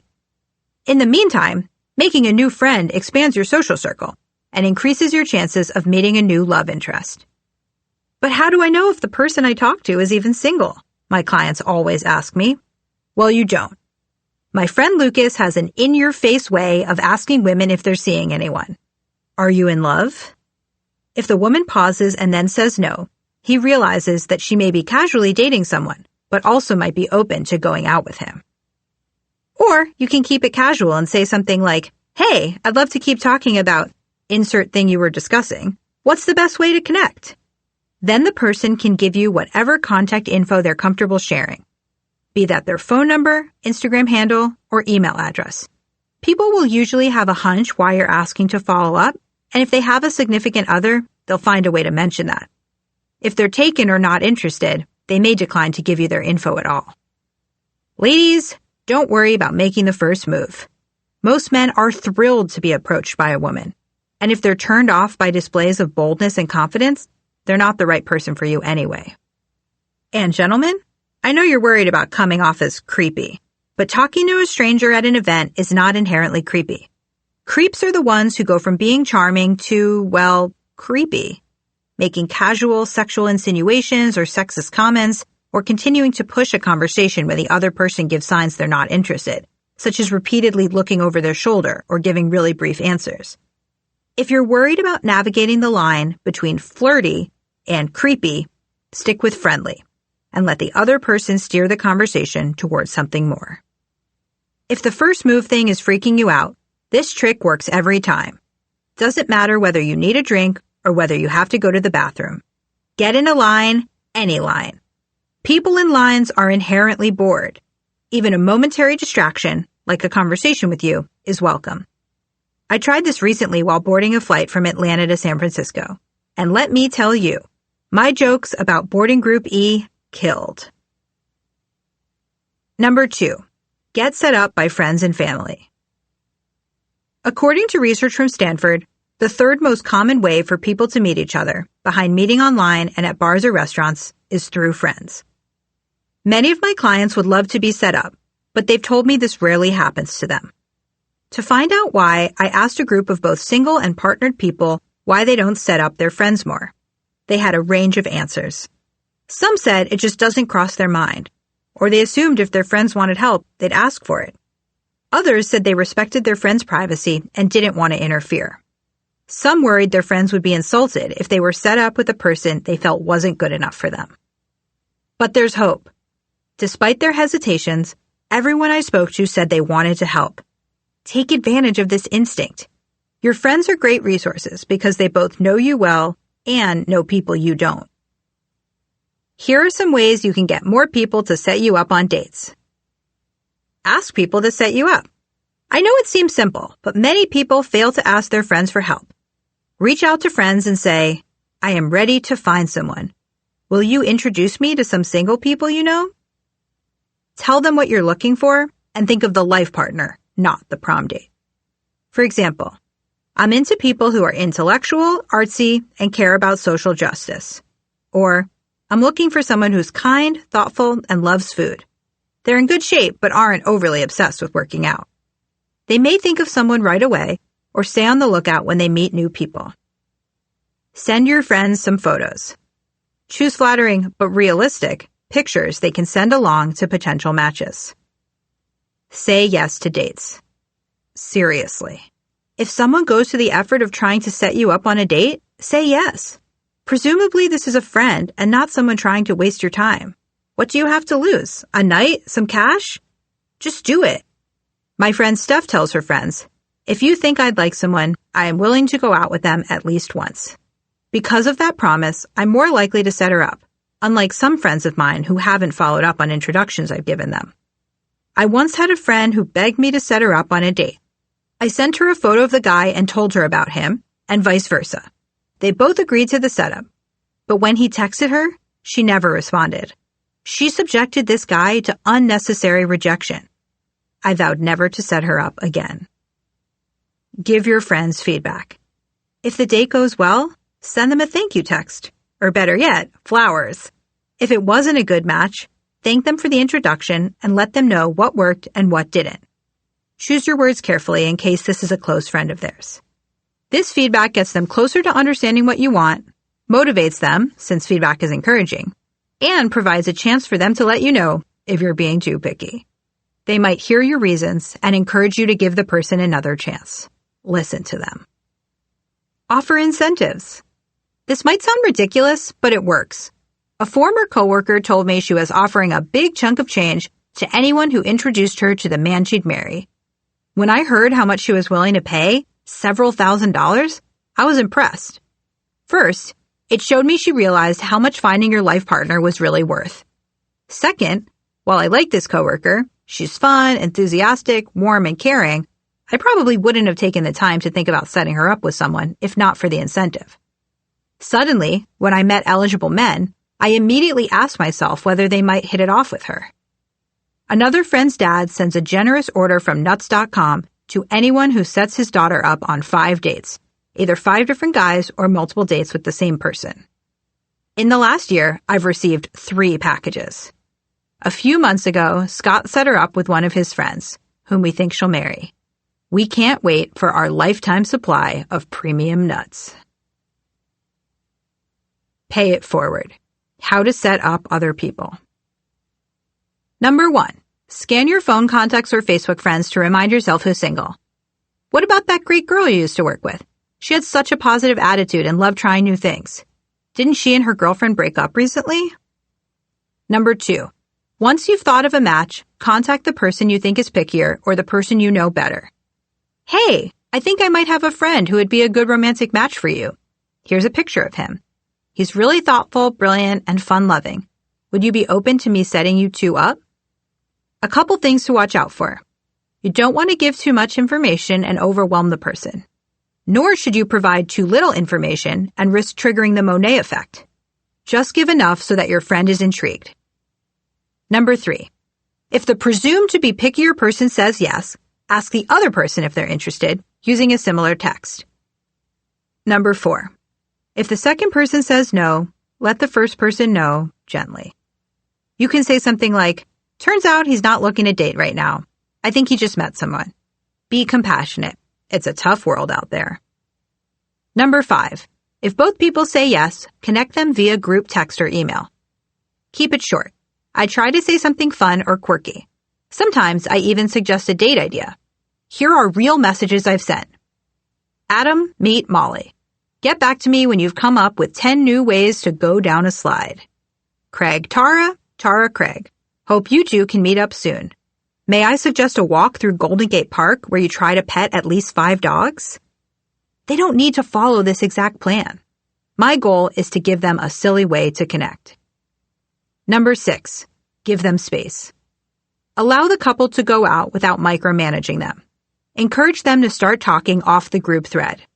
Once they've gone out, you can ask for feedback in order to get a better sense of what they're looking for, But again, be sensitive. It's up to them how much to share. Number 7, host parties. My friend Georgina, who's responsible for several long-term relationships and dozens more friend groups, hosts a monthly brunch called the Big Gay Brunch. She reduces the pressure of trying to be a perfect matchmaker by making it a friendly event. People come hoping to meet new people, whether it's romantic or platonic. She doesn't have to figure out who will like whom. She just puts her wonderful friends in the same place at the same time and lets them take it from there. Meeting people in real life, strategy number 3. Connect with people you already know. Sometimes your person is hiding in plain sight. This might be a friend of a friend, someone on your church committee, or in your running club. All you have to do is see this person in a different light. That's what happened to me. By the time Scott and I started dating, we'd been Facebook friends for 8 years and real friends for 1. I was able to see him with fresh eyes thanks to the perspective I gained from working with a dating coach. Yes, I'm proof this stuff really works. All the time, people tell me how they fell for a colleague they'd known for many months or a friend they'd been hanging out with for years. One of my clients, whom I'd been working with for months, finally ended up settling down with a woman he'd known for years. He reached out to her for help preparing for a job interview, and the 20-minute meeting stretched into a 4-hour conversation, sprawling from their favorite sports teams to the recent death of his father. He realized that this woman he'd counted as a friend for so long could be much more to him. Take a look at your friend group and see if there's someone who's single and with whom you share a lot of friendistry, a word I just made up that means friend chemistry. Is there someone who you love spending time with, whom you trust, whom you feel an inkling of attraction to? Come on, tell me. Who just popped into your mind? Before you start blowing up their phone, understand that the stakes are high. You don't want to make someone uncomfortable or negatively affect the dynamics of a friend group. The thought of making a move on a friend probably fills you with anxiety. That anxiety is telling you to proceed with caution. If you go down this path, respect this person's boundaries. I'm not encouraging you to get drunk with your friend and make a move. How about grabbing beers and saying something coy like, "Have you ever considered if we could be more than friends?" Or, "Crazy thought. I wonder what we'd be like as a married couple." If they're interested, they'll follow you down this conversational path and tell you what you need to know. Or they may not see you that way. Regardless, it's worth bringing up. If they're not interested, what's the worst that could happen? Make a joke and move on. Number 4, introduce yourself to people when you're out and about. Imagine you're commuting to work by yourself. As you get on the train, you have 2 options. Sit in a quiet car or one where people are encouraged to talk to each other. Quiet car all the way, right? Who wants to be trapped in a conversation with a stranger about their 11 foster cats or their missing toe? Behavioral scientists Nicholas Epley and Juliana Schroeder observed the same preference in their paper, Mistakenly Seeking Solitude, when they asked a group of commuters whether they'd like to interact with a stranger on the train or sit alone without speaking to anyone. Most people chose the silent option. Then they ran an experiment to see which experience commuters actually enjoyed more. They randomly assigned commuters on a public transit train in Chicago to either talk to the person sitting next to them, remain disconnected, or to commute as normal. They found that those who engaged with the stranger had the most positive experience on the train, and those who sat alone with their thoughts had the least positive experience. They replicated the results in an experiment on Chicago buses. Our instinct to avoid conversations with strangers is wrong. We only think we want solitude. We underestimate how much joy social connection can bring. Open your eyes and look around. Say hi to a stranger. But don't take this as blanket advice to harass strangers in public. Test the waters. When you approach someone, see if they are open to chatting by commenting on something around you or asking a question. If they're not picking up what you're putting down, leave them alone. Please don't get maced. That's bad publicity for me. But you'll probably be surprised, in a good way, by what happens when you smile at a fellow traveler or start a conversation with someone who elbowed to the front of the same concert as you. The world is full of great potential matches, or people who know great potential matches. Scott's parents met on the subway in New York. His future mom was holding a book from her psychology PhD program. His future dad recognized the title and said, "Oh, You're reading developmental psychology? That comment kickstarted a fulfilling marriage of 35 years and counting. When I heard their How We Met story, my initial thought was, this wouldn't happen today because they would have been wearing headphones. Let this be a reminder to leave your electronics in your pocket when you're traveling through the world. Nothing screams, "Don't talk to me," more than a giant pair of over-the-ear headphones. One of my clients met his girlfriend in an airport lounge. They were both traveling a ton for work. He pointed out that they had the same unusual heavy-duty carry-on luggage. Soon, they started meeting up at different airports across the United States for dates. Dating apps are still good for meeting a lot of people. You might even really like a few of those people. But don't underestimate the fun of meeting people IRL. Alicia dated a guy from the Ta-Nehisi Coates book club for a few months. After she recovered from the breakup, she continued using the event decision matrix to meet more potential matches. She's currently dating someone she met at her 10-year college reunion, an event she said she would have skipped if it hadn't landed in the upper right quadrant of the matrix. Key takeaways. Number 1. While apps are the most common way people meet one another these days, you can still strategize ways to meet people IRL, in real life. Number 2. Go to events. Use the event decision matrix to figure out the most promising ones to attend based on how likely you are to enjoy the activity and how likely you are to interact with other people. Number 3. Get your friends and family to set you up on dates by letting them know this is something you're interested in, making the process easy for them, saying yes to dates, and giving feedback and gratitude. You can even offer incentives. Number 4. Connect with people you already know. Your person may be hidden in plain sight. All you have to do is change your frame of mind. Number 5. Introduce yourself to people when you're out and about. Improve your chances by taking off your headphones and interacting with the world around you. If you're at an event and you don't know what to say, get in a line and start commenting on it. People in lines love to discuss lines.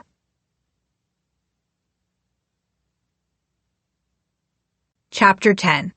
This is a date, not a job interview. How to create better dates.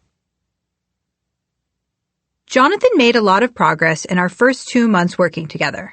He started saying yes to dates with different types of people he would have rejected in the past. One afternoon, he called me to report on his latest date. He's great, passionate, brilliant. We share the same values. He has great taste in books. He loves his work. Jonathan paused, but it's not a fit. What? I said, confused. I just didn't feel the spark. Oh, that's too bad, I said, deciding not to launch into a tirade against the dangerous myth of the spark. I do that in the next chapter. What did you do together? I'm really busy with work travel and a million meetings, so he met me at the coffee shop under my office before work. What time? 7 a.m. How long? About 20 minutes. I see. And how were you feeling at that time? To be honest, I was stressed. I was scheduled to meet with a big investor at 8 a.m., so I was pretty worried about that. And do you usually feel good in the mornings? No, I hate the mornings. I'm a night owl. I'm a wreck until I grab my coffee before work. I took a deep breath. I wanted Jonathan to see the situation from my perspective. So, you're not a morning person. You're not awake until you have caffeine. You were distracted by an important work meeting, and yet you decided to meet with him for 20 minutes at 7 a.m. for a coffee date? Yep, and no spark. Jonathan was trying. He really was. He was busy, and yet he made the effort to date when and where he could. But there's more to dating than simply making time for it. Environment matters. Remember the story of those Google employees who cut back on their M&M's consumption? They ate less candy once it moved from glass jars to opaque containers. That example demonstrates one of the most important lessons of behavioral science. The environment in which we make our choices matters. Jonathan left that 7 a.m. date thinking that there just wasn't a spark between them, that there was no romantic potential, that his date wasn't the right guy. But perhaps they'd merely met in the wrong context. When we go on dates, we're impacted by more than just the physical location of where we meet. The environment of a date is also when we meet, what we do, and the mindset we bring to it. When we first started working together, Jonathan treated dating as if it were an item on his to-do list, an activity to squeeze in between going to the gym and picking up his dry cleaning. He was bringing a harried, sexless mindset into dating and was then surprised when he felt no attraction to the other person. He's not the only one. Many of my clients, desperate to find love, but also busy with other commitments, have managed to drain all the flirtation and fun out of the experience of dating. Instead, they tend to engage in what I call evaluative dating, or evalu dating if you want to be cute about it. And evaluative dating isn't merely unpleasant. It's also a terribly inefficient way to find a long-term partner. In this chapter, I'll teach you how to shift your dating mindset from evaluative to experiential. From reviewing resume qualities and asking, is this person good enough for me? Do we have enough in common? To getting yourself out of your own head and into the moment. To asking yourself, how do I feel with this person? To paying attention to what unfolds when you're together. To dating with an attitude of curiosity. To allowing yourself to be surprised. I'll also explain how to create the right physical and mental dating environment to give yourself the best shot at finding love. Is it a date or a job interview? Imagine yourself in the following situation. You enter the room apprehensively, worried about what your evaluator will think of you. You're dressed nicely, but a bit uncomfortably. You hope you're not sweating. Damn it, you're definitely sweating. Back of the knees and underarms. You walk over to the table, put your bag down on the floor, shake hands, and slide into the seat across from them. Would you like something to drink? You mumble something about iced tea, no sugar. Was that a test? What does iced tea say about me? The iced tea arrives. The interview begins. Where did you go to school? What did you study? Why? What's the biggest risk you've ever taken? What's your 5-year plan? The evaluator invites you to ask her some questions. Within 45 minutes, the evaluation is over. You stand up, you shake hands, you put on a friendly smile. I look forward to speaking again soon. You leave. So tell me, was this a date or a job interview? Instead of imagining it in a conference room, what if it's at a wine bar? The setting might change, but the vibe is basically the same. I'm sure you've been on sterile dates like this one. I hear this from my friends and clients all the time. Dating isn't fun anymore. It feels like work. Look, I get it, and in a way, dating is work. Dating well requires time and effort, and it's not always enjoyable. It sucks to get rejected or find yourself let down again. If dating weren't the only way to find a long-term partner, how many of us would have given up on it years ago? But just because dating requires work doesn't mean it has to mimic what you do at work. This is not a networking meeting or a job interview. You should not conduct yourself the same way you do at work. This type of date quells any sexuality that might enter the equation. Even worse, dates that are structured like job interviews put us into press play mode. That's how behavioral scientist Kristen Berman describes what happens when we're prompted to repeat canned responses like a robot.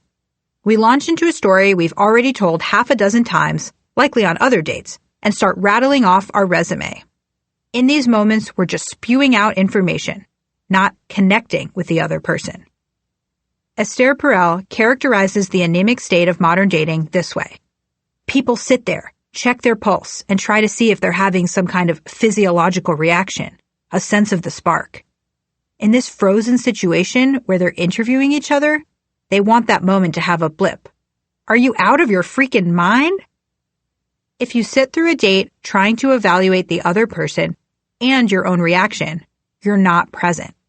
Your date can't get a sense of who you are, and you aren't present enough to experience the moment, let alone enjoy it. The point of the first date isn't to decide if you want to marry someone or not. It's to see if you're curious about the person, if there's something about them that makes you feel like you would enjoy spending more time together. 10 steps to designing better dates. You can design better dates that don't feel like job interviews, by shifting your mindset and selecting more intentional activities. Here's how to make dating fun again. Number 1, shift your mindset with a pre-date ritual. Your mindset doesn't just set the mood for your date. It can also determine the outcome. Richard Wiseman, a researcher from the University of Hertfordshire in the UK, wanted to find out how strongly our mindset affects our experiences. He recruited groups of people who thought of themselves as particularly lucky or unlucky. Wiseman gathered these people together and invited them to participate in an experiment. He handed out newspapers and asked everyone to count the number of photographs inside. The self-described luckies took just a few seconds to correctly count the number of photographs. The unluckies took around 2 minutes. How did the luckies do it so quickly? On the second page of the newspaper, in large type that took up half the page, there was a secret message. Stop counting. There are 43 photographs in this newspaper. The luckies saw this clue, wrote down the correct answer, and completed the task. The unlucky folks were so busy meticulously counting the photographs that they failed to see the hint. Wiseman didn't stop there. He included another message halfway through the paper that said, "Stop counting. Tell the experimenter you have seen this and win 250 pounds. Sadly, most of the unlucky folks missed this one too. Why did the lucky folks spot the first sign when the unlucky participants missed both clues? It all has to do with the way these two groups of people interact with the world. Lucky people expect good things to happen. They are open to opportunities and recognize them when they appear. When they looked through the newspaper, they weren't just looking at the photographs with blinders on. They saw the hint on the second page.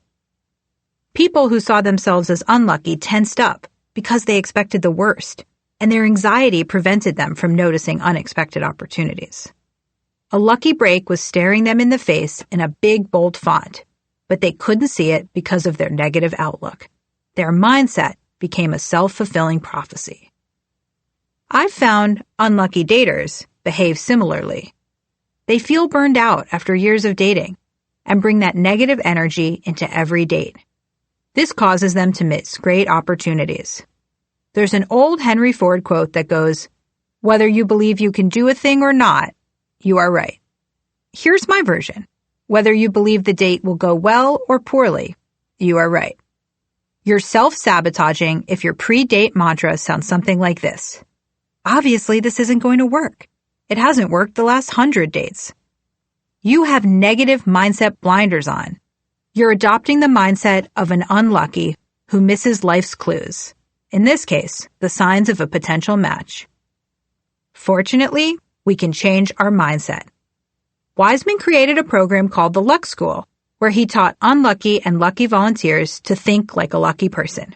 He focused on 4 things: listening to their intuition, expecting to be lucky, spotting chance opportunities, and rebounding more quickly when bad things happen.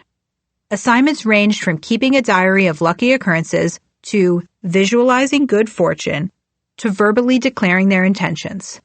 I am willing to put time and effort into changing my luck. After a month, 80% of the Luck School's graduating class felt happier, more satisfied with their lives, and most important, luckier. I want you to put yourself through your own version of Luck School, shifting your mindset to expect great dates. To help you do this, design a pre-date ritual.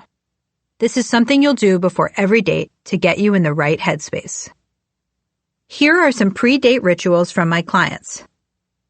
I always plan ahead. I turn off my work notifications. I try to block off at least 30 minutes before starting my date.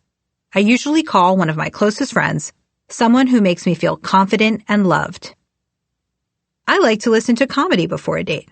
My favorite podcast is called Good One. On every episode, comedians share one of their all-time favorite jokes and then analyze it with the host.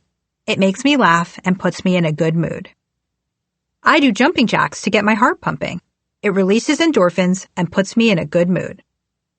I feel so unsexy when I leave work. Baths before a date work wonders. I use a bubble bath with a great smell. I've found scent is a powerful aphrodisiac. Then I apply lotion to my body. It helps me turn my work brain off and turn myself on. Exercise. Shift your mindset with a pre-date ritual. List 2 pre-date rituals you want to try before future dates. Commit to trying different pre-date activities until you find one that works for you. Number 2, choose the time and place of the date thoughtfully. Time and place matter. When do you tend to feel most relaxed and like yourself? Plan your dates in those time slots. No 7 a.m. dates, please. Stop going on dates in well-lit coffee bars. If you're thinking, this date sucks, at least I got some caffeine out of it, don't. You don't want your dates to feel like a networking meeting. Choose something sexier, like a candlelit wine bar. And try sitting next to, rather than across from, your date. Have you ever opened up to someone on a long drive? Or noticed that it feels easier to talk to a friend while walking side by side when you're not making direct eye contact? That's because it's easier to talk when we're not looking someone in the eyes. Psychologists Shogo Kajimura and Michio Nomura at Kyoto University in Japan explored this phenomenon in a 2016 study. When participants stared into the eyes of a face on a screen looking at them, as opposed to one looking off to the side, they struggled to complete a simple word matching game. Kajimura and Nomura attributed that difficulty to biology. Eye contact and processing language rely on the same neural circuitry. You can use this insight to your advantage on dates. Why not suggest going for a walk? This will help the date feel less like a job interview, protect your brain from overloading, and promote connection. Number 3, opt for a creative activity. Look for a fun activity you can do with your date. Dan Ariely and a team of Harvard Business School researchers ran an experiment where they sent couples on virtual dates in an online setting designed to look like an art gallery. They hoped this setting would spark conversation, and it did. Participants chatted about the artwork and discovered common interests. The art functioned as a third object, something both people could comment on. A third object takes the pressure off. It makes awkward silence a bit less awkward. If Renaissance paintings of the Virgin Mary or modern art sculptures of spiders aren't your thing, don't worry. It's not about the art. Third objects can include books, games, and even other people. I recommend going on dates where you can watch your companion interact with others. This is a great way to get a sense of those hard-to-measure qualities that are so important, like kindness. Perhaps that means taking a cocktail-making class in a small group. Is your date rude to the instructor? Patient while gathering the ingredients? Helpful to the woman who showed up late? Or you could suggest a date that forces you to collaborate, like working on a puzzle or visiting a Korean barbecue place where you have to cook your own meal. How well do you work as a team? You might even consider eating something messy, like dumplings dipped in sauce. Who can put up a front when they have soy sauce dripping down their chin? In any of these scenarios, you're gathering a lot more data than by talking one-on-one at 7 a.m. in a coffee shop. You can find a whole list of creative date ideas on my website, loganury.com. Here are some out-of-the-box dates that my clients and I have come up with. Visit a farmer's market and then cook brunch. Go roller skating. Create a 2-person hot sauce tasting contest. Watch YouTube to learn a dance from a favorite childhood music video. Do karaoke. See an old movie and then discuss it over a walk. Take a cooking class. Go for a bike ride and bring a picnic. Try swing dancing. Check out the stars at the local observatory. Rent scooters and explore the city. Bring helmets. Play games at a local arcade. Bring quarters. Bring watercolors to the park and paint pictures of the same tree or each other. You might even enjoy stealing this idea for a day of yes from a friend of mine. She explained, "We went on a date in which we took turns suggesting our next move, and the other person had to say yes, unless illegal or against their values. We met at the Brooklyn Heights ferry stop, where we said yes to getting on the ferry, and the next person had to suggest where to get off, to which the other needed to say yes. We kept exchanging ideas of things to do, and it was an amazing date. We ended up exploring a new neighborhood together, eating a single plate at multiple Polish restaurants, and getting in some pretty deep conversation." All right, admit it. Did you hear that list and say, yeah, sure, cool ideas, but that's way too out there for me? Who has time for that? I understand these dates feel far more intense than a regular old drinks or coffee date. But your goal here isn't to make things as comfortable as possible. It's to find a great person to build a relationship with. Going on dates like these is going to help you get there. Take a chance and suggest one of these activities. You don't have to commit to a whole day of hide and seek. Just choose something different. The worst thing that will happen is the person will decline your offer and insist on something more traditional. That's fine too. But a far more likely result is that your date is sick of those job interview dates too and will welcome the chance to try something new. Exercise. Try some out-of-the-box activities. Take time now to think of some fun date activities. Don't be afraid to get a little zany. Number 4. Show your work. Research from Harvard Business School professors Ryan Buell and Michael Norton found that people value something more when they see all the effort that went into it. Imagine if you were searching online for a flight. The quicker the results appear, the better, right? Maybe not. Norton ran an experiment where he had participants search for flights on a fake travel search engine. Participants were assigned to different experiment groups. For some, the program showed them immediate results. For others, the software took its time returning the results, with a progress bar that increased over time and a message about how it was searching for flights on this airline and then this airline and then that airline. Surprisingly, those in the second condition valued the system more. Even though it produced results more slowly, they felt the program was working harder on their behalf. They valued the effort of the program over the speed. This is why Domino's Pizza lets you follow along as your pizza is fired up in the oven and double-checked for perfection. We all know how pizza delivery works, but when you see effort, you appreciate value. We can apply the same lessons to planning dates. Act more like that second travel search engine by letting your date know about the things you've done to make the experience special. It's not about bragging or exaggerating. It's about making your efforts apparent so your date can appreciate them more. One great way to show your effort is to offer to plan the date or to choose a place near the other person's home or work. I've found that my clients who live in big cities like New York or Los Angeles often get trapped in a back and forth over whose neighborhood they'll meet in. You can show effort by making the date convenient for the other person. Message them something like, "Hey, what area do you live in? I can plan something near there." During the date, mention the thought that you put into particular decisions. Say, "I chose this Peruvian place because you wrote on your profile that your dream is to visit Machu Picchu." People will appreciate the effort, and your thoughtfulness will help you stand out. Number 5, play. Think back to the best date you've ever had. Perhaps you met up at a tequila bar, ate perfectly cooked carnitas tacos, and sipped spicy margarita after spicy margarita, whispering increasingly flirty things in each other's ears until it felt like you were the only people there, which eventually you were.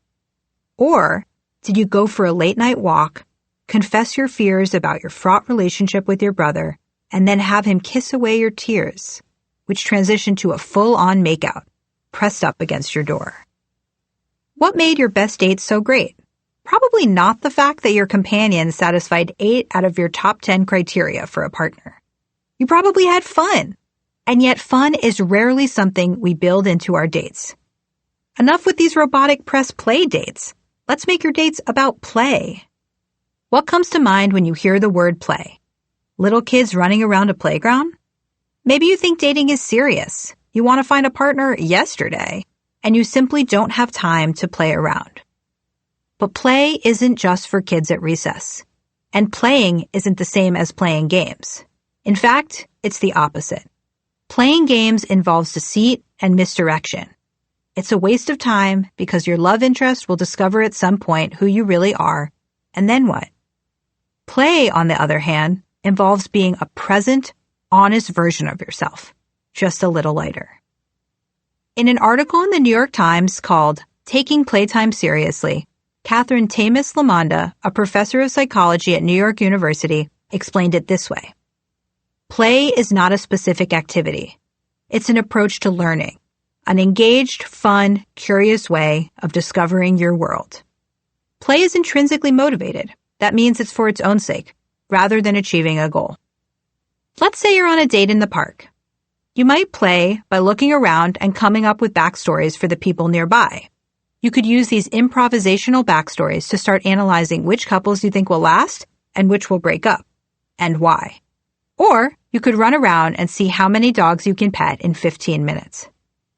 I understand this approach can feel a bit forced at first. Instead of pretending this is how you usually behave, try being self-deprecating about it.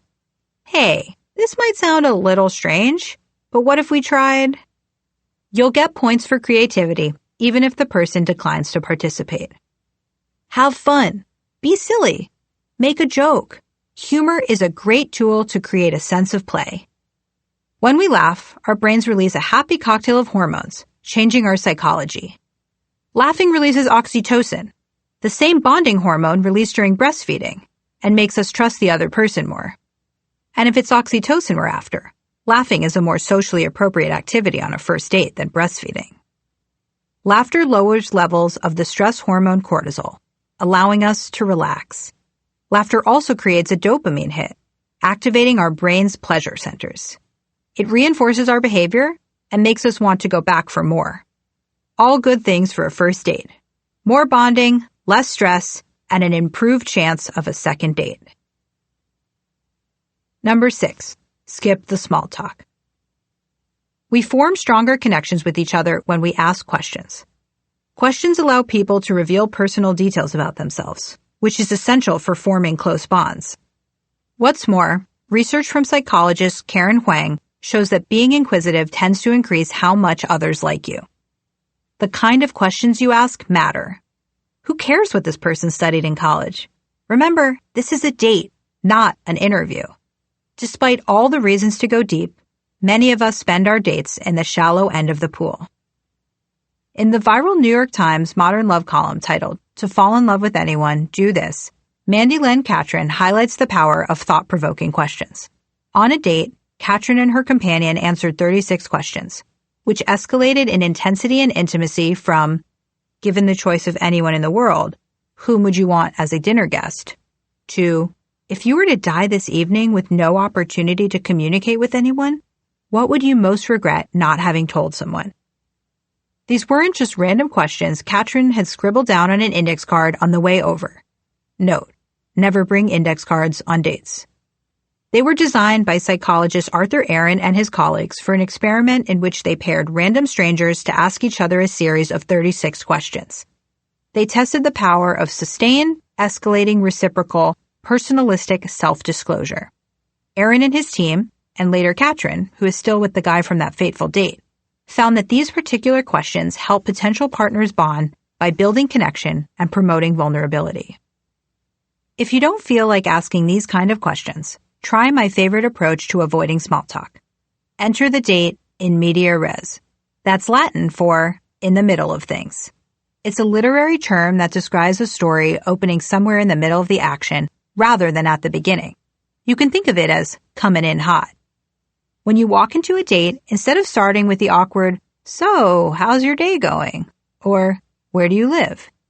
jump right into the middle of things. "You'll never guess what happened on my way over here."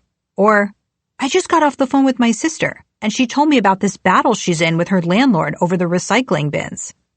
By skipping the getting to know you small talk and diving straight into the type of conversation that friends, or lovers, might have, you take a shortcut to intimacy. Of course, the conversation may reverse. You'll eventually cover how your day is going, where you live, and so on. But at least you will have dipped your toes into the waters of real conversation. Another great approach is soliciting advice. You can ask about a real thing that's going on in your life. "My sister's getting married in a few weeks, and I don't know if I should give a roast or a toast. Have you ever given a speech at a wedding?"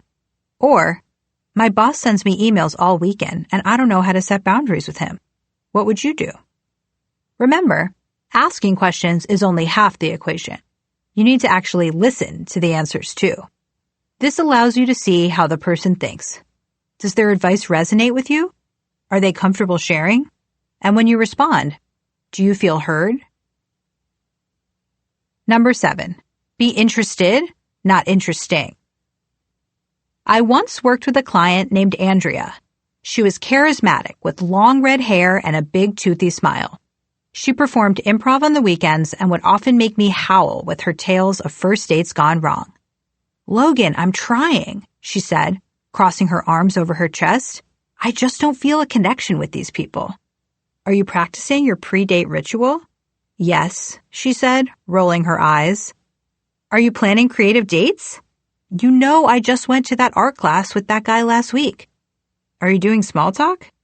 "I hate small talk." I was struggling to see what was going wrong, so I asked Andrea to go out with a guy friend of mine to gather more information. He called me immediately afterward. "How was it?" I asked. "Well, she talked over me the whole time, and she spent most of the date monologuing about some work drama. Oh, and she insisted on ordering for me." A few days later, Andrea came over again. I told her what he'd said. "I'm so embarrassed," she said. She was silent for a minute and then surprised me by grinning, as if the negative feedback had made her happy. Turns out, it had. "Wait, so it's me," she said. "It's not something wrong with all the men in this city. It's something I can change." Like Andrea, a lot of people think they need to perform on a first date. They want to make a good impression and come across as interesting. But good dates are about connecting with another person, not showing off. It's like this quote from Maya Angelou. "I've learned that people will forget what you said, people will forget what you did, but people will never forget how you made them feel." Instead of trying to be interesting, make the person feel interesting. That means learning how to be a good listener. There's a lot more to it than just hearing what another person is saying. Most of us listen in order to formulate our own responses, which puts the focus back on us. The goal is to understand, rather than merely waiting for your turn to talk. You can become a better conversationalist by learning to give support responses rather than shift responses. Sociologist Charles Derber identified a shift response as a moment in which you shift the focus of the conversation back to yourself. A support response, on the other hand, encourages the speaker to continue the story. For example, if your date says, "I'm going to Lake Michigan with my family in a few weeks," a shift response would be, "Oh, I went there a few summers ago." Even though on the surface you're engaging with what your date has said, you've drawn the attention back to yourself. A support response might sound like, "Have you been there before?" Or, "How did your family choose that location?" Support responses indicate that you're invested in their story and want to hear more. They make your date feel appreciated and amplify the connection between the two of you. Exercise. Practice support responses. Imagine you're out and your date makes one of the following statements. Think of a shift response and a support response to practice recognizing the difference. Your date. "My coworker just got a golden doodle puppy." What would be a shift response for this? What would be a support response? Your date. "I'm really into Ken Burns documentaries, especially the one on the Vietnam War." Think of a shift response and a support response to this one. Your date. "I'm thinking about going back to school." What would a shift response sound like to this one? What would a support response sound like? Number 8, limit phone use. Please, please keep your phone out of sight. Research from MIT professor Sherry Turkle found 2 negative impacts of having a phone on the table when you're talking to someone. 1, it decreases the quality of the conversation. People naturally tend to discuss more shallow topics because there's a fear that at any moment the phone will interrupt them. 2, it weakens the empathetic connection that forms between the two people. Despite all the evidence that phones create a barrier to connection, 89% of people admitted to taking out a phone during their last social interaction. Don't do it. Try this approach. At the beginning of the date, ask the other person how they'd feel about both of you committing to putting your phones out of sight. You'll show you care and increase your chances of the date going well. You might even bring up Sherry Turkle's research because nothing screams, "I'm good at sex," like a research citation. Number 9, End on a high note. An artist I know prides himself on always incorporating a happy ending to his dates. No, not that kind. Get your mind out of the gutter and back into this book. For example, toward the end of the night, he'll ask the cryptic question, "Have you ever been to San Francisco's secret slide?" And if his date is curious, he'll take them to this romantic, under-the-radar spot. He understands that the end of an experience matters. In a famous experiment, behavioral economists, including Daniel Kahneman, compared the experiences of patients undergoing a colonoscopy. Don't worry, these were all people who needed this exam, not just psych experiment volunteers. Some patients endured 30 minutes of unpleasantness, while others experienced 30 minutes of unpleasantness with an additional 5 minutes of slightly less discomfort tacked onto the end. Perhaps counterintuitively, people preferred the latter experience, even though the whole thing lasted longer. That's because of a phenomenon called the peak end rule. When assessing an experience, people judge it based largely on how they felt at the most intense moment and at the end. Their memory isn't an average of their minute-by-minute experiences. So order dessert at the end of the meal. Give the other person a meaningful compliment before you head your separate ways. Take advantage of the peak end rule. Number 10. Use the post-date 8 to shift to the experiential mindset. Jonathan, like many of us, had a long checklist of criteria for his potential partner. After his dates, all he could see were the ways people felt short when stacked up against his imaginary perfect man. That "does he check all the boxes" mentality is yet another example of evaluative dating. Checklists aren't inherently bad, but most people's lists focus on the wrong things, like someone's resume qualities. I designed a different kind of checklist for Jonathan, one that would help him shift from an evaluative to an experiential mindset. Instead of determining if a potential match met a particular requirement, he was able, with this list, to tune in to how he felt about his dates. It encouraged him to be more present and to focus on what really matters. I urged Jonathan to answer these questions on his way home from each date. The post-date 8. Number 1. What side of me did they bring out? Number 2. How did my body feel during the date? Stiff, relaxed, or something in between? Number 3.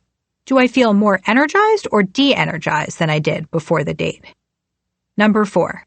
Is there something about them I'm curious about? Number 5. Did they make me laugh?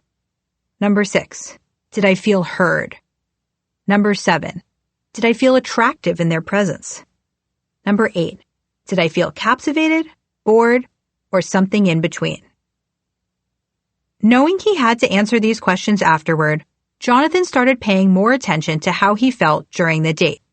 He started agreeing to second dates with guys who weren't as impressive on paper, but made him feel optimistic, attractive, and relaxed. He was able to more quickly reject guys who had impressive backgrounds but left him feeling cold. He allowed himself to experience the date, rather than interviewing the guy for the role of husband. Exercise. Answer the post-date 8. Take a look at the post-date 8 questions included in the PDF. Commit to looking at them at the end of every date to help you get in touch with how the person made you feel. Key takeaways. Number 1. We're suffering from the rise of evaluative dating, cross-examinations that feel like job interviews. Throw out your checklists and shift to the experiential mindset. Stay present and pay attention to how you feel around the other person. Number 2. Mindset matters. Whether you believe the date will go well or poorly, you're right. You can use a pre-date ritual to get into the right mental state before a date. Number 3. With a little planning, you can design better dates. Be thoughtful about where and when you go out. Incorporate play. Choose more creative activities, resist small talk, stay off your phone, and end on a high note. Be a good listener by offering support responses that encourage your date to elaborate on a story, instead of shift responses that direct the conversation back to you. Number 4. Instead of evaluating your date against certain criteria, answer the post-date 8 questions to tune in to how your date makes you feel.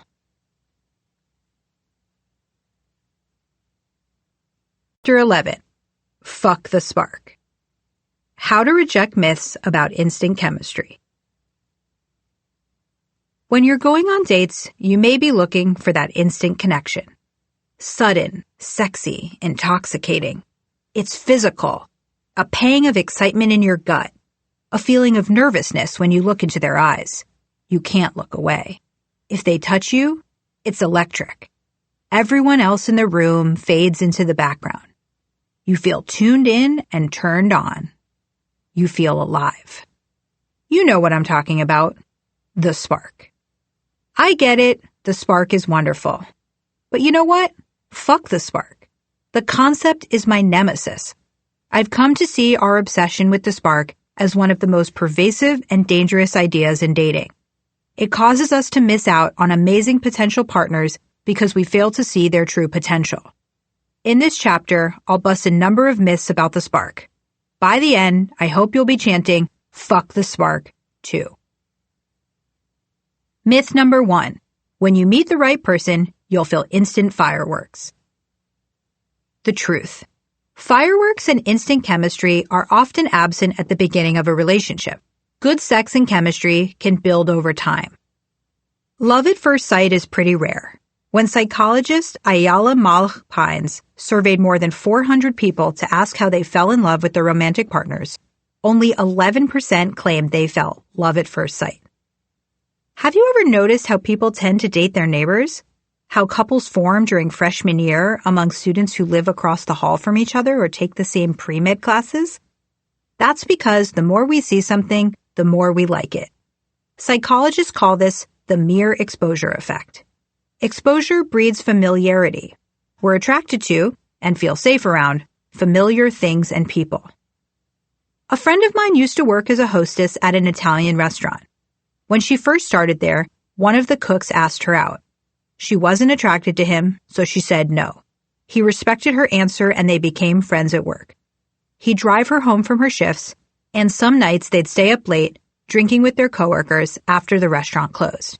6 months after he asked her out, she kissed him in the car at the end of the night. He was surprised, but thrilled. They went out later that week. Today they're married with 2 young kids. I wasn't feeling it at first, she told me, but he grew on me. It took time for those feelings to develop, but now I can't imagine my life without him. I hear stories like this all the time. Married couples love to tell me about their disastrous first, or first and second, dates. The message is clear. The spark can grow. Sometimes it's a tiny flame, gasping for breath. If you squelch the flame before it has time to breathe, you'll never get to warm yourself by the fire of long-lasting love. They should really hire me to write Hallmark cards. A few years ago, psychologists Paul Eastwick and Lucy Hunt explored this phenomenon. At the beginning of the semester, they asked straight male students to rank their straight female classmates' desirability, and vice versa. When Eastwick and Hunt analyzed the responses, they found that students were more or less in agreement about their classmates' attractiveness. This initial rating, based on first impressions, is known as mate value. 3 months later, at the end of the semester, the researchers asked students to evaluate their peers again. Now that the students knew each other, the scores had much more variability. These new scores reflected what's called unique value, what you think of someone after spending time with them. Here's how Eastwick and Hunt explained why the scores changed. When we first meet people, we evaluate them on their mate value, their overall attractiveness, and how they carry themselves. As we get to know and share experiences with them, we discover their unique value, who they are on the inside. In the classroom study, the first time the students evaluated one another, their answers reflected mate value, basically how hot they found their peers. And most people found the same people hot. But by the end of the semester, they judged them on their unique value, which depended on whom they'd gotten to know.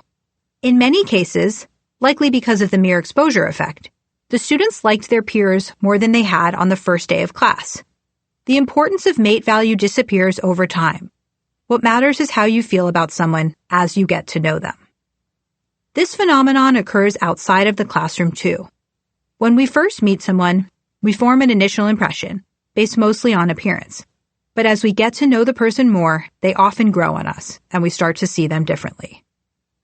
The same lesson applies to sex, too. Good sex often doesn't happen magically right away. As anyone who's had a lousy one-night stand can tell you, it takes time to develop a rhythm and learn about somebody else's body and preferences, and your own. Myth number 2. The spark is always a good thing. The truth. It's not. Some people are just really good at making a lot of people feel a spark. Maybe they're extremely attractive. Perhaps they're best-in-class flirts. Sometimes the presence of a spark is more of an indication about how charming someone is, or how narcissistic, and less a sign of a shared connection. I learned this the hard way with Burning Man Brian. He made me, and plenty of others, feel the spark, and I tried desperately to convert that initial excitement into a relationship. You may also think you feel the spark when your date is playing games or sending mixed signals.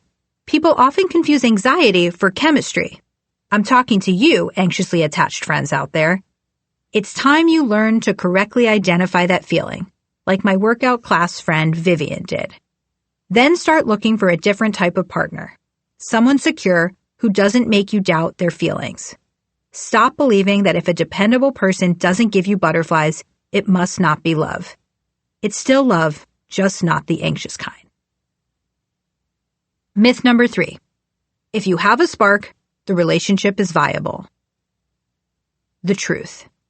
Even if the spark leads to a long-term relationship, it's not nearly enough to keep the relationship going. I've spoken to couples who stayed together years longer than they should have, all because of the spark. Many divorced couples once had the spark. A friend of mine went to South Korea to teach English after graduating from college. After 3 weeks, he was feeling homesick. He missed his family. He'd made no friends. His students barely seemed to register his lessons. Then one day, he walked into a local bar as it was closing. He noticed a tall blonde woman sitting in the corner. She was alone.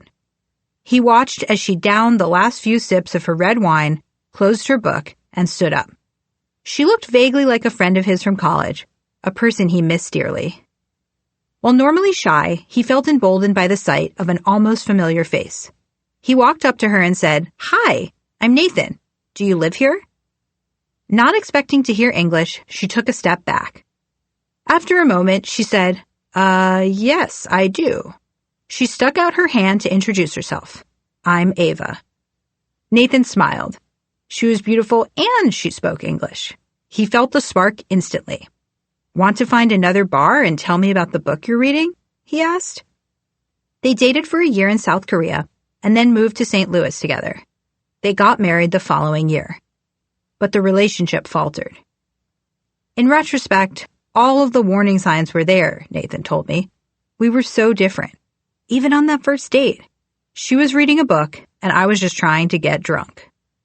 They changed the subject when certain topics came up, like the fact that he wanted children and she didn't, or that she wanted to return to South Korea and he felt ready to put down roots in St. Louis. I guess we just ignored our differences because of that initial spark. After less than a year of marriage, they could no longer ignore their discontent. "I really feel like our whole relationship was propelled by our how we met story," he said. "If we hadn't had this picturesque story of meeting abroad, of love at first sight, I don't know that we ever would have gotten married. Our whole lives were trying to live up to that fantasy meeting." Don't pursue the wrong relationship because you met the right way. Ditching the spark for the slow burn. The spark isn't a bad thing in and of itself. It can be a useful signal that you're attracted to someone. Plenty of good relationships start with the spark, but plenty of bad ones do too. The important thing to remember is that its absence doesn't predict failure, and its presence doesn't guarantee success. As my mathematician client said to me once, the spark is neither necessary nor sufficient for long-term relationship happiness. Stop using the spark as your first date indicator. Stop optimizing for that exciting feeling and focus on what matters, like loyalty, kindness, and how the other person makes you feel. And return to Chapter 7 if you need a reminder. Ditch the spark and go for the slow burn. Someone who may not be particularly charming upon your first meeting, but would make a great long-term partner. Slow burns take time to warm up, but they're worth the wait. In the next chapter, I'll help you decide how to identify a promising slow burn, why you should give that person a chance, and when to call it. A medical student friend of mine named Katrina had minimal success on dating apps. She is shy, which comes across as aloof on early dates. While she was going on first date after first date, she started spending time with her neighbor Susanna. She would tell Susanna all about her dating disasters. Months into the friendship, Susanna confessed her love to Katrina. They started dating shortly after that. Susanna told me that she continues to fall deeper and deeper in love with Katrina. That's the power of the slow burn. Key takeaways. Number 1. Fuck the spark. Fireworks and instant chemistry are often absent at the beginning of a relationship. Chemistry can build over time. Number 2. Context matters. You may not feel the spark with someone simply because of the environment in which you meet. Number 3. The spark is not always a good thing. That feeling of chemistry may actually be anxiety because the person doesn't make it clear how they feel about you. Sometimes the presence of a spark is more of an indication of how charming someone is or how narcissistic, and less a sign of a shared connection. Number 4. If you feel the spark, that doesn't necessarily mean the relationship is viable. Even if it leads you into a long-term relationship, it's not nearly enough to keep the relationship going. Nor is it a sign that you're meant to be together. Number 5. Ditch the spark and go after the slow burn. Someone who may not be particularly charming, but would make a great long-term partner.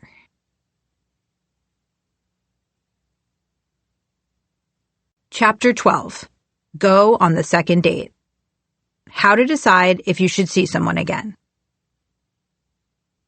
Over time, Jonathan, my client who had been going on dates that felt like job interviews, changed his approach. He ditched the coffee shop for a tiki bar near his house with great bartenders and flattering lighting. A place just noisy enough to give him an excuse to whisper in his date's ear. And he stopped worrying about the spark. Soon we were able to laugh at that 7 a.m. coffee date. Jonathan had mastered the first date. But he struggled to decide whom to see again. Honestly, he told me during one session, I'm meeting a lot of nice guys. But after the date, I find myself dwelling on their flaws. Boring job, cheesy sense of humor, wearing a vest. It wasn't Jonathan's fault that he tended to focus on the negative. Our brain evolved to do just that. And in my opinion, wearing a vest should not disqualify anyone from a second date. As comedian Dimitri Martin explains, vests have a purpose. You never know when you might encounter a narrow cold front. Fortunately, we can take action to override these impulses so that we don't miss out on great matches for silly reasons. We can train our mind to look for the positive and follow the dating version of the golden rule. Do not judge others the way you would not want to be judged. The negativity bias. In my interview with Helen Fisher, a biological anthropologist and the author of several popular books on relationships, she explained that our brains have developed a negativity bias, an instinct to ruminate on what's gone wrong. If you've ever received feedback from a manager or coworker, what do you remember more clearly? The compliments or the criticism? This is the negativity bias in action. Fisher said that our brain evolved to vividly remember negative experiences so that we can avoid them in the future. This wiring helped us to perceive and avoid threats. If you almost get eaten by a saber-toothed tiger, it's helpful to remember what that animal looks like and where it lives. We have fewer flesh-eating predators around these days, but our brains still hold on to the modern equivalent. If you have 5 ex-girlfriends and one of them hates you, Fisher said, it's helpful to remember which one that is. But this mindset that served our ancestors well and retains some value creates challenges today, especially for dating. It means we're likely to remember a person's bad qualities most clearly after a date, which is why you remember your last date as the girl whose breath smelled like scallion pancakes, not the one who raved about your outfit. The fundamental attribution error. In addition to the negativity bias, we unconsciously fall prey to cognitive biases that make us bad judges of character. One such bias is the fundamental attribution error, our tendency to believe someone's actions reflect who they are rather than the circumstances. When someone makes a mistake, we interpret the misstep as revealing something essential, and essentially bad, about that person's character. We don't look for external reasons to explain the behavior. For example, if someone arrives late to a date, we see them as selfish instead of assuming they hit traffic. Or if they don't text back when they said they would, they must be inconsiderate rather than experiencing a busy week at work. You know as well as I do that these generalizations aren't fair. But in the moment, our brains naturally make those leaps. Look for the positives. It's no surprise that, thanks to the negativity bias and the fundamental attribution error, Jonathan's first instinct was to turn down second dates. But if he wanted to find a long-term partner, he had to learn how to override these natural impulses and seek the positive. If not, he'd misjudge a lot of wonderful potential partners. If he couldn't get to the second date, how would he ever achieve his goal of walking down the aisle? Seeing the positives in life is a muscle, a skill you develop. It requires practice. Psychologist Sean Acor's research on gratitude journals found that simply writing down 3 new things that you are grateful for every night for 3 weeks will start to change the way your brain perceives the world. The exercise trains you to notice things that you might have otherwise missed, like how wonderful it is to catch the bus right before it leaves, or how good it feels to laugh with your coworker. You can do the same thing in your dating life. Train yourself to see the positives. Look for what others might miss when they talk to the same person. As philosopher and writer Alain de Botton told me, rather than focusing on someone's negative traits, use your imagination to search for what is desirable and good. I once coached a guy named Grant who was incredibly negative. Almost every sentence started with, "Yes, but..."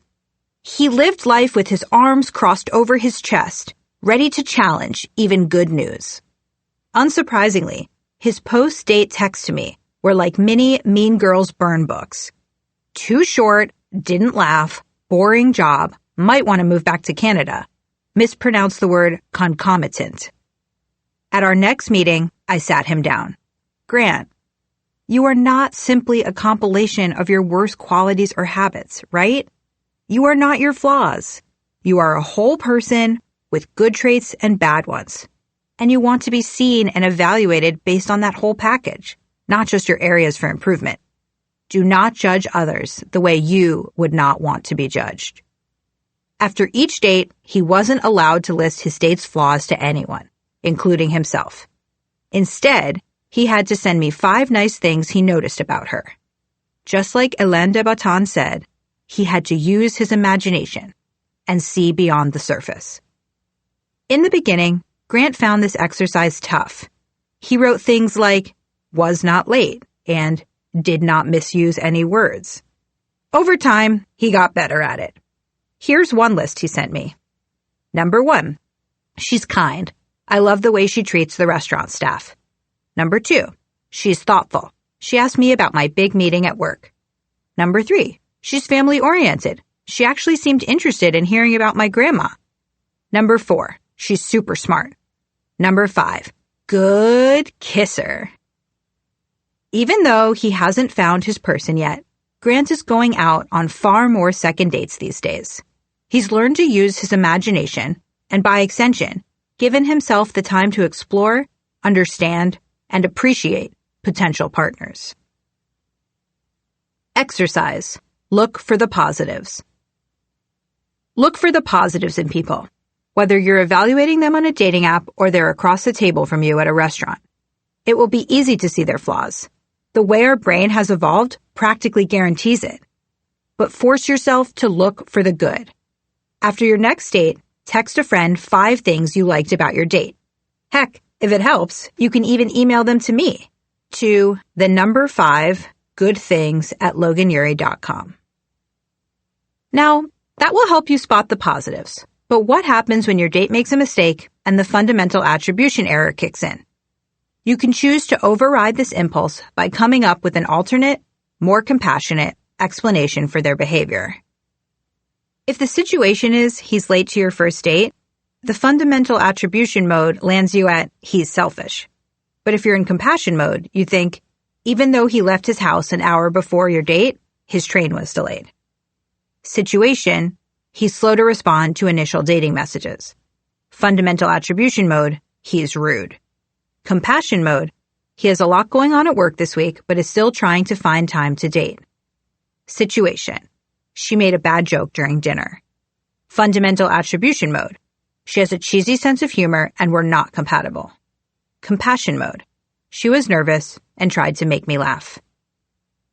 Try switching into compassion mode the next time you find yourself in one of these situations, so you don't mistakenly reject a wonderful potential match.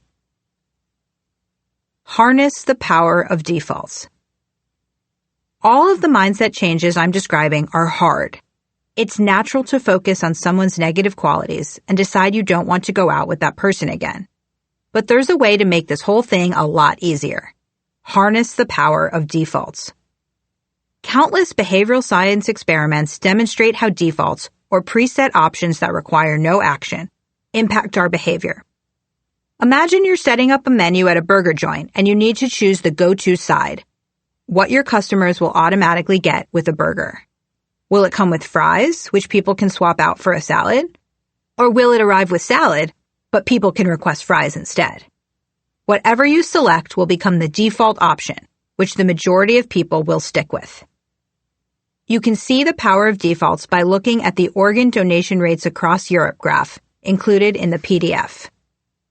As the graph shows, in some European countries, almost everyone is signed up to donate their organs. In other countries, barely anyone has registered as a donor. While we might attribute this to differences such as religious views or a more or less communitarian approach, that's not the case. Similar countries, like Denmark and Sweden, have very different organ donation rates. Why did this happen? It isn't because of religion or culture, but rather defaults. People tend to stick with the default, especially around hard emotional decisions like what to do with your body when you die. In some countries, like the first 4 shown in the graph, the form at the DMV says, check the box if you want to participate. Very few people check the box, and thus very few people sign up. In countries where the form says, check the box if you don't want to participate, again, very few people checked the box, and thus most people are automatically enrolled. This accounts for the high participation rates in the other countries in the graph. In both cases, the majority of people stuck with the default option and didn't check the box. This tiny difference, created by a person at the DMV who designed the form, had a huge impact on something as vital as organ donation. You can use defaults to your advantage in all kinds of ways. For example, a friend of mine wanted to lose weight. He established a default for himself. No bread. When someone offers him bread, he refuses it. He doesn't waste brain power on the decision. He follows his default rule. Now imagine the implications for your dating life. You can design defaults to help you make better decisions. Why not set a default that you'll go on the second date? Not only will this help you avoid the brain's natural tendency to focus on the negative, it will also help you look for that slow burn person instead of seeking the spark. Of course, there are exceptions, but assume you'll go out with someone a second time unless something dramatic happens to dissuade you. Like that hypothetical person who shows up 2 hours late, smelling of lobster, and on crystal meth. My client Emma was going on very few dates when we met. We worked on her profile, her opening lines, her listening skills, and more. We set a goal of at least 1 date a week. Being the overachieving, metrics-driven operation manager she is, she went from having very few dates to multiple dates a week. After a month, I realized I was rarely hearing the same name twice. Emma, are you going on any second dates? I asked in our next session. She thought about it for a moment. Nope, I guess not. Just first dates. But look at how many I've had. That's great, I said, but don't lose sight of our overall goal, helping you find a long-term partner. I want you to try to go on more second and third dates with people. She agreed to make second dates her default rather than the exception. A week later, she sent me a text. I already have second dates lined up with both of the guys I went out with yesterday. It might seem obvious, but this simple change, from focusing on second dates instead of first ones, made a meaningful difference to her approach. Within another month, she found herself on a second, and then a third, and then a 10th date with a great guy who was getting over a difficult breakup. He was afraid of getting hurt, but we just kept going out. We got deeper and deeper until we built an intense bond. They're still dating and considering moving to Austin together. In the end, it was the default second date rule that led Jonathan to meet his now partner. Jonathan said that before we worked together, he likely wouldn't have gone out with this guy in the first place because he is below Jonathan's previous height minimum. Or, if they'd gone out, Jonathan would have turned down a second date because they had a just okay first date. Luckily, he gave the guy another shot. My boyfriend is driven and successful, but not in the way as I originally expected. We have so much fun together. He's a phenomenal listener and communicator. We have incredible chemistry. He's also super attentive to my needs. In the past, I thought I wanted this big CEO type, but it turns out that's not what makes me feel fulfilled. Letting go of that faulty list of requirements was a game changer. It enabled me to focus on our experiences together. The stakes here are pretty low. When you're on a first date, you're not looking to fill the position of life partner.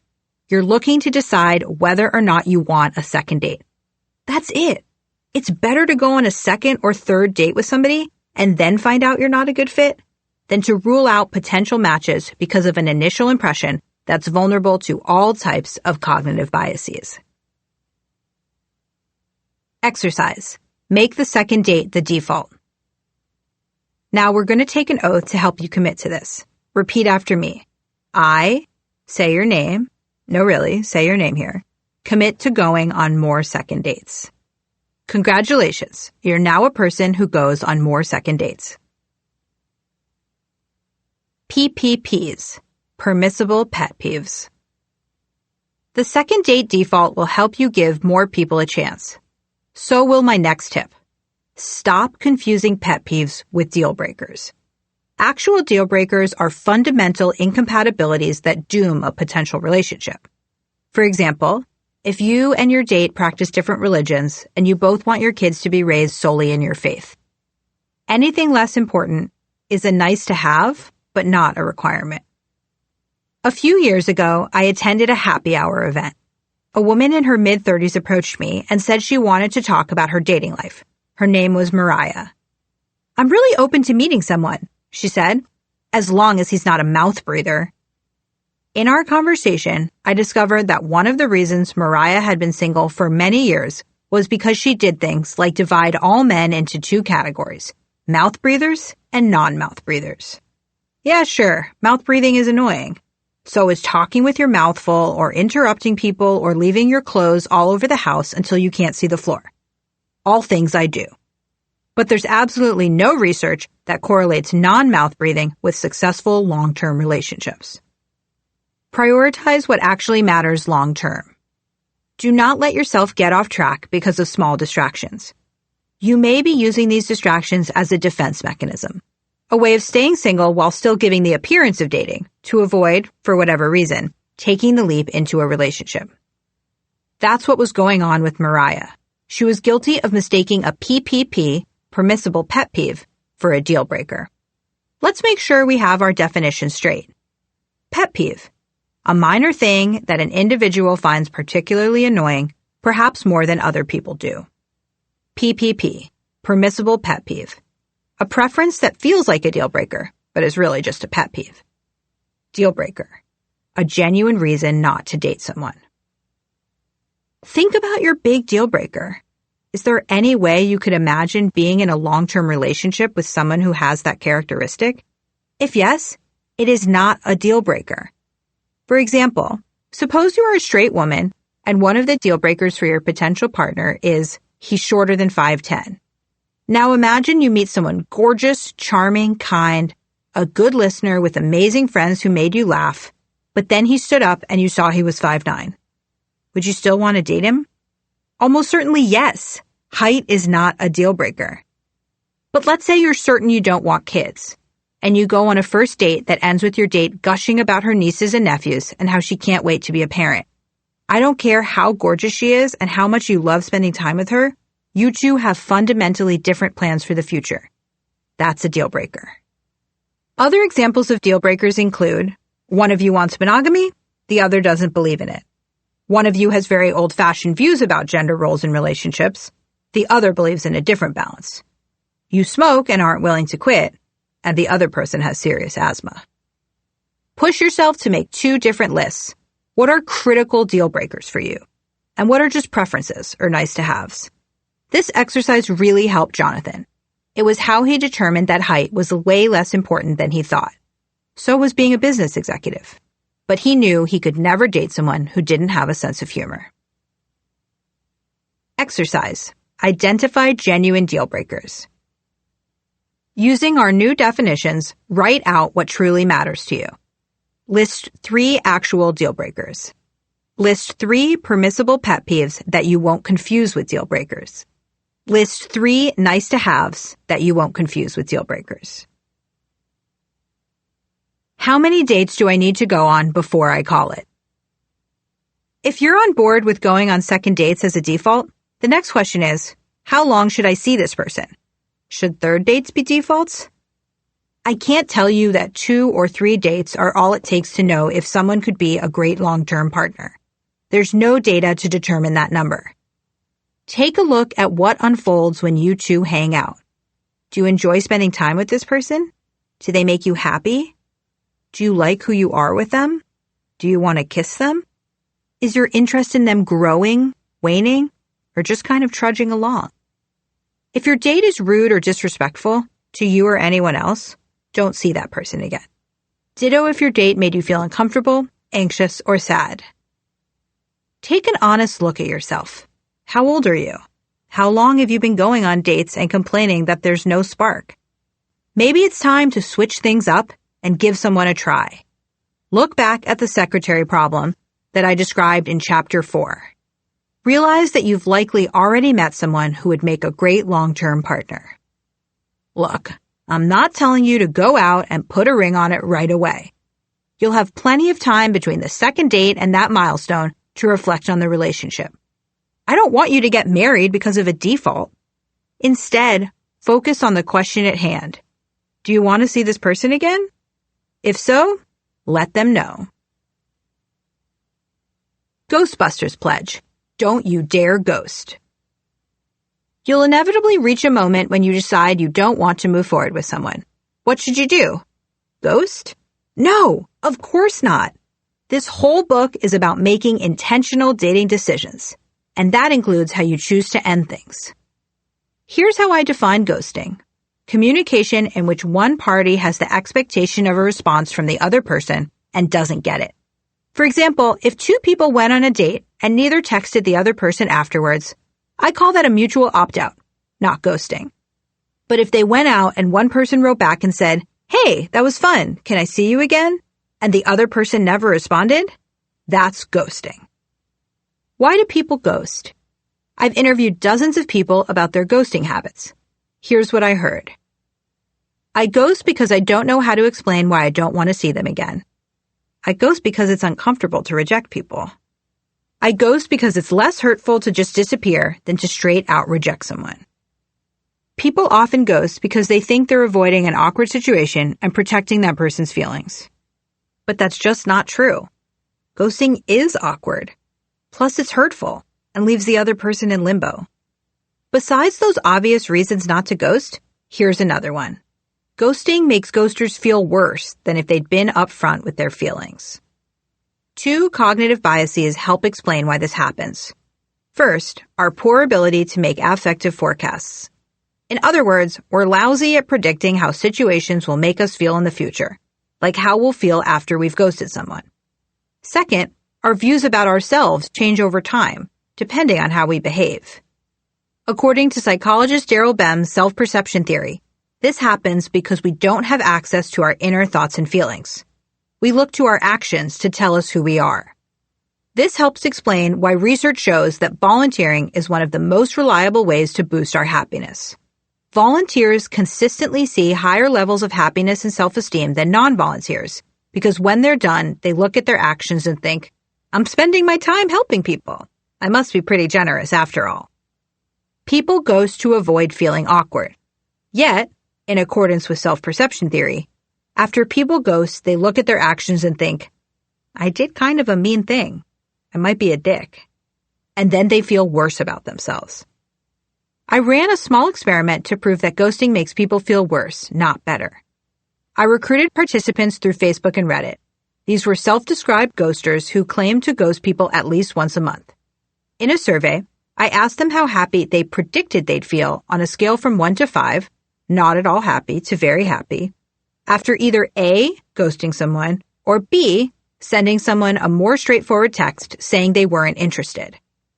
Unsurprisingly, most of these ghostly respondents anticipated they'd feel neutral to happy after ghosting someone, and would feel somewhat unhappy to not at all happy after sending the rejection text.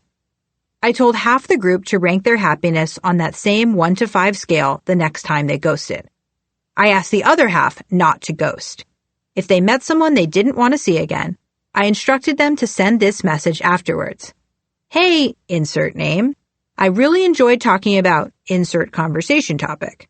I don't think we're a romantic match, but I enjoyed meeting you. I asked these people to send me screenshots of what they sent and the responses, if any, they received. What do you think happened? Most of the ghosters who did not send a message reported feeling neutral to not very happy about their behavior. In follow-up interviews, they said they felt guilty and that when the person checked in multiple times after the first date to see if they wanted to go out again, it made them want to avoid their phones altogether. Those who sent a straightforward message indicating that they weren't interested received positive reinforcement from the other person almost 2/3 of the time. In the other cases, the person didn't write back at all. There was only one incident in which the person wrote back and requested more information about what was wrong, and that escalated into a fight. When people ghost, they think they're taking the easy path for themselves, but they're wrong. If we instead choose the kind, upfront, polite path, we get positive reinforcement. The person is likely to respond and say something like, "Thanks for letting me know. Good luck out there." Hear that sound? It's a sigh of relief. We feel better because the person has just affirmed that we are a good person. Hopefully I've convinced you why you shouldn't ghost, but sometimes it's difficult to compose that thank you next text. Make it easy on yourself. Go to the notes folder on your phone or save a copy of the Mad Lib style goodbye text I just gave you. Commit to sending it as soon as you realize you're not interested in someone. Rejection do's and don'ts. Do. Number 1, be polite. Number 2, be clear. You can use some combination of, I don't think we're a romantic fit, or I don't think we're the right match. Number 3, make it short and sweet. You're writing a polite heads-up note, not a manifesto on the perils of modern dating. That's my job, not yours. Don't. Number 1, say you want to be friends if you don't mean it. Someone might take you up on it, and if you're not genuine about that, it will just hurt more. Number 2, criticize the person or give feedback. That's unsolicited, and it's not your place to judge. Number 3, get into a long back and forth if they want more details. It's nice to be clear, but you don't owe them a drawn-out conversation. Let's start a Ghostbusters pledge where we all commit to being upfront and honest with how we're feeling. Stop ghosting. It's hurting you. Key takeaways. Number 1, the negativity bias is our natural tendency to ruminate on what's gone wrong. You can override it by seeking out your date's best qualities. Remember the dating version of the golden rule. Do not judge others the way you would not want to be judged. Number 2, we're prone to the fundamental attribution error, our tendency to believe someone's actions reflect who they are rather than their circumstances. For example, if someone arrives late to a date, we may assume they're selfish. We can override this error by coming up with a more compassionate reason for their behavior. Perhaps their boss dropped by their desk for a last-minute conversation when they were trying to leave work. Number 3, we are worse judges of character than we think, and it often takes time for attraction to grow. Therefore, we should create a default. Go on the second date. Number 4, Distinguish your permissible pet peeves from your deal breakers. Don't write someone off because of something silly that doesn't really matter long term. Number 5, don't you dare ghost.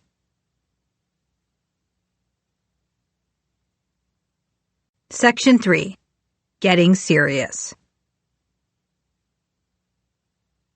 Chapter 13, decide, don't slide. How to consciously navigate relationship milestones. Have you ever polished off an entire tub of movie theater popcorn by yourself, not realizing how much you were eating until your hand grazed the cardboard bottom? If you're anything like me, probably. What about eating a whole package of snack-sized bags in one sitting? Probably not. That's because reaching the end of a container, however big or small, creates a decision point, a moment that interrupts our automatic behavior and gives us an opportunity to make a conscious choice. In this case, do I want to keep eating popcorn? Research by behavioral scientists Amar Chima and Dilip Soman demonstrated the power of decision points in a clever, and I assume delicious, study. They gave each participant a package of 20 cookies to snack on while completing a series of tasks. They packaged the cookies in 3 different ways. All 20 stacked in one column, divided up into smaller sections with white wax paper, or divided up with pieces of colored wax paper. The tasks themselves didn't matter. What the researchers really cared about was whether the packaging affected how many cookies the participants ate and how quickly they ate them. They found that the participants whose cookies were separated by colored paper ate fewer cookies and took longer to consume them. That's because the colored wax paper created more obvious decision points, chances to shift their brains from unconscious thinking, or in this case, snacking, to deliberate decision-making. The stack of cookies offered no decision point, and the white wax paper was easy to ignore. But the colored paper jolted the cookie eaters out of their mindless snacking and forced them to consider, should I keep eating these cookies? All areas of life present decision points, not just eating cookies or popcorn. Relationships, in particular, are full of decision points. Many of them stress us out and keep us up at night. But I see decision points as gifts, opportunities to pause, take a breath, and reflect on what we're doing. We can take inventory of our lives and strategize about our next move. This allows us to make better, more thoughtful decisions. But relationship decision points are never as obvious as the colored pieces of paper that divided the cookies. They can be easy to miss, especially when we're being carried along by the momentum of life. Psychologists describe 2 ways couples transition into the next stage of a relationship: deciding or sliding. Deciding means making intentional choices about relationship transitions, like becoming exclusive or having children. Sliding entails slipping into the next stage without giving it much thought. This distinction matters. The National Marriage Project, an annual report on American marriages conducted by researchers at the University of Virginia, found that couples who made a conscious choice to advance to the next stage of their relationship enjoyed higher quality marriages than those who slid into the next stage. Furthermore, researchers from the University of Louisville and the University of Denver found that individuals who tend to slide through relationship milestones feel less dedicated to their partners and engage in more extramarital affairs. These findings suggest sliding through decision points can put a relationship at risk. While relationships present many crucial decision points, in this chapter I'll help you address 2 of them: defining the relationship and moving in together. Define the relationship, DTR. Remember my client Jing? She was the hesitator who started dating for the first time at 31.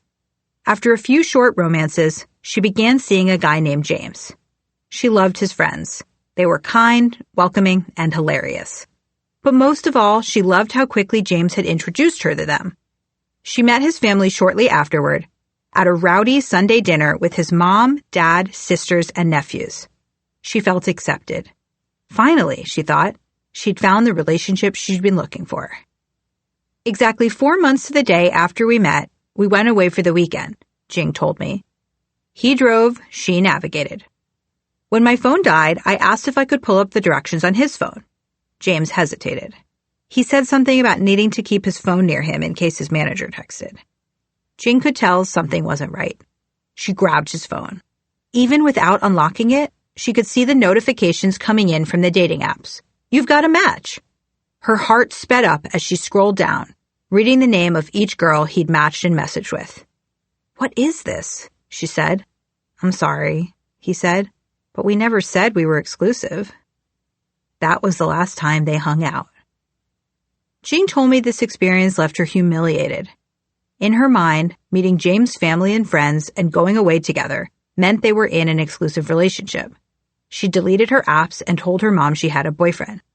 But James had a different perspective. They were not exclusive until they'd explicitly had the talk. You know, the chat when you check in on what you're doing together, aka the DTR, define the relationship, or the woo-woo, what's up with us. I just feel so pathetic, she said. Jing wasn't alone. And she wasn't struggling with misaligned expectations just because she was relatively new to dating. All the time, I see people making different assumptions about what's going on in their love lives. They avoid bringing up the DTR because it feels awkward or they're scared they'll ruin things. But the DTR is an essential decision point. It's a chance to discuss where you are and where you're headed. If someone doesn't take you seriously as a potential partner, wouldn't you rather know that sooner than later? In order to gain the insight you need to make the right choice for yourself, you must DTR. It's also important from a sexual health perspective. If either of you is sleeping with someone else, the other one deserves to know. There's no perfect time to DTR. Bring up the conversation when you feel like you're ready to stop seeing other people and would feel comfortable calling the person your boyfriend or girlfriend. This is different for everyone. If you know you're someone who rushes into things, check in with a few friends for a gut check on your timing. Rushing to DTR is common among anxiously attached folks. Revisit Chapter 6 for a refresher. Make sure to talk in person.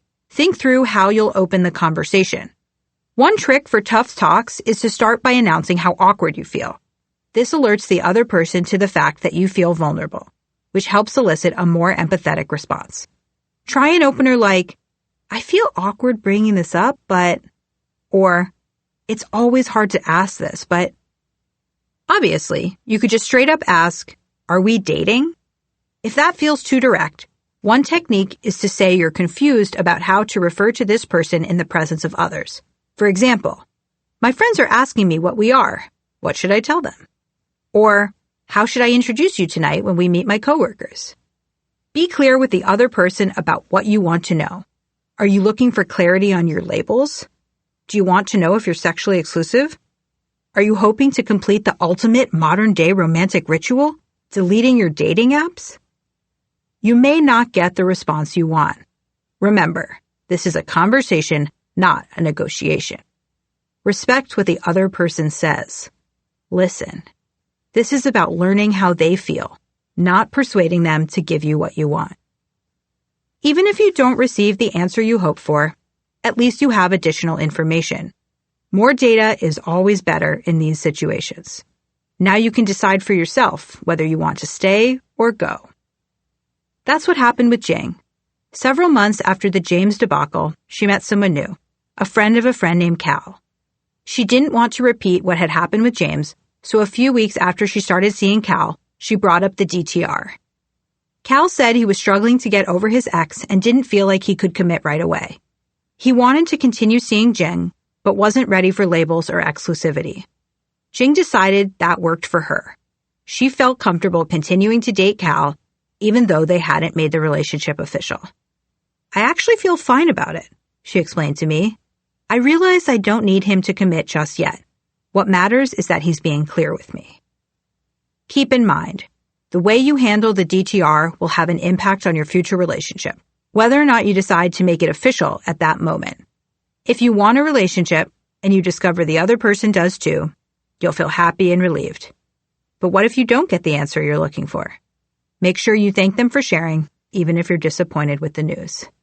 Welcome their words with compassion and curiosity to show your partner they're free to tell you what's on their mind, even if it's not what you want to hear. Exercise. Prepare for the DTR. Sit down with a journal and answer the following questions to help you prepare for this conversation. Number 1. How do you want to open the conversation? Number 2, what's your goal for the conversation? Number 3, how will you respond if the other person shies away from the topic or isn't ready to DTR? Check out the Critical Conversation Planning doc in the attached PDF for more information on prepping for this discussion. Moving in together. One of the most important decisions in a relationship is choosing to get married. You know, that whole thing with the ring and the knee and the Instagram post. But for many modern couples, the decision to move in together comes first. While the U.S. population has grown by 80% since 1960, the number of unmarried couples living together before marriage has exploded by 1,500%, from around 450,000 in 1960 to 7.5 million today. 50 to 60% of couples now live together before they get married. But many people don't take this decision point as seriously as they should. They think of moving in together as the ideal way to test their relationship. The Pew Research Center surveyed a nationally representative panel of randomly selected U.S. adults. 2/3 of respondents between the ages of 18 to 29 agreed that couples who live together before marriage are more likely to have a successful marriage. However, the research into living together before marriage tells a different story. Married couples who move in together before they get married tend to be less satisfied and more likely to divorce than those who don't. This association is known as the cohabitation effect. When researchers first investigated the cohabitation effect, they figured only a certain kind of couple moved in together before marriage. These couples, the researchers assumed, were laxer about marriage and thus more open to the idea of getting divorced. However, as more and more people choose to cohabitate before marriage, it's much harder to say that only a particular type of couple is choosing this path. Researchers have a new theory. They now blame living together itself. Consider these two hypothetical couples, Ethan and Jamie and Adam and Emily. Ethan and Jamie move in together because Jamie's lease is up.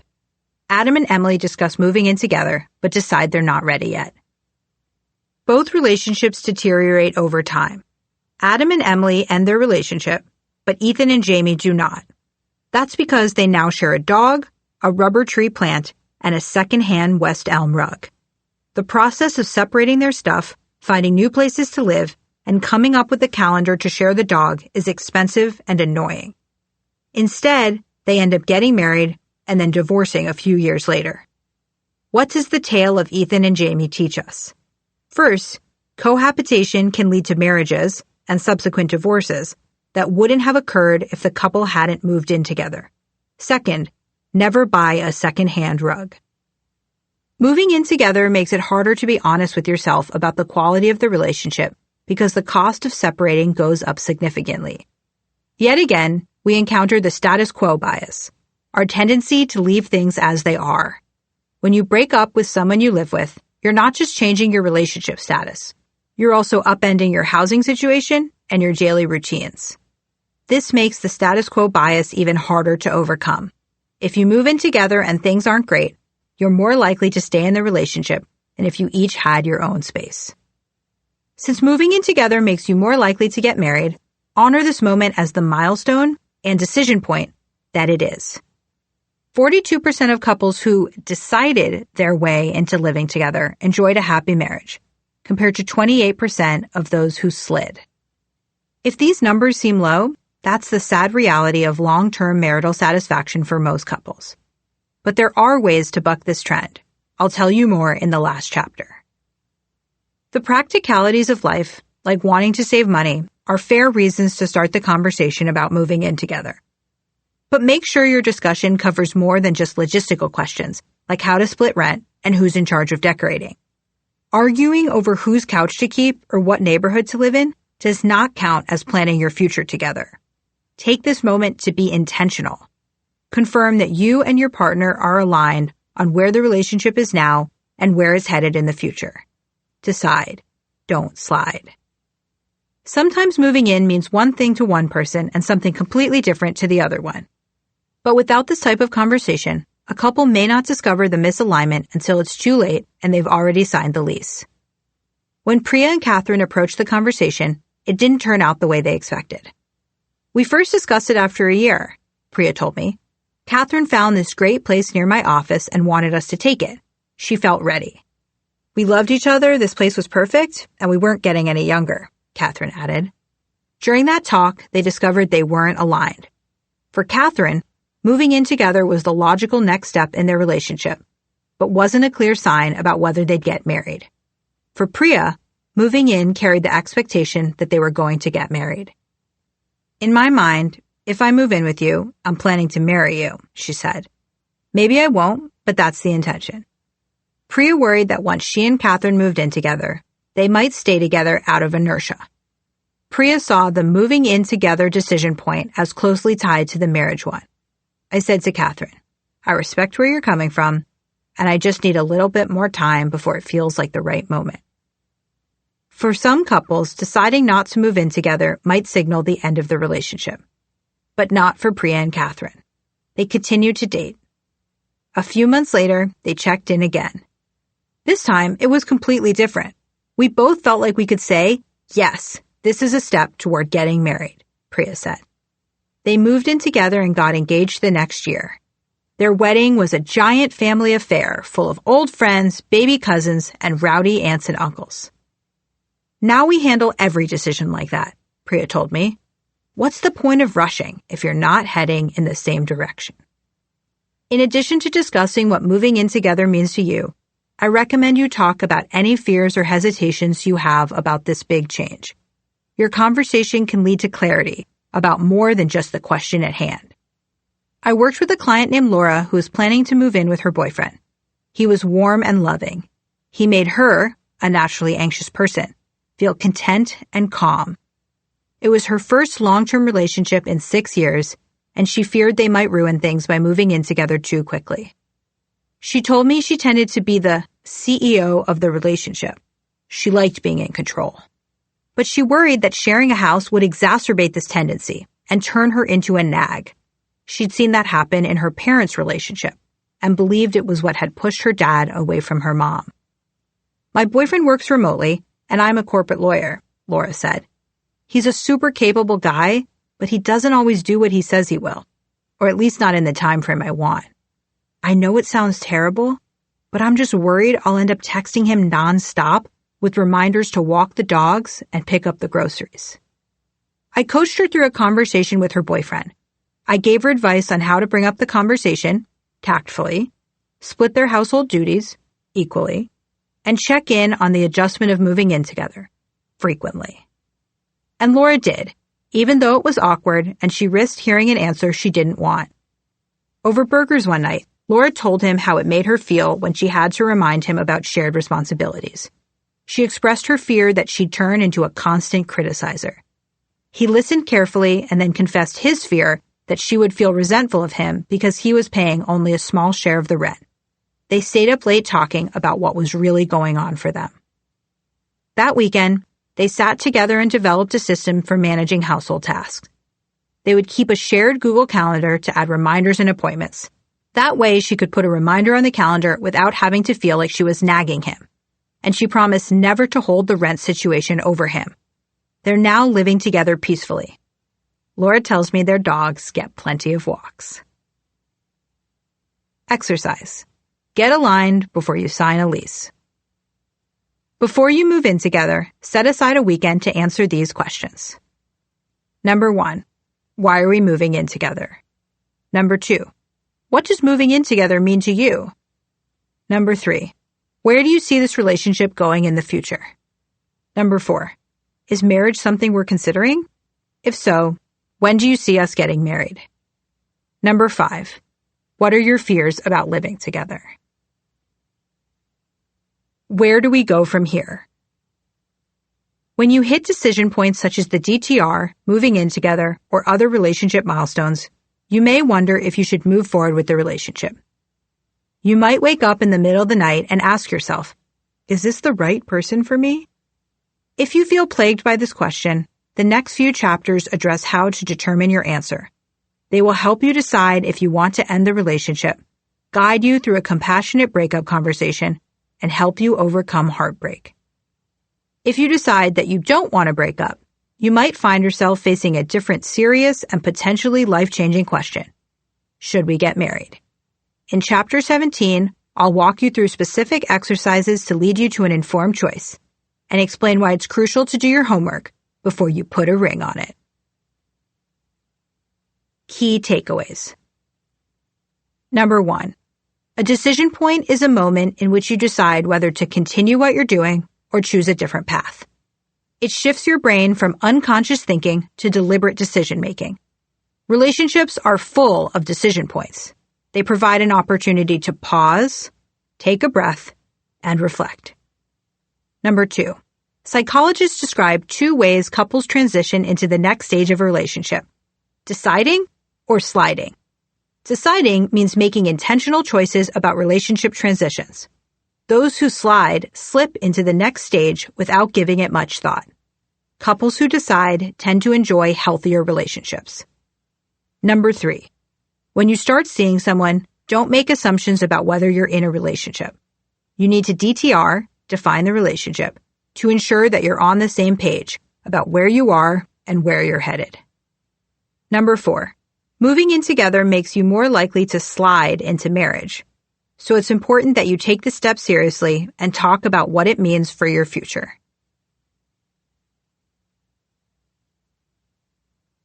Chapter 14. Stop hitching and stop ditching. How to decide if you should break up. My phone rang at 11 p.m. on a Friday from a number I didn't recognize. I was brushing my teeth and getting ready for bed. "Hello?" I said hesitantly, mouth full of spearmint foam. The person on the other end burst into tears. I spit into the sink. "Who is this? What's wrong?" After some sniffling and nose blowing, the voice said, "This is Sydney. I got your number from our mutual friend Hannah. It's about my boyfriend." I relaxed the death grip on my toothbrush. This I could handle. "What's wrong?" I repeated. I could guess where the conversation was headed. He'd just broken up with her, and she needed support. She took a deep breath, composed herself, and said, "He wants to propose to me." A proposal. Not at all what I'd expected. And why is this a bad thing? I think I need to break up with him. I get calls like this all the time. Okay, usually not at 11 p.m., and usually not spoken through tears, from people of all ages, genders, and sexual orientations. My work as a dating coach isn't just about getting people into relationships. It's also about helping them leave bad ones. Every step of a relationship requires conscious decision-making, from whom to go out with, to when to move in together, to whether or not to get married.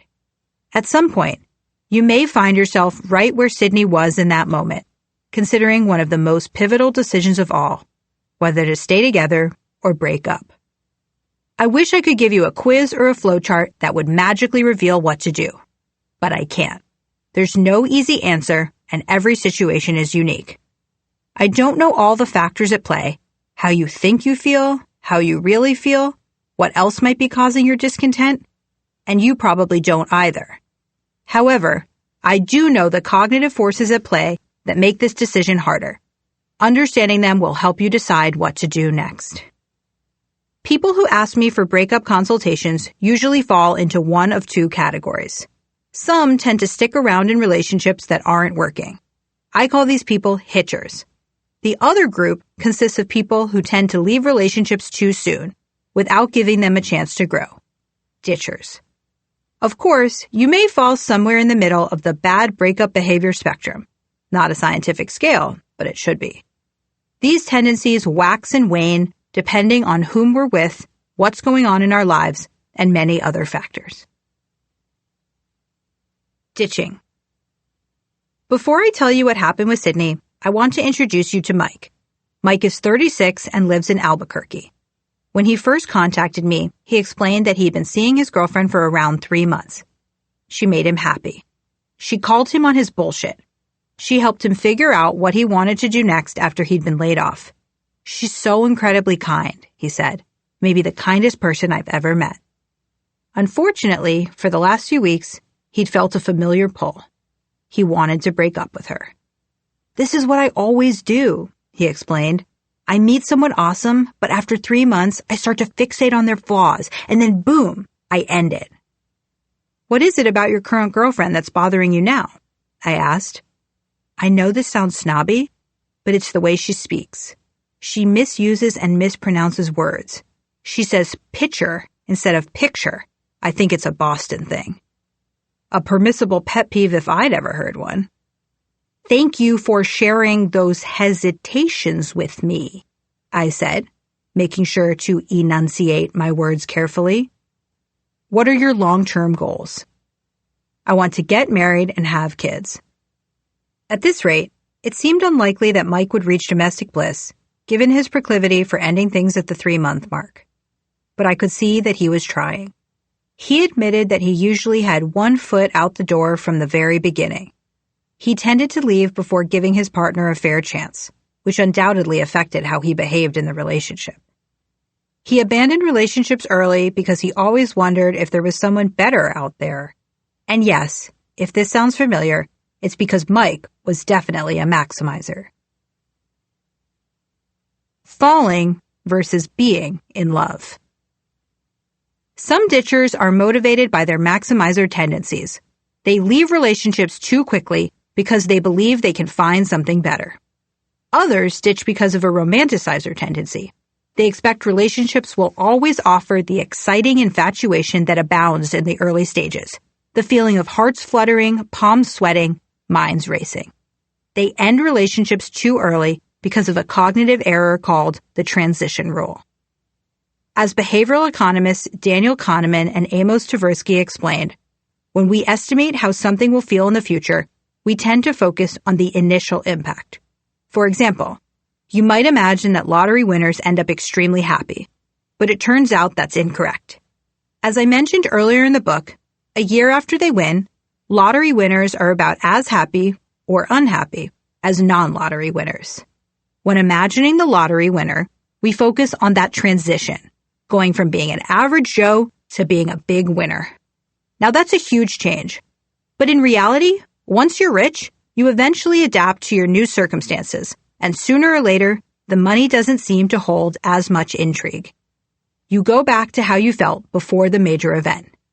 This dynamic unfolds in challenging situations as well. Research shows that becoming a paraplegic has a smaller impact on people's long-term happiness than you might expect. Ditchers make the same mistake with love. Thanks to the transition rule, they confuse falling in love with the state of being in love, and they expect the whole relationship to offer that initial excitement. But people adapt. Being in love is less intense than falling into it, which, by the way, seems like a good thing.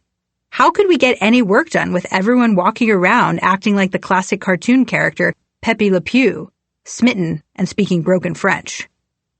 Ditchers believe the feeling of falling in love will last forever. When they experience that shift from falling to being, they interpret it as a mark of disaster for their relationship. Over and over, they panic and leave, chasing the high of new romance. What's wrong with ditching? This behavior causes problems, and not just for the person who gets dumped. Ditchers underestimate the opportunity cost of leaving, never learning how to be a good long-term partner. Let's say you go on 100 first dates. You might develop excellent first date skills. You discover the perfect cozy wine bar, or you perfect the story of that time you got lost backpacking in Nepal. But what happens on date 5 through 7? Or date 25? Or 55? You don't know because you haven't gotten there. And if you keep dating people for 3 months and breaking up with them, you'll never get your reps in. You'll lack the experience of truly getting to know someone, of seeing the face of the person you love lit up by birthday candles or streaked with tears because of a parent's illness. And you'll continue to hold false expectations of how relationships feel over time. You won't learn that how you feel on day 1 differs from how you feel on day 1000. What can ditchers do instead? On the phone that day, I asked Mike to close his eyes. Imagine you're at a fork in the road, I said. There are 2 paths in front of you. Now imagine you're stepping out onto the first path. You'll break up with your current girlfriend, find another one, break up with her, and so on. This path is full of first dates and first kisses. It keeps going and going as you get older and older. There are nights out in Vegas and fancy restaurants, but no wife, no kids. The other path holds something different for you. You commit to your girlfriend. You do your best to make it work. As you walk along, you can see holiday dinners with both of your families. Look further ahead. You'll see fights, and makeup sex, and then a wedding, romantic trips, and then a baby, and then wiping poop from her forehead, and then passing out from exhaustion, and then another baby, and more forehead poop wiping, and then college graduation, and so on. When I finished the exercise, Mike was quiet. "What's on your mind?" I asked. "I need to think about it." 2 weeks went by. During our next session, Mike spoke first. "Last time I feel like you showed me that I'm at a crossroads between Dad Mike and Sad Mike. Sad Mike keeps dating women, breaking up with them, and repeating the cycle all over again. He never learns how to be in a relationship, and he never gets the chance to have kids. When I closed my eyes, I saw him alone, living in a bachelor pad, with a pull-out futon for a bed. So, what do you want to do about it?" "I'm ready to take a different path." Mike decided to give his relationship a chance. As we worked together over the next year, he shifted his behavior and committed to his girlfriend. We developed techniques to help him remind himself of her strengths. Every Sunday morning, he'd send me 5 things he'd appreciated about his girlfriend during the previous week. "Don't forget, I'm waiting for your email with the list of 5 things you liked about your dates. Number 5 good things at loganury.com. If you want to be in a long-term relationship, eventually you have to commit and give it a try.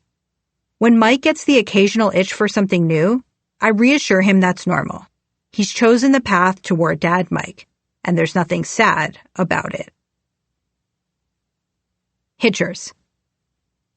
While ditchers can't figure out how to stay in relationships, hitchers struggle to leave them. Sydney, crying into the phone at 11 p.m., was a classic hitcher. "I'm 26, Sydney said. She had been with her boyfriend Mateo for 10 years. We're from very small towns in Ohio, and we started dating at 16. Sydney felt she'd outgrown the relationship. We both care for each other deeply, but he's no longer the person I want to share the details of my day with. We don't have anything to talk about. He brings out my most impatient, bratty side." "How long have you been feeling this way?" I asked. "About 3 years, and it's only gotten worse," she said. "I know that in a long-term relationship, you go through periods of ups and downs, but now that it's been a few years, this feels like a major shift that needs to be addressed." She wondered aloud, should I listen to this voice telling me to break up with him? Am I about to lose something good? I almost wish something dramatic would happen, like my work would transfer me to a different country where he couldn't join me, so we'd be forced to evaluate. I knew it was time for the wardrobe test. It's a technique I developed while conducting research on breakups. Of all the probing questions I ask, it's the one that seems to help most.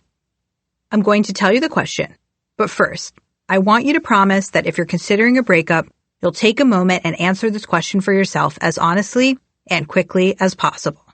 We're going for a gut reaction here.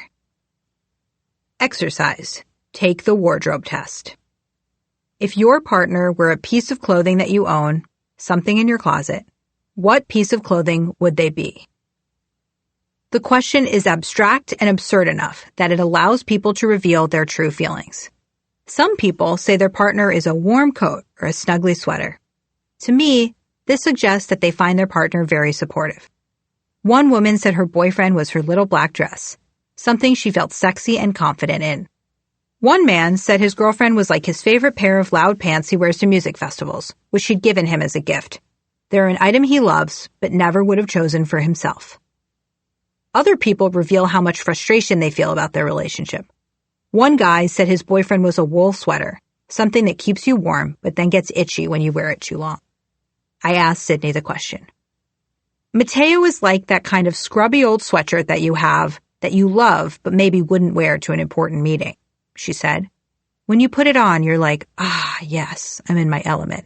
But at the same time, I'm not going to go anywhere looking like this. Yikes. A scrubby old sweatshirt? A revealing answer if I'd ever heard one. It suggested to me that she'd outgrown the relationship, that it was no longer something she was proud of or invested in. It was no longer the right relationship for her or Mateo. It was time to take off that sweatshirt and exit the relationship. Why hitchers stick around.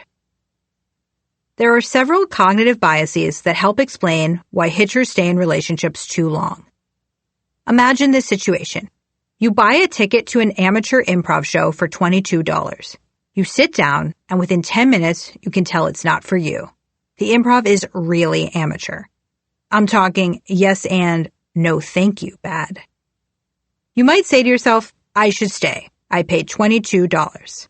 In that scenario, you'd sit through the show and spend 90 minutes doing something you don't enjoy. Or you could leave. You might choose to go for a walk or meet up with a friend who lives near the theater. In both situations, you spent $22 on the tickets. The money is gone. But if you leave, at least you get your time back. Behavioral economist Amos Tversky used to go to the movies, and if he didn't enjoy the first 5 minutes of the film, he'd leave. They've already taken my money, he explained. Should I give them my time too? Tversky understood, and therefore tried to avoid, the sunk cost fallacy. It's the feeling that once you invest in something, you should see it through. It explains why most people force themselves to sit through a bad improv show. Or a bad relationship. The sunk cost fallacy keeps hitchers in relationships. Once, a man called me and said, I've spent 3 years with my girlfriend. The first 6 months were great. The last 2.5 years have been terrible. When I asked why he was still with her when he was clearly unhappy, he responded, I've invested all this time with her. It would be dumb to quit now. I explained the sunk cost fallacy in terms I thought he'd appreciate. The first 6 months of your relationship were like season 1 of True Detective. Wonderful. Seasons 2 and 3 of the show were lackluster. Will you stick around and wait to see how season 4 turns out? Or is it time to start a new show? No matter what, he'd already dated her for 3 years. He needed to decide. Did he want to date her for another 3? Or was he ready to find a new show? Hitchers are also impacted by loss aversion. Behavioral economists Amos Tversky and Daniel Kahneman identified this phenomenon in a seminal paper. They explained that losses loom larger than gains. Let's say you walk into a store to buy a new phone that costs $500. The salesperson hands you a coupon for $100 off your purchase. You'd be pretty pumped, right? Now, imagine a different scenario where you walk into the store and the salesperson says they were running a $100 off promotion, but it just ended the day before. You'd feel some pain at that loss. In one situation, you're gaining $100 because the phone now costs $400 instead of $500. In the other situation, you're losing $100 because you know you just missed out on that coupon. Both involved $100, so you might expect to experience equal amounts of pleasure and pain. But that's not the case. Remember, losses loom larger than gains. Because of loss aversion, we experience twice as much psychological pain from losing that $100 as we experience pleasure from gaining $100. In other words, to feel the intensity of losing $100, you'd have to gain $200. We've learned to adapt our behavior to this cognitive bias. We do what we can to avoid losses. For our clothes, that means holding on to old t-shirts that we'd never buy if we encountered them in a store today. In dating, that means holding on to a bad relationship. We're more terrified of the potential loss of our partner than intrigued by the potential gain of the person we could date instead. The problem with hitching. Breaking up is a major decision with major consequences, a decision you might be tempted to delay.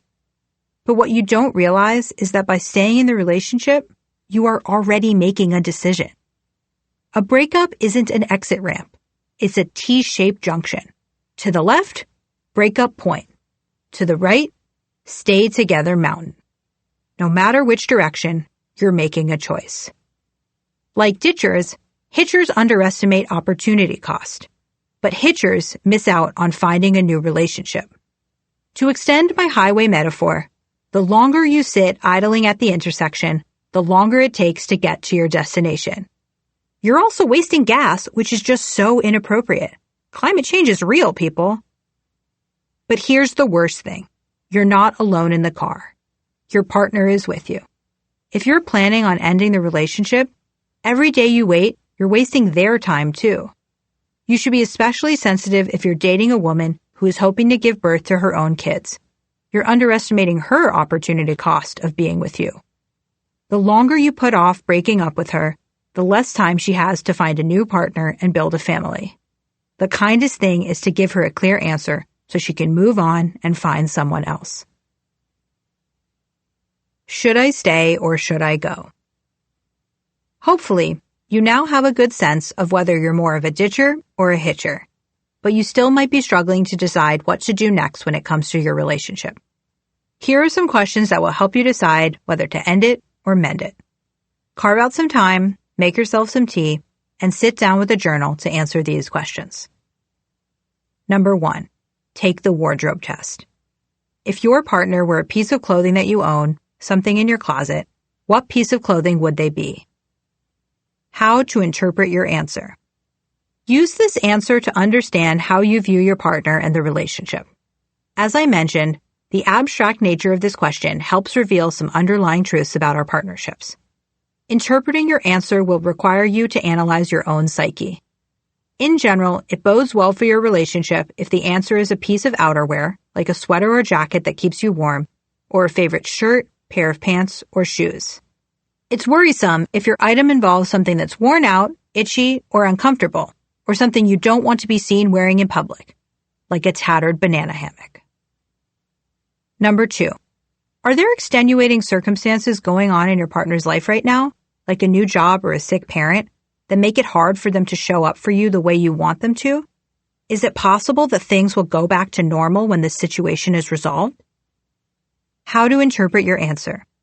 Let's say there's an external situation, like a demanding assignment at work, that's causing your partner to be distracted, less present, less patient, or less giving. Yes, it's useful to know how they respond to stress, but that doesn't mean you should interpret their behavior as a sign of who they are or how they'll act throughout the relationship. Their behavior might be temporary. Remember who they were before this happened. Can you ride it out a little longer to see if they return to their normal behavior once the situation is resolved? Number 3, have you tried to fix things and given feedback? How to interpret your answer. Imagine if you were fired before you were told your job was on the line. That would suck, wouldn't it? That's why a lot of companies have routine performance reviews. Regular check-ins give people an opportunity to improve. While your ex can't sue you for breaking up without a heads up, I don't recommend this behavior. Give the person a chance to address whatever is going on. Instead of bailing, face the challenge of talking to your partner and explain the changes you'd like to see in the relationship. More in the next chapter on how to navigate tough conversations like this one. Number 4, what are your expectations of a long-term relationship? Are they realistic? How to interpret your answer.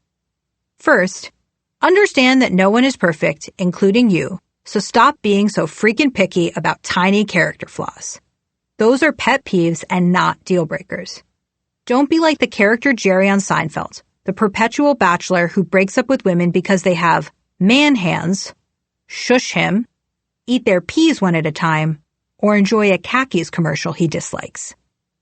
If you're a romanticizer, look back to Chapter 3 if you need a refresher. Check in on those expectations. Romanticizers tend to expect a happily ever after, and then struggle when issues inevitably arise. They think, if this person were really my soulmate, it wouldn't be so hard. But all relationships go through periods of highs and lows, and you're better prepared to handle the low points if you know they're coming. You may encounter a low when that initial infatuation fades. Our brain is on this drug of love for the first few years of a relationship. The next phase is more familiar, less intense. More, what can I pick you up from the grocery store? And less, let's do it on the kitchen floor. That change can feel disappointing. Some people try to recapture the rapture by starting over with someone else. However, if your goal is to be in a long-term relationship with a committed partner, understand that the shift is more or less inevitable. You can keep chasing the new relationship high, but the dynamic always changes eventually. Number 5. Finally, It's time to look at who you've been in the relationship. You are half of the dynamic. Are you bringing your best self to the partnership? Are you doing everything you can on your end to make it work? Can you work on being a more generous, present partner? How to interpret your answer. Don't just focus on your partner's flaws. Look at yourself too. If there's more you can do to make the relationship work, perhaps by being kinder, try that before you pull the plug. If it turns out that you've been bringing your best self to others, work and family and friends, and leaving your partner with the scraps, see what your relationship feels like when you invest in it first. Check out Chapter 18 for tips on how to make a long-term relationship work. Ask a trusted friend or family member. If you're still struggling to decide whether you should stay in a relationship, it may be time to phone a friend. You'll likely need to ask for feedback outright. Etiquette dictates that we keep our mouths shut about other people's relationships, even when we notice red flags. So most people won't offer this kind of feedback without being called on first. As my dad says, I'm part of the welcoming committee, not the hiring committee. But our friends and family can see things we're blind to. That's because we're infatuated with our partners versus the first 2 to 3 years we're together, which turns us into poor judges of our own relationships. A friend of mine called off her wedding a few weeks before the big day. At that point, several people confessed they'd had doubts about her ex-fiancé, but didn't want to offer unsolicited advice. Don't let that happen to you. Ask a trusted friend or family member what they really think about your relationship. Choose your advisor wisely. This should be someone who knows you and your partner well, has your best interests at heart, and is good at helping you think through decisions. Avoid people who might project their own issues onto your situation. For example, have trust issues after being cheated on. Who might want you to be single or in a relationship because of how it affects their lives. For example, want you to go on double dates with them or serve as their wing person. Or who are in love with you and therefore can't give impartial feedback. Tell them that you feel bad putting them in an awkward situation, but you really need an honest opinion. A woman I know named Meredith has a contract with her best friend that if either of them is dating someone the other thinks is not a good match, they will call it out, no matter how hard it is to have that conversation. Honor your commitment not to hold the advice against your friend or family member, even if you decide not to follow it. Please don't punish someone for giving honest, solicited feedback. And if they resist having the conversation, don't force it. In the end, the decision is still yours. But what did you learn from discussing it with a trusted confidant? Did they confirm your fears? Did they advise you to stick it out? Often, it's as useful to pay attention to your reaction to the advice as it is to receive the advice itself. How did you feel when they shared their thoughts? Relieved? Panicked? Use this experience to tune in to your own feelings about what to do next. What to do next. If you're a ditcher who has given this relationship a chance and it just isn't working, leave the relationship. Maybe this just isn't the person for you, and that's okay. But you're not off the hook yet. It's important that you keep your ditcher tendency in mind. The next time you're in a relationship and you feel that familiar urge to leave, I want you to revisit the questions I asked before and make sure you're bidding adieu for the right reasons. If you're a ditcher or a hitcher who hasn't given the relationship a real chance, for example, you haven't brought your best self to it, stay in the relationship and see what happens when you're patient and invested. Relationships go through natural ups and downs over time. The longer the relationship, the more likely it is that there will be periods, perhaps even several years, when relationship satisfaction dips. It's important to recognize that often a low point isn't a breaking or breakup point. In his book, The All or Nothing Marriage, Northwestern professor Eli Finkel suggests that couples learn to recalibrate their expectations during a relationship's downturn.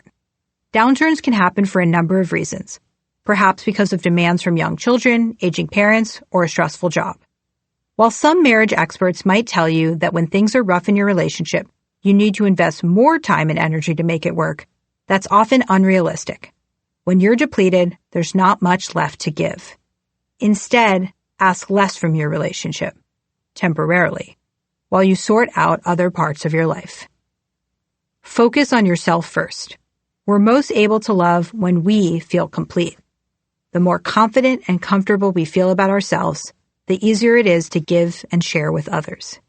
If you can work on making yourself happy first, instead of expecting it to come from someone else, your relationships will be easier. While the idea of couples therapy might seem scary, you may want to consider it, even if you're not married.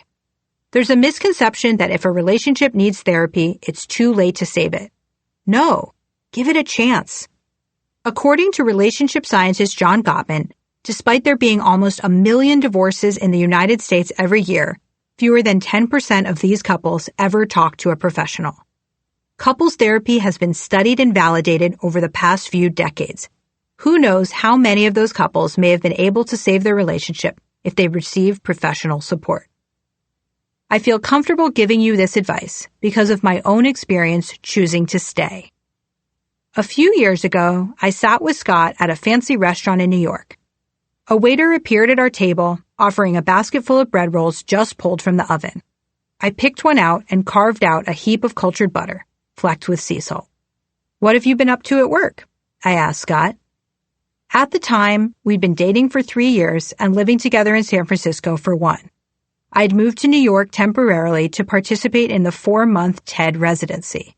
He'd surprised me with this dinner to celebrate the end of the program. It was a grand gesture, and one I appreciated, because we were not doing well. Our relationship had been shaky since January, turned upside down by several big changes in my life. After almost a decade in the corporate world, I'd quit my job to pursue my passion. I'd gone from earning a tech salary to earning no salary, and from working in an office with thousands of people to working alone from a different city. We'd had several long, difficult conversations. I stated my values that I felt weren't being met: community, friends, travel, and asked him to put more effort into those areas of our lives. We even went to a terrible couples therapist who quoted his own lame Facebook posts and suggested that we, neurotic Jews, should start doing extreme sports together to reconnect. Ironically, we bonded over our mutual dislike of him. During one of those challenging conversations, Scott mentioned that I never seemed to listen to him when he talked about work. "You think what I do is boring," he said. "It's not. We're trying to help save women's lives by improving breast cancer screening." He was right. I'd never really understood what he did. Though I worked in tech, I'm not a particularly technical person. I can barely work my DSLR camera. When people asked me about Scott's job in artificial intelligence at Google, I usually replied with a word salad of machine learning, computer vision, and medical imaging, until they nodded sympathetically and the conversation moved on. Finally, the 4 months of long distance were over. Scott had flown across the country to see my TED Talk, which focused on romantic relationships. The irony wasn't lost on me that I was trying to help others create lasting love while my own relationship faltered. He'd taken me to that fancy restaurant to celebrate. In that moment, I finally decided to learn what he did for a living. He provided the basics of his job, what he did and how it had the potential to advance the practice of radiology. I sat there, listening to him explain the intricacies of his role on the mammography team, and I felt proud of him. I wondered why I'd never cared to ask him about his work before. Prior to that dinner, I'd spent many hours alone and with friends, wondering if we should break up. I'd gone through all of the exercises and anguish I described earlier. But that night, when I finally reflected on my behavior, I realized how much I'd asked him to change for our relationship without being willing to put in the work myself. The work. Paying attention, asking questions, listening. Prior to that dinner, I was guilty of the critique in that old saying, "The shoemaker's children go barefoot." In my quest to help others with their relationships, I'd forsaken my own. During that dinner, I made an impassioned effort to connect with Scott about his job. I opened the door, and he walked through it. What followed was one of the best conversations of our relationship. I see that dinner as the turning point in our partnership, the moment when I realized I'd been taking him for granted and prioritizing my work, emails, and dating coaching clients over him. While things weren't easy, they got better. I put in more effort and paid more attention to Scott. And Scott committed to getting to know more of my friends, investing more in our community, and being more proactive about travel. We made our relationship a bigger priority in our lives. We tended to it. We fixed it instead of giving up on it. If you're a hitcher who has given this relationship a chance and it just isn't working, leave the relationship. It's going to be painful for both of you, but it's time to move on. Why spend more weeks or months or even years of your life in a relationship that isn't working? I believe there's a fulfilling partnership waiting for you out there, but you have to say goodbye to this relationship so you can say hello to that one. Ultimately, that's what Sydney decided to do. A few months after our call, I asked her if we could meet up in San Francisco. We decided to meet up for vegan Mexican food. I arrived at the restaurant early, excited to finally meet her in person. Soon, a blonde woman in a bright yellow raincoat approached me. As I stuck out my hand, she pulled me into a big hug. "Thank you," she whispered. Later, as we dug into our chips and salsa, she caught me up on her love life. "The day after you and I spoke, I just couldn't stop thinking about how I'd called Mateo a scrubby old sweatshirt," she said. "I knew I had to break up with him." A few weeks later, she did. Getting out of that relationship felt like taking off a heavy coat, or I guess a scrubby old sweatshirt, that had been weighing me down. I nodded. I was proud to hear that she'd made a decision and stuck to it. Several months later, Sydney met another guy while in New York. He was the opposite of Mateo, ambitious, worldly, and constantly challenging her. He soon moved to San Francisco to be with her. Later that year, she emailed me with an update. "I am in a beautiful and healthy relationship with someone I adore, and you helped me find the courage to make that happen." The decision to stay or leave, end it or mend it, is challenging. But if you're confident you want to break up, it's vital that you take the other person's feelings into consideration when you do it. Listen to the next chapter for tips on how to close the relationship with compassion. Key takeaways. Number 1. When people are deciding whether they should end it or mend it, they often fall into two categories: ditchers or hitchers. Number 2. Ditchers leave relationships too quickly, without giving them a chance to develop. They confuse falling in love with being in love, and expect the whole relationship to offer that initial excitement. They underestimate the opportunity cost of learning how to make relationships work. Number 3. Hitchers stay in relationships too long.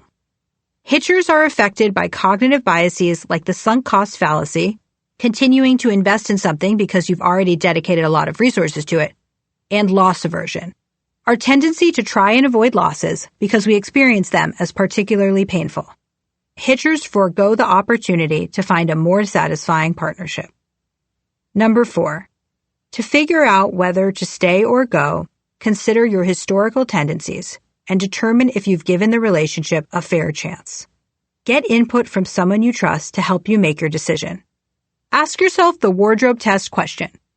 If my partner were a piece of clothing in my closet, what would they be?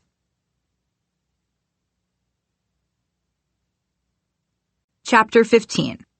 Make a breakup plan. How to break up with someone. When I set out to help people find love and build lasting relationships, I never imagined that work would include breakup consulting. I know the idea of working with someone to plan a breakup sounds odd, but I've come to see it as one of the most important parts of my job. In order to create the partnership of their dreams, people may first need to exit a middling or bad relationship, and I help them do that. Often, even though people have decided they want to end things, they struggle to do it. They're afraid of the difficult conversation, of hurting their partner, and of being alone. Their goal is to break up, but they spend months or even years hesitating. Researchers have dedicated a lot of time exploring the best techniques to help people accomplish their goals. That's why, as awkward as it may seem, it's useful to apply goal-setting research here. When people don't execute on their goals, it's usually because they're missing a plan. For example, economist Anna Maria Lusardi and her team researched how a company could get more employees to set up and maintain an employer-sponsored savings plan. They provided a planning aid for new hires. This written aid suggested the new employees set aside a specific time to enroll in the savings plan, laid out the exact steps to enroll, provided estimates of how long each step would take, and offered advice on what to do if you got stuck. This aid raised enrollment rates in the plan by 12 percentage points to 21 points. Consider this your breakup planning aid. I'll explain the steps to take as well as the research backing them up. Note, this plan is for people who are in a relationship but aren't married and don't have kids together. For people in that situation, your breakup entails far more logistics, such as how to manage divorce or custody agreements. This plan doesn't address all of those complexities. And if you've been out on only a few dates, the steps outlined below will be overkill. Instead, send a short text to thank the other person but let them know you're not interested. Or call the other person to break the news. Listen back to the anti-ghosting section in Chapter 12 for tips on what to say. Step 1. Record your reasons for wanting the breakup. Motivation isn't constant. We experience what behavioral scientist and Stanford professor B.J. Fogg calls motivation waves. Our motivation ebbs and flows. During moments of peak motivation, we're able to do really hard things we couldn't have accomplished otherwise. The trick is to take action at this time. For example, if there's a hurricane scare in your town, it may give you the motivation you need to get storm shutters for your home. If you're feeling ready to break up with someone, you're likely experiencing peak motivation. It's going to get you through the first bit, actually breaking up, but your motivation will likely decline later, when you might wonder if you've made a huge mistake. With that in mind, I want you to capture your feelings during this peak so you can steel yourself later on, when motivation drops. Write yourself a letter about why you've chosen to end things. In a few weeks, when you're feeling horny or lonely, or in extreme cases, hornly, or want someone to feed your rabbit during a trip, you'll remember exactly why you made this difficult decision. Here's a letter written by one of my clients. When I lie in bed at night next to him, I feel like I'm lying to myself. He's not nice to me. I treat him like a priority, and he treats me like an option. He lets me down, and he doesn't care about my friends. I'm attracted to him, and we have fun together, but that's not enough. I can't keep pretending that I am okay being number 5 on his priority list after his job, going to the gym, swimming, and riding his bike. I want a relationship that feels like we're both giving. I'll miss him, and I'll miss the great sex, but I am doing this because I really believe I deserve something more than what he can give me right now. Now it's your turn. Exercise. Record your reasons for the breakup. In a notebook, write yourself a letter explaining why you're making the decision. Step 2. Make a plan. Research from psychology professor Gail Matthews showed that participants who wrote down their goals, defined their action plan, and provided weekly progress updates to a friend were 33% more likely to achieve their goals than those who did not take those actions. You've already written out the reasons you want to go through with the breakup, painful and scary as it might be. It's time to pull off the Band-Aid. Once you've decided to do it, stop delaying it. Throughout this book, I've discussed the power of deadlines, especially short ones. This advice holds true for breakups. Set a deadline for yourself so you actually get it done. I recommend clients set a deadline that's within the next 2 weeks. It's enough time to prepare and to ride that motivation wave, but not enough time to chicken out. Exercise. Set a clear deadline. In that same notebook, write down the following sentence.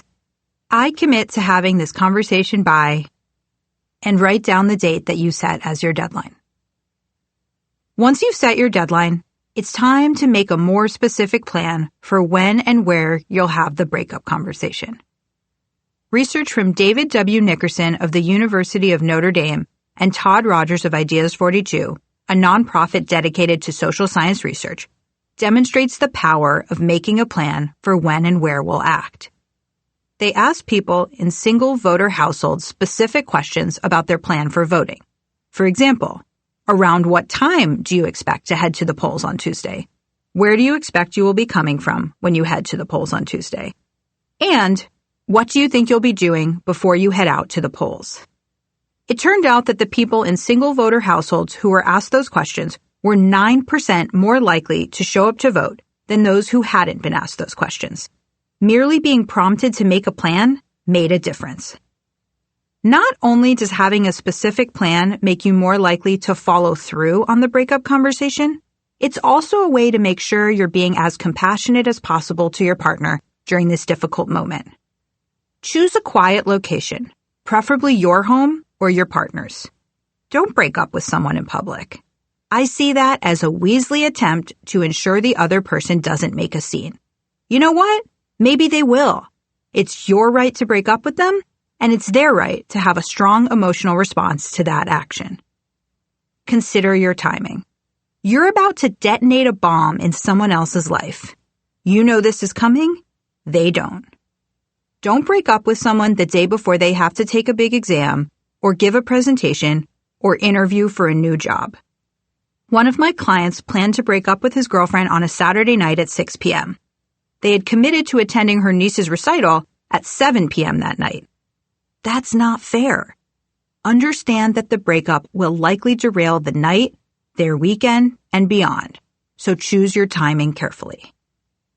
Another client realized her girlfriend had a big presentation the following Monday, so she decided not to break up with her that weekend. They had the conversation the following Friday night after she'd given the presentation. This gave her the full weekend to start the recovery process. Skip ahead to the next chapter for tips on getting over a breakup. This can help you keep your soon-to-be ex's needs reasonably in mind.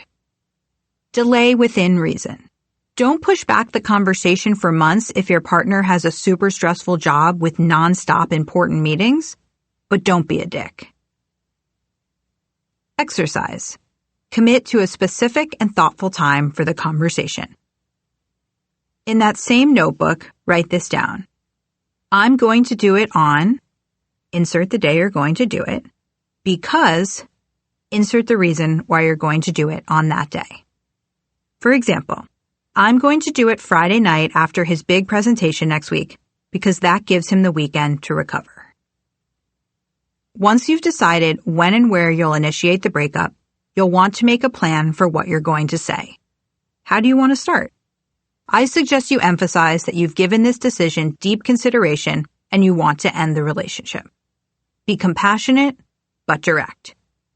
You could say something like, I really care about you and I don't want to hurt you, but I think we need to break up. We both know this relationship hasn't been working for a while.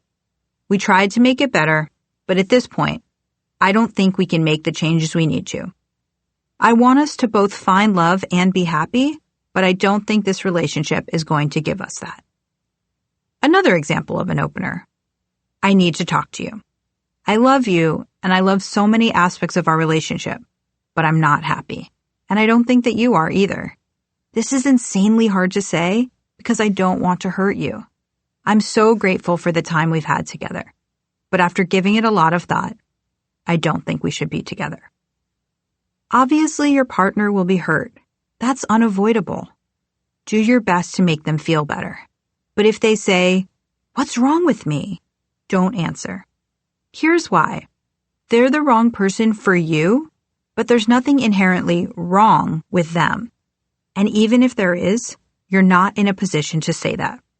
You're a very biased source at this point. You've just convinced yourself to dump this person.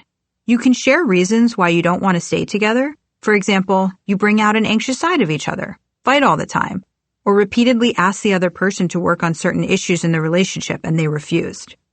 But you're not the ultimate authority on what's good and bad about them. The same advice holds if they ask what they did wrong. This is a breakup, not a feedback session. As I mentioned in the previous chapter, it's your responsibility to bring up any issues and try to address them before you decide to end things. This helps protect the person from unnecessary pain during the recovery period. Know that whatever you say is likely what they'll fixate on after the breakup because of something called the narrative fallacy. Our brain tries to create a cause and effect story to explain the events we witness and experience. even when that story is false. Any breakup is likely a response to a whole number of situations and dynamics. But when you end things with someone and give a specific reason for doing it, they'll obsess over that reason. Don't plant that unhelpful seed in their mind. I had a client whose boyfriend broke up with her because he didn't like her smell. Yes, pheromones are real. And yes, scientists have shown that people often prefer the pheromones of someone who's the most genetically different from them, which is evolutionarily beneficial since it gives future offspring the most genetically diverse immune system and a greater chance at survival. But when the woman heard this critique of how she smelled, she was not thinking about her offspring. Heck, they'd been dating only 6 months. Instead, she freaked out that she smelled bad. She changed her deodorant and her body lotion and got a pap smear. She even had her gut bacteria tested. I tried to tell her that she didn't smell bad, but once she'd gotten it in her head that her smell was the reason why he'd broken up with her, she couldn't stop focusing on it as the reason. If you find yourself put on the spot, say something about the fact that you respect them and you don't think this will work long term, so you don't want to waste their time. It's tempting to want to stay and offer the other person support. Or you may feel like it's your responsibility to answer every single question. However, marathon discussions detailing everything you both felt went wrong in the relationship are not useful. You don't want this meeting to cause you to say something hurtful. Therefore, I want you to set a time limit on the first conversation. Talk for an hour, maybe 90 minutes, and then end the conversation. Now, I don't recommend telling your soon-to-be ex, "We have an hour to talk and that's it." And you certainly don't want to use a stopwatch to time yourself. But don't let the conversation drag on forever. Tell them you can talk again the next day if needed. If you've been dating for a long time or there are complicated logistics to work out, these conversations may unfold over a series of days. To help you express yourself as clearly and compassionately as possible, plan out the conversation with my critical conversation planning doc. I'll explain how my clients have used it before a breakup. I've included a blank one in the PDF. It's useful for preparing for all types of tough conversations, not just breakups. Exercise, Critical Conversation Planning Doc. Question number 1. What's your goal for this conversation? In other words, what does success look like?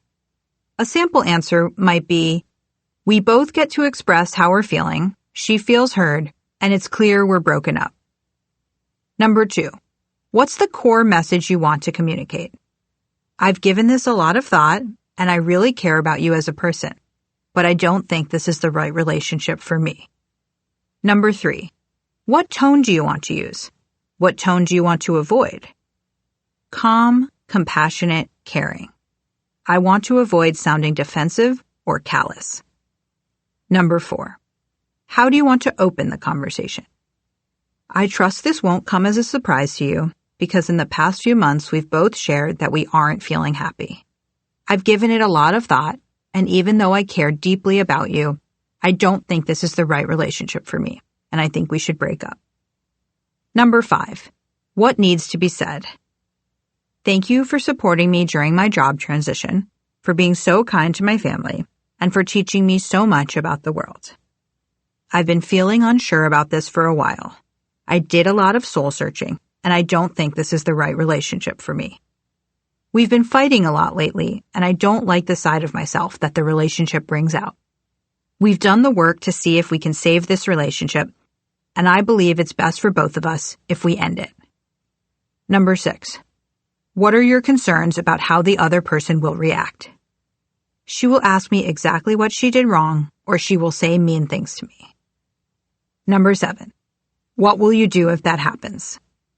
If she asks what she did wrong, this isn't about anything you did or about who you are.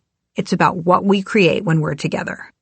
I don't feel like this relationship brings out the best side of me. You didn't do anything wrong, and I don't want you to blame yourself. If she says mean things to me, I understand that you're mad and I've hurt you, so now you want to hurt me. You have every right to be upset, but I don't want this to be any more painful for us than it has to be. Please don't attack me. Number 8, how do you want to close the conversation? I'll repeat some of my points, thank her for the time we had together, and offer to text her brother to ask him to come check on her when I leave. No sex. You can also ask a friend to help you practice what you're going to say. I always role-play breakups with my clients, even though they find it awkward to reject me. This gives you a chance to hone your message. It also helps ensure that you're being as kind and empathetic as possible. Practice might not make perfect, but this pre-work will help you select the right words in the moment. Step 3. Create a social accountability system with a friend. You've got a specific deadline in mind, and now you know what you're going to say and when and where you're going to say it. How do you make sure you go through with it? Increase your chances of following through by setting up a social accountability system. With this technique, you ask others to hold you responsible to the goal you set for yourself. Accountability works so well because many of us are what best-selling author Gretchen Rubin calls obligers. We easily meet expectations set by others, but struggle to uphold our own. That's why you may often miss goals you set for yourself, like exercising more, but don't miss appointments for someone else, like picking up a friend's child from school. If you involve a friend, you make this goal about committing to them, not just to yourself. Find a trusted friend. Someone who doesn't like your current partner may be especially enthusiastic about helping you. Make a commitment to contact them after your breakup conversation. If you want to take your accountability system to the next level, incorporate incentives. Behavioral scientists love to use positive incentives or negative incentives to change how people act. For example, one of my clients wrote a check for $10,000 to the presidential campaign of a candidate he strongly opposed. He gave his friend permission to mail it in if he missed the deadline to break up with his girlfriend. He broke up with her later that day. Exercise. Design your accountability system. In that same notebook, write, my accountability partner is, insert the name of your accountability partner. I promise to, insert what you commit to doing, probably something embarrassing, if I don't meet my deadline. For example, my accountability partner is Seth. I promise to publicly post my last 3 porn searches if I don't meet my deadline. Step 4. Have the conversation, but don't have sex. We've arrived at the hardest part, breaking up. Remember all the things you did to prepare and plan, and don't forget to limit the conversation on day 1 and continue it later if needed. Throughout the conversation, check in with both yourself and the other person to avoid flooding. This is a physical and mental state when your cortisol, stress hormone, rises and your body enters fight or flight mode. It helped our ancestors when they were at risk of being killed by a tiger, but it's definitely not the right mental setting for a crucial conversation. When we flood, we're not able to really listen or take in new information. If either of you feels like you're starting to flood, take a 20-minute timeout to calm down. Return to the conversation with your original objective in mind. Be kind but firm. Your goal is that by the end of the conversation, it's clear you've broken up. After the breakup, please, please, please don't have sex. Maybe you don't think I need to say this, but trust me, I've heard about enough breakups to know otherwise. Breakup sex is fun, but it's not worth it. It introduces a lot of confusing feelings. That's especially true if you haven't had sex in a while and the intense emotions of the breakup propel you into bed. Plus, sleeping with someone makes it harder to stick to your resolution to break up, so you may end up taking back what you said. That only complicates the process. To avoid making this mistake, set up a Ulysses contract or a pre-commitment device. In Homer's epic tale The Odyssey, Captain Ulysses knows his crew will be sailing past the enchanting sirens. He's heard about their captivating song, which causes sailors to redirect their ships and crash into their shores. Rather than depend on his own willpower, he makes a plan. He directs his crew to tie him to the mast of the ship so he can't change course. He tells his sailors to put wax in their ears so they won't be able to hear the song. He protects himself from temptation by making a plan in advance. Behavioral scientists design Ulysses contracts too, as a way to help people avoid temptation. Economist Nava Ashraf and her team tested this approach in a study at a local bank in the Philippines. Some clients voluntarily opted into a program that restricted their ability to withdraw from their savings account until a certain date or until they'd reached a certain savings goal. They set the dates and goals on their own. Other clients were not offered this program and could withdraw their money at any time. After 12 months, those who had pre-committed had bank balances that were 81% higher. After the breakup, you're vulnerable to temptation. The metaphorical sirens may be calling you to bed with your ex-partner. Set up a Ulysses contract by making plans for immediately after the breakup conversation, and create an accountability system to hold you to it. One of my clients worried he would sleep with his soon-to-be ex-girlfriend. He made sure he didn't by promising to pick up a friend from the airport shortly after the conversation. This was something he absolutely could not miss, and he didn't. Step 5. Make an immediate post-breakup plan for yourself. Even if you're not tempted to sleep with your ex, you'll experience some pretty intense feelings after your breakup. You might feel relieved and sad. In any case, it's helpful to make a post-breakup plan to keep you from making decisions that you'll end up regretting. Figure out in advance what you're going to do after the breakup, including where you're going. Don't commit to any demanding plans. Perhaps you can go to a friend's house, order in your favorite food, and rewatch The Sopranos from the beginning. Ideally, this is a friend who will either distract you or help you process your feelings.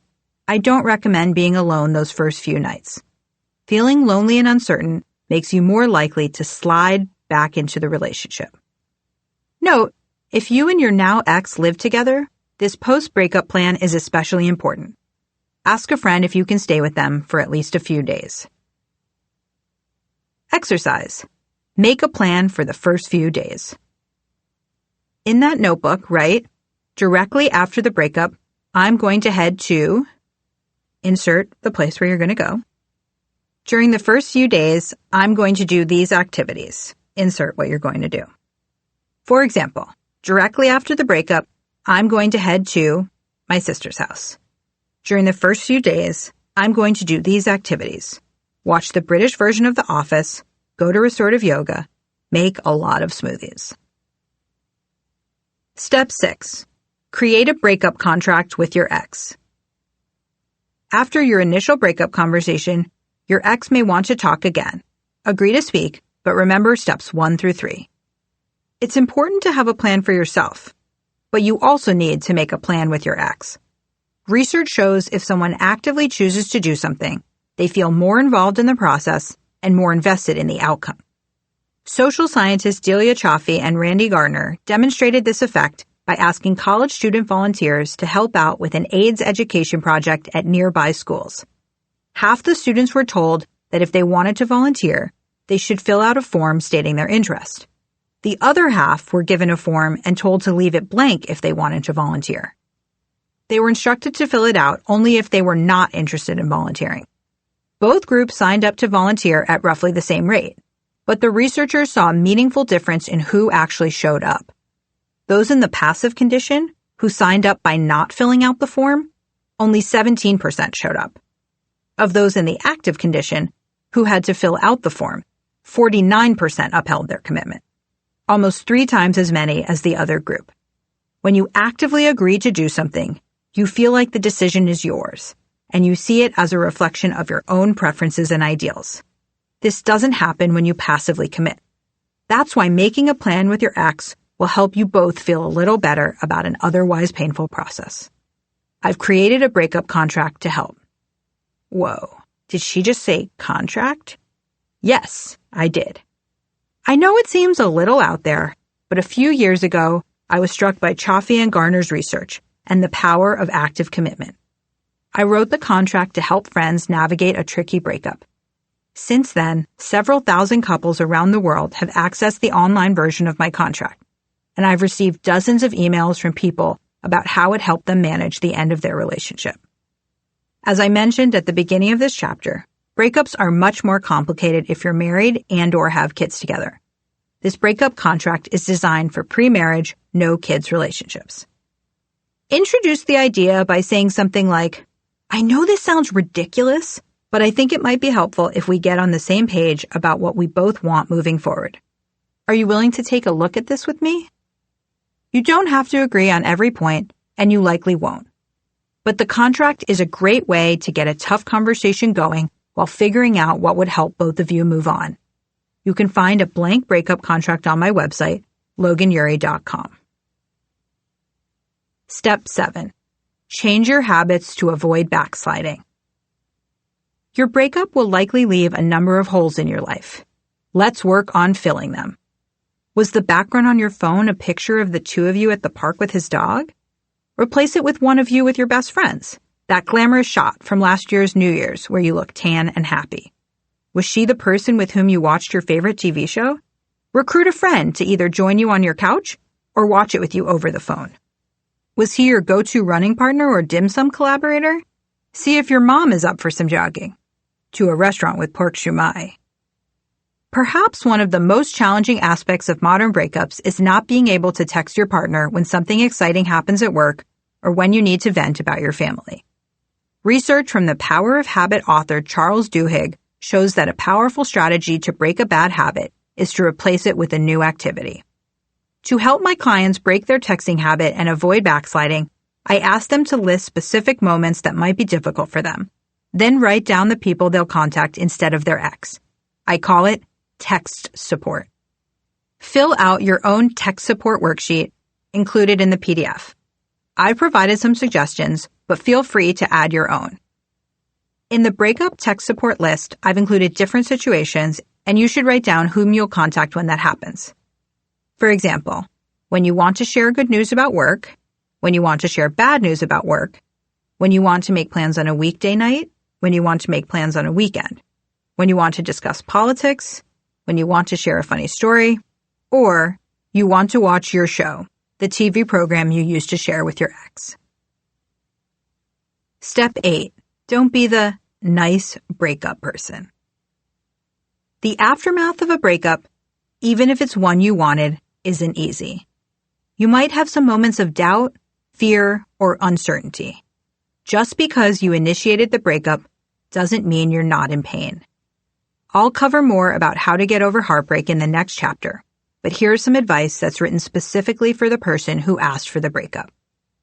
For a while, you may experience a roller coaster of emotions, from extreme relief to extreme regret.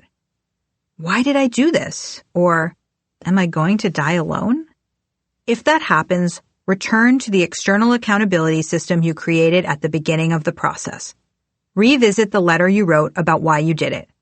Ask the friend who helped you role-play the conversation to remind you why you did it. You might also be feeling guilty for hurting someone you care about. Even if that happens, resist the urge to check in on your ex too much, especially in the first few weeks after a breakup. When I spoke to author and philosopher Alain de Botton, he gave the same advice. There's a terrible phenomenon of the nice breakup person. We hear a lot about the horrible breakup person, but we don't hear so much about the nice person who stays around, who keeps calling on your birthday, etc. Don't be the nice breakup person. You're not actually being nice. In many cases, your behavior is more about helping yourself than helping the other person. Have the courage to assume responsibility for the damage you've done in their life without trying to make it all better immediately, de Botton said. They may see you as the devil for a while. Just live with that. I see a lot of people wanting always to be the nice person, even while doing something that's going to be really difficult for the person. Don't be nice just to make yourself feel better. Give them space to move on. Key takeaways. Number 1. When you've decided you want to break up with someone, it's time to make a plan. Think through what you're going to say and when and where you're going to say it. Be kind but firm. Number 2. Use an accountability system and incentives to ensure that you follow through with your plan. Number 3. Make a post-breakup plan with your partner to take their needs into consideration. And don't have breakup sex. Number 4. Make a post-breakup plan for yourself, including whom you'll reach out to when you're tempted to text your ex. Number 5, after the breakup, give the other person space. Don't try to be the nice breakup person. It makes you feel better, but makes it harder for them to move on. Chapter 16. Reframe your breakup as a gain, not a loss. How to overcome heartbreak. Imagine you're a cancer doctor. You have a patient with lung cancer, and you have to decide how to treat them. Surgery or radiation. Surgery gives your patient a better chance at living long term, but is also riskier in the short term. They could die while under the knife. You consult your research and see short-term survival rates, 90% for surgery and 100% for radiation. What would you pick? What if instead you read about short-term mortality rates, 10% for surgery and 0% for radiation? In a now famous study, healthcare researcher Barbara McNeil asked physicians to make that exact hypothetical choice.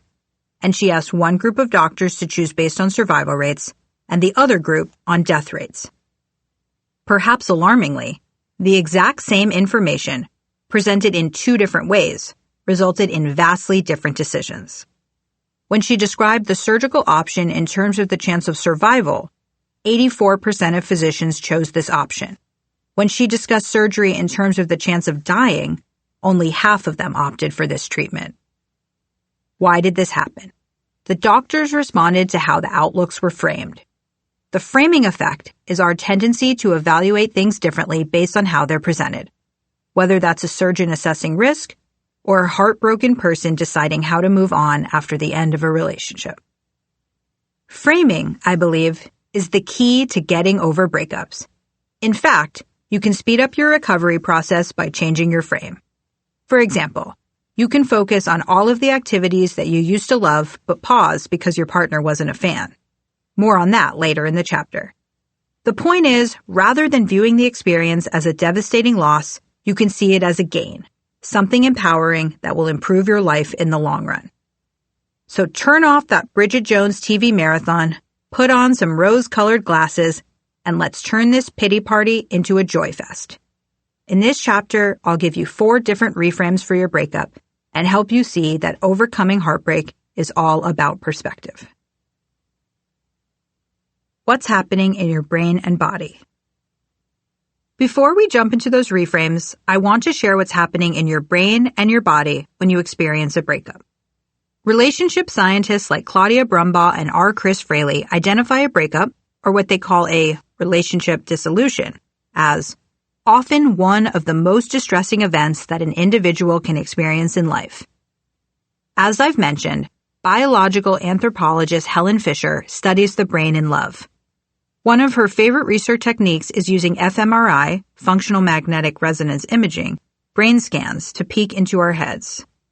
She pops people into the brain scanner at different stages in relationships, couples newly in love, people who claim to still be deeply in love after decades, and those who are going through a breakup. Fisher and her team found that a region of the brain called the nucleus accumbens lights up when we see a picture of a person we're in love with. It's the same part of the brain that's activated when a drug addict thinks about getting a hit. It's also the region of the brain affected during a breakup. Our brain undergoes the same experience during a breakup and a drug withdrawal. It's no wonder we want to keep getting high on our exit supply. Might as well face it, you're addicted to love. Breakups wreak havoc on our body, our feelings, and our behavior. Add to that a dash of loneliness and a teaspoon of distress, and you've got the deadly breakup cocktail. According to Fisher, breakups have been found to increase our cortisol, stress hormone levels, which then suppress our immune system and weaken our coping mechanisms. People may experience insomnia, intrusive thoughts, depression, anger, and debilitating anxiety. What's surprising is that they also score lower on IQ tests and perform worse on complex tasks that require reasoning or logic skills. Heck, people going through breakups have been found to use drugs and commit crimes at higher rates. This holds true even if the person in question was the one who asked for the breakup, whom researchers refer to as the initiator. I've guided many clients through breakups. One of the reasons breakups are so painful is because our brain is hypersensitive to loss, and breakups are a dramatic loss. They are the death of your imagined future with your partner. You're grieving the loss of what was, what no longer is, and what will never be. No wonder, thanks to loss aversion, we do so much to steer clear of them. Here's the good news.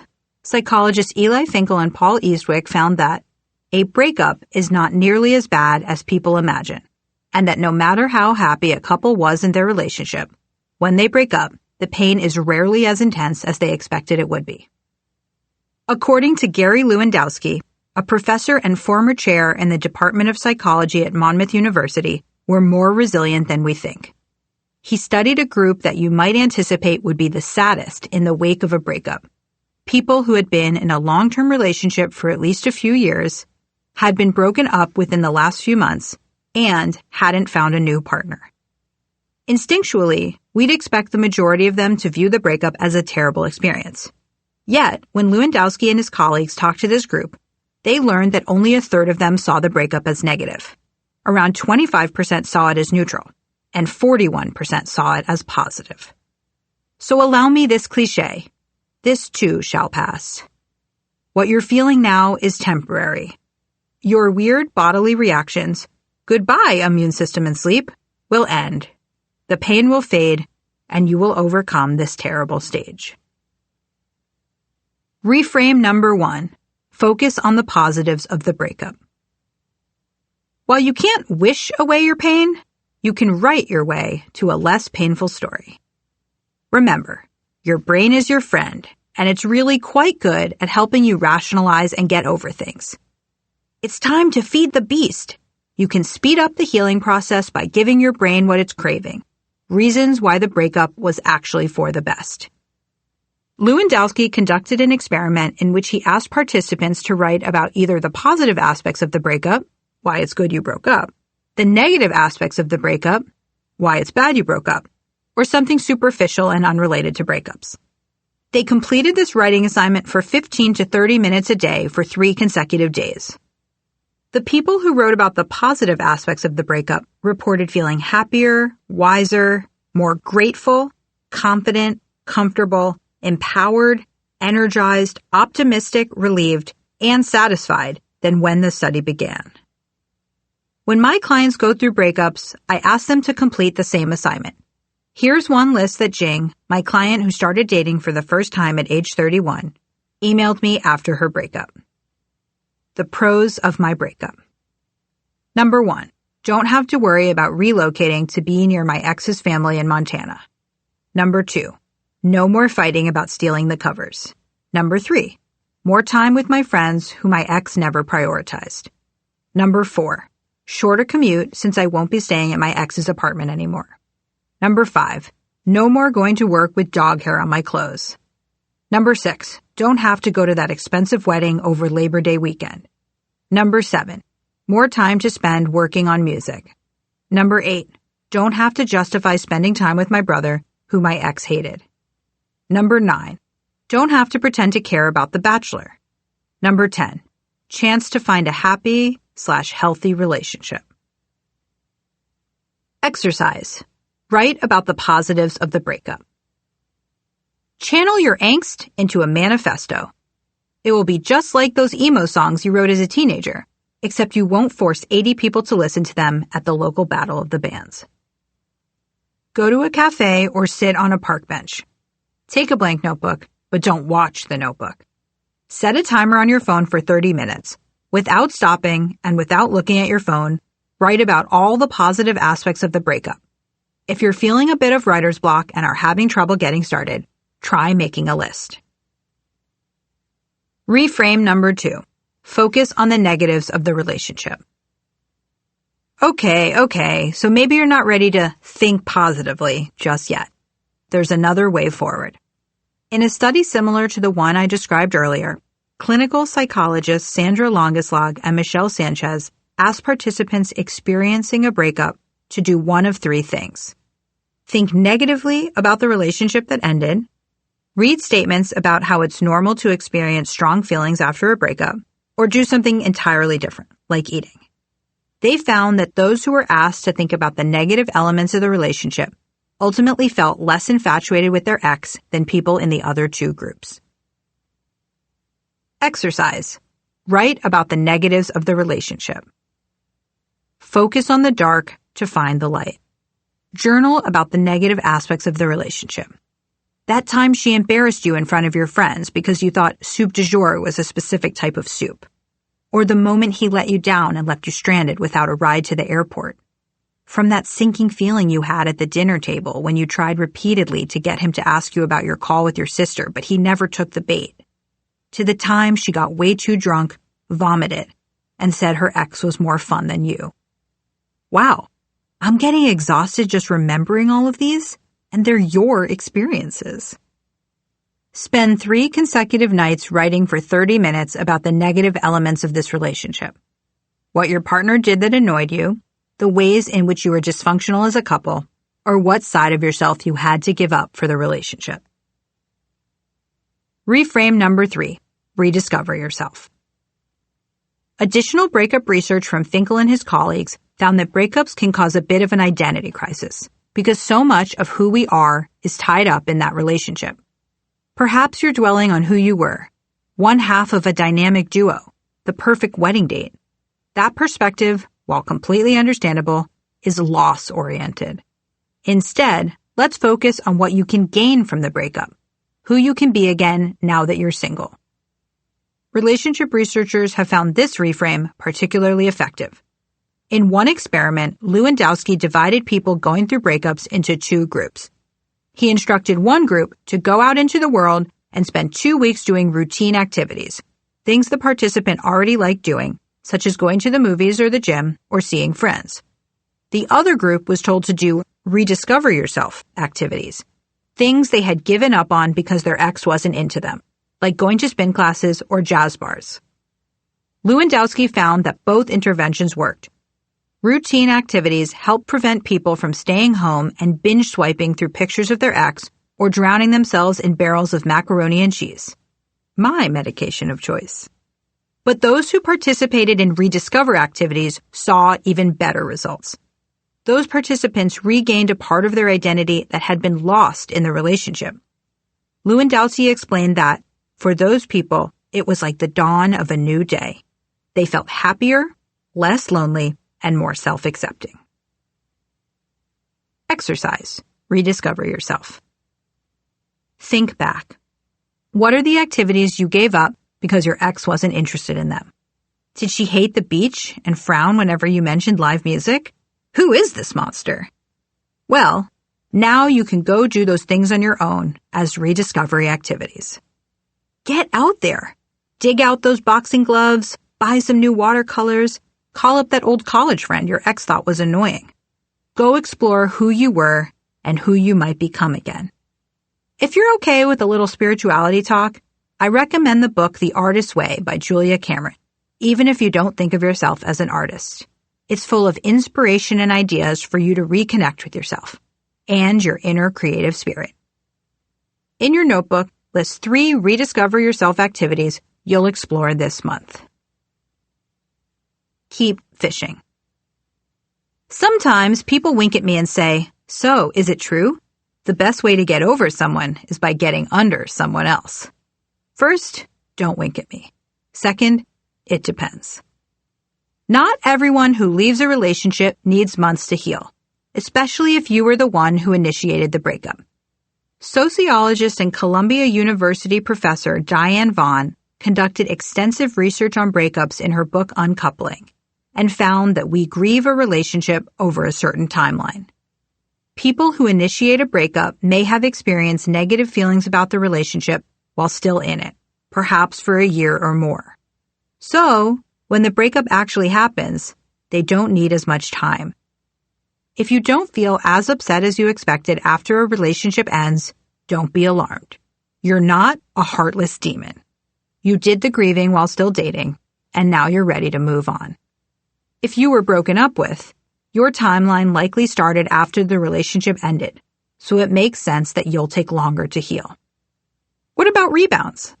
Psychologists Claudia Brumbaugh and R. Chris Fraley found that people who rapidly begin a new rebound relationship are not necessarily any worse off than those who wait longer to get re-involved. In fact, in some areas, they appear to be better functioning. The authors explain that people who wait longer to get into a relationship often suffer from decreased self-esteem, while people who enter a new relationship quickly tend to be spared that self-confidence hit. Moving from one relationship to the next means they spend less time alone, questioning their value. How do you know when you're ready to start dating? The only way to know whether you're ready to start dating is to go on an actual date. If you come home from that date and cry, you probably need a bit longer. But if you find yourself having fun, even just a little, take that as a sign that you can keep going, one step at a time. Reframe number 4. See this as a chance to learn from the past and make better decisions in the future.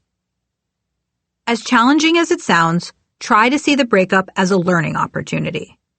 Psychologists Ty Tashiro and Patricia Frazier found that people often don't take advantage of the potential for personal growth following a breakup. Many individuals Tarzan swing from one relationship to the next without considering what they've learned from their last partner and how that should inform whom they choose to date next. Don't make that mistake. This is particularly important if you're trapped in a pattern of choosing partners who don't work out for the same reason. I've had several clients who date the same type of person over and over. For example, I worked with one client who always pursued younger guys. Nice, fun, attractive men who ultimately refused to commit. She was searching for a prom date, not a life partner. Her last breakup happened to occur during the COVID-19 pandemic. This gave her the time she needed to pause and reflect on her habits. Through our weekly remote sessions, she learned to recognize her pattern. She came to the conclusion that her actions were preventing her from finding love. Though she'd met plenty of potentially great partners over the years, she'd self-sabotaged, going after the emotionally unavailable younger guys to prevent herself from getting into a real relationship and possibly getting hurt. She committed to making changes to break that habit. She started dating with different priorities and opened her eyes to prom date red flags. She gave guys her own age and older a chance.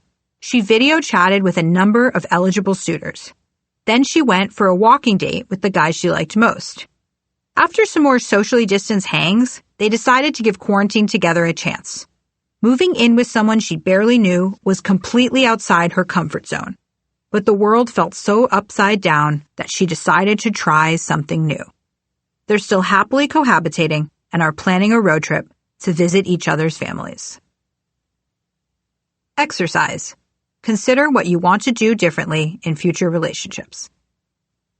A key part of moving on is getting clear about the choices you made in your last relationship and changes you'll make in your next one. In a journal or with a friend, take some time to answer the following questions. 1. Who were you in your last relationship? For example, the pace setter, pulling your partner along with you, or the caboose, being pulled? The mentor or the mentee? The one who committed easily or the person who struggled to put down roots? Number 2, whom do you want to be in your next one? Number 3, what have you learned about what truly matters in a long-term relationship? Number 4, moving forward, what will you look for in a partner that you didn't prioritize this time? The key to this reframe is recognizing that there's gain even in loss.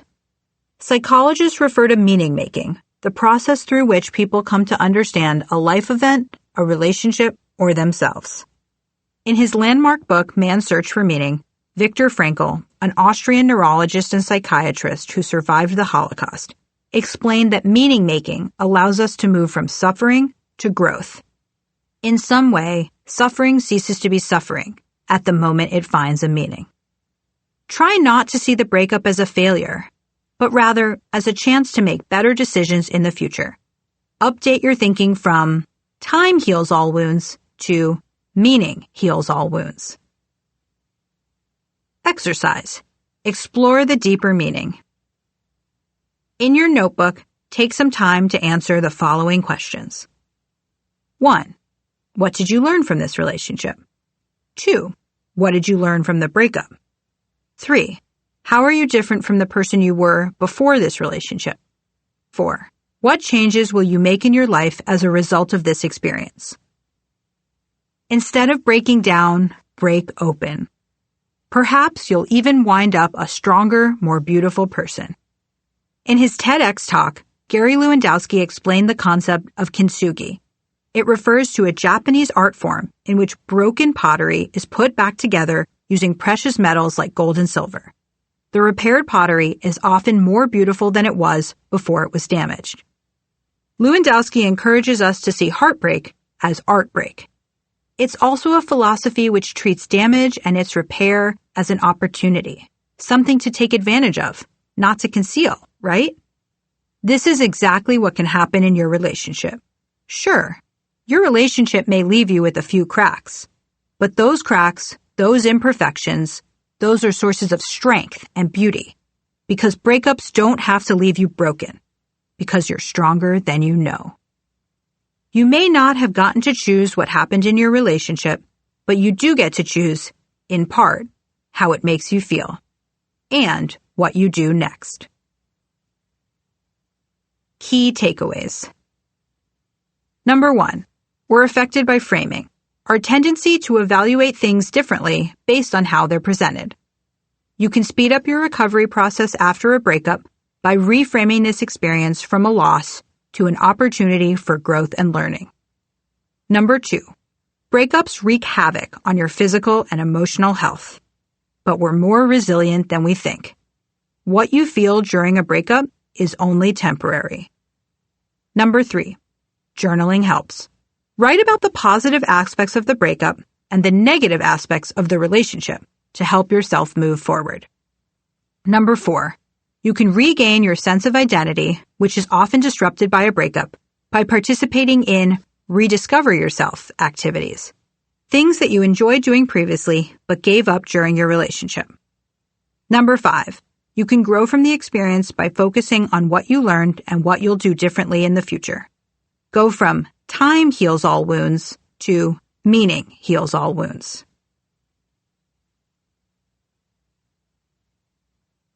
Chapter 17. Before you tie the knot, do this.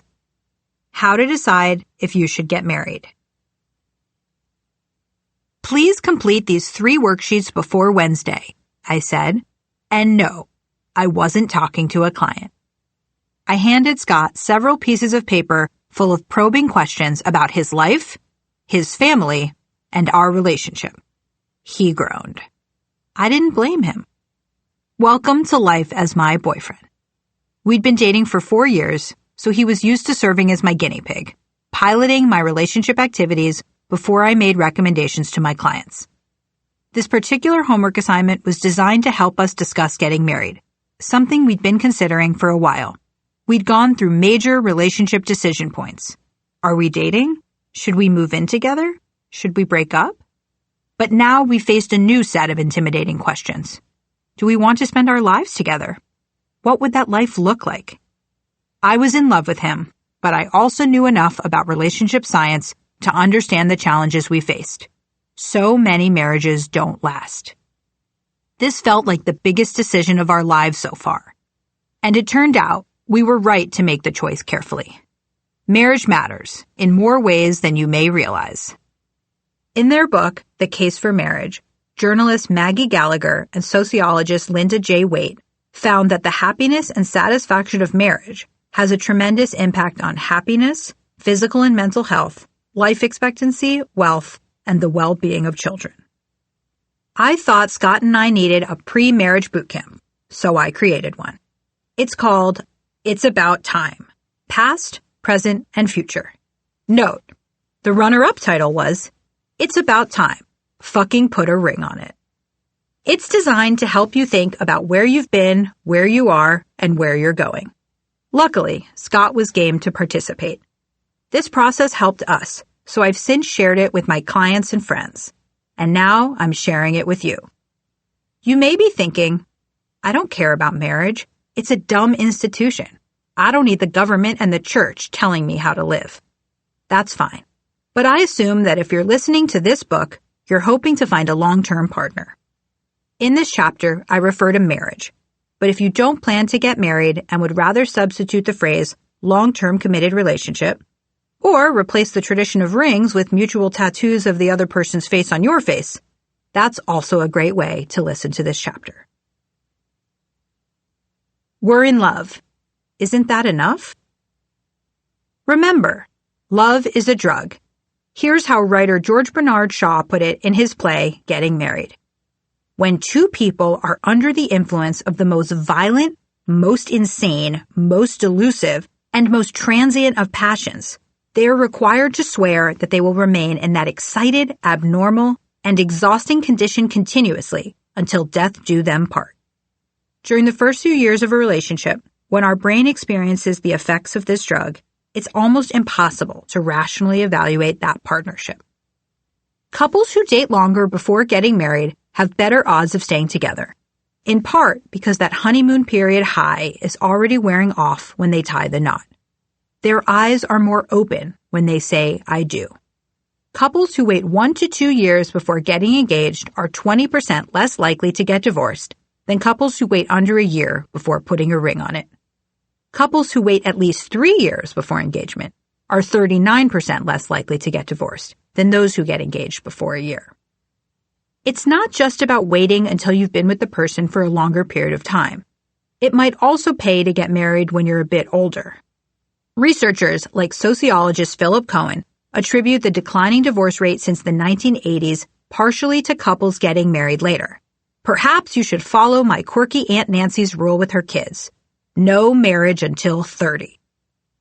Even if you wait a few years, love can still obscure your priorities. When I interviewed a series of divorce lawyers, a bit of an awkward hobby to explain to Scott, several said that couples often make the same big mistake when considering marriage. They're so fond of each other that they assume the other person wants the same things in life. Therefore, they don't set aside the time to talk explicitly about major decisions, like where to live or if they want children. In fact, journalist Naomi Schaefer Riley, author of Till Faith Do Us Part, How Interfaith Marriage is Transforming America, found, remarkably, less than half of the interfaith couples in my survey said they discussed, before marrying, what faith they plan to raise their kids in. By the time couples discover their incompatibility on fundamental values, they're already married. Enter the divorce lawyer. The optimistic assumption that you and your partner want the same thing makes sense, by the way. We're led astray by the false consensus effect, a tendency to assume that the majority of others agree with our own values, beliefs, and behaviors. For example, imagine someone who cares about the environment and tries to limit her own meat eating, fossil fuel usage, and plastic consumption. If a local referendum asked voters to rule on a plastic bag ban, that person might expect the rule to pass easily, because she would assume that others see the world through the same green-tinted glasses. In a relationship, we take it for granted that our partner sees the world the same way we do, and therefore wants the same things, whether it's how many kids to have, or where to live, or how to spend or save money. The drug of infatuation, combined with the false consensus effect, leads a lot of couples to skip crucial premarital conversations. So, no, being in love is not enough. It's time to think critically about whether you should get married. Part 1. All About Me. Exercise. Answer the all about me questions. Before you think about yourself as part of a couple, consider your individual wants and needs. Schedule some time alone. I recommend blocking off a weekend morning, going solo to a coffee shop with a notebook, and answering the following questions. 1. Is my partner more of a prom date or a life partner? In other words, is this someone who will be by my side for the long term, or someone who's just for fun now? Number 2, the wardrobe test. If my partner were a piece of clothing in my closet, what would they be? Number 3, is this someone I can grow with? Number 4, do I admire this person? Number 5, what side of me does this person bring out? Number 6, is this the person I want to share my good news with? Number 7, When I have a hard day at work, do I want to talk about it with my partner? Number 8, do I value my partner's advice? Number 9, am I looking forward to building a future with this person? Can I envision reaching key life milestones together, such as buying a house or having a family? Number 10, is this someone I can make tough decisions with? If I imagine worst-case scenarios, like losing a job or losing a child, is this the person I'd want by my side to think through questions like, should we relocate? Or, how can we manage our grief while taking care of our other children? Number 11, do we communicate well and fight productively? Read through your responses, but instead of reviewing them as yourself, pretend you're reading what your best friend wrote about her relationship. The goal here is to be as honest with yourself as possible. Giving yourself some distance by imagining you're helping a friend should provide some perspective. If this were your close friend, for whom you care deeply and want only the best, how would you advise this person? Are you in favor of the marriage? Do you harbor some concerns? What unanswered questions should they address before moving forward? Sit with the feelings that come up as you review your answers. This is your moment to decide whether you hit the gas or the brakes. Move to part 2 only if you decide that this is the right relationship for you right now. If you're unsure, you may want to re-listen to Chapter 14 to see if it's time to end it or mend it. And if you don't feel ready to get married, that does not spell disaster. You may simply need to spend more time investing in the relationship before you're ready for the next stage. There's no point in rushing such a momentous decision.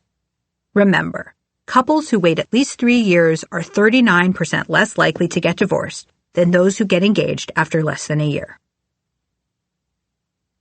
Part 2, all about us. If Part 1 goes well and you decide to continue, it's time to talk to your partner. These are heavy conversations. Set aside 3 nights over a month. Don't cram them all into one evening. Your goal throughout these conversations is to stay curious. Discover what your partner wants and understand if this aligns with what you want. Remember, you're trying to avoid the false consensus effect. Exercise. Answer the all about us questions.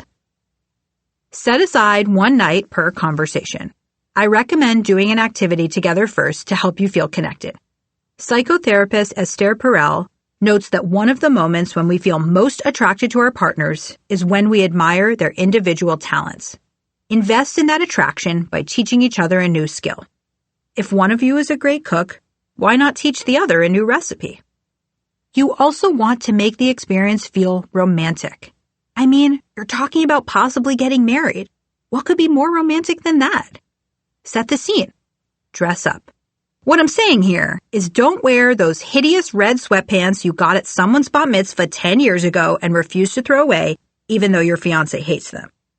Pull out the bottle of wine you've been saving, cue the Sam Cooke playlist, and snuggle up to answer these questions. Conversation number 1, the past. What are 3 moments about your past that you feel define you? How do you think your childhood affects who you are today? Did your parents fight? What are your fears around relationship conflict? What traditions from your family do you want to carry on in our family? How did your family talk, or not talk, about sex when you were growing up? What did money represent in your family? What baggage from your family do you want to leave in the past? Conversation number 2, the present. Do you feel comfortable talking to me as things come up? Is there anything about our communication style that you want to work on? Do you feel like you can be yourself in the relationship? Why or why not? What changes would you like to make to our relationship? How well do you think we handle conflict? What's your favorite ritual that we do together? What's something you wish we did more of together? How well do you feel like I know your friends and family? Is there anyone in your life, family, friend, coworker, whom you'd like me to get to know better? How often would you like to be having sex? How could our sex life be better? What can I do to improve it? What's something you've always wanted to try but have been afraid to ask for? How often do you think about money? Let's talk openly about our finances. Do you have student loans? Credit card debt? Is my debt your debt? What's the most you'd spend on a car, a couch, a pair of shoes? Conversation number 3, the future. Where do you want to live in the future? Do you want to have kids? If yes, how many? When? If we can't conceive on our own, what other options would we consider? Adoption? Surrogacy? What are your expectations around splitting childcare and housework duties? How often do you want to see your family? What role do you want religion or spirituality to play in our lives? Do you want to discuss a prenup? What fears does that bring up for you? How do you expect to split finances in the future? Do you expect you'll always want to work? What happens if one of us wants to take time off?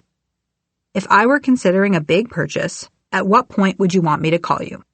For example, what's the cutoff for how much I can spend without checking in with you first?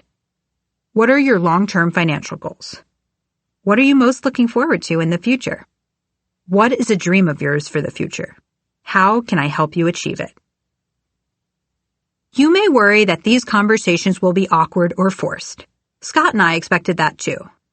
But as we made our way through them, we shared long-forgotten stories from our childhoods. Like the time I had a middle school meltdown because I was jealous that my neighbor received 10 shimmery MAC eyeshadows, the 6th grade equivalent of a Rolex, from her parents for Valentine's Day. What kind of parents even give their kids presents on Valentine's Day? Scott told me a hilarious story about how his mom refused to buy him a pair of Jinko jeans, the pinnacle of fashion for middle schoolers in the late 90s. After looking at pictures of these hideous jeans on the internet, I think his mother made the right call. During one of these conversations, we discovered that Scott wants only one child, and I would like 2.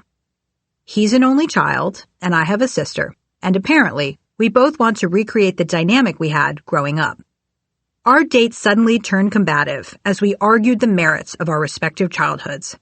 Scott expressed his belief that it's morally questionable to add more than one child to an overpopulated planet, while I argued that having a sibling automatically enrolls you in 10,000 hours of training in emotional intelligence. Even though we didn't see eye to eye on this point, I was happy we identified our differing views. We decided it wasn't a deal breaker because while our preferences weren't aligned, we were both willing to compromise. We planned to have one kid and see how we feel after that.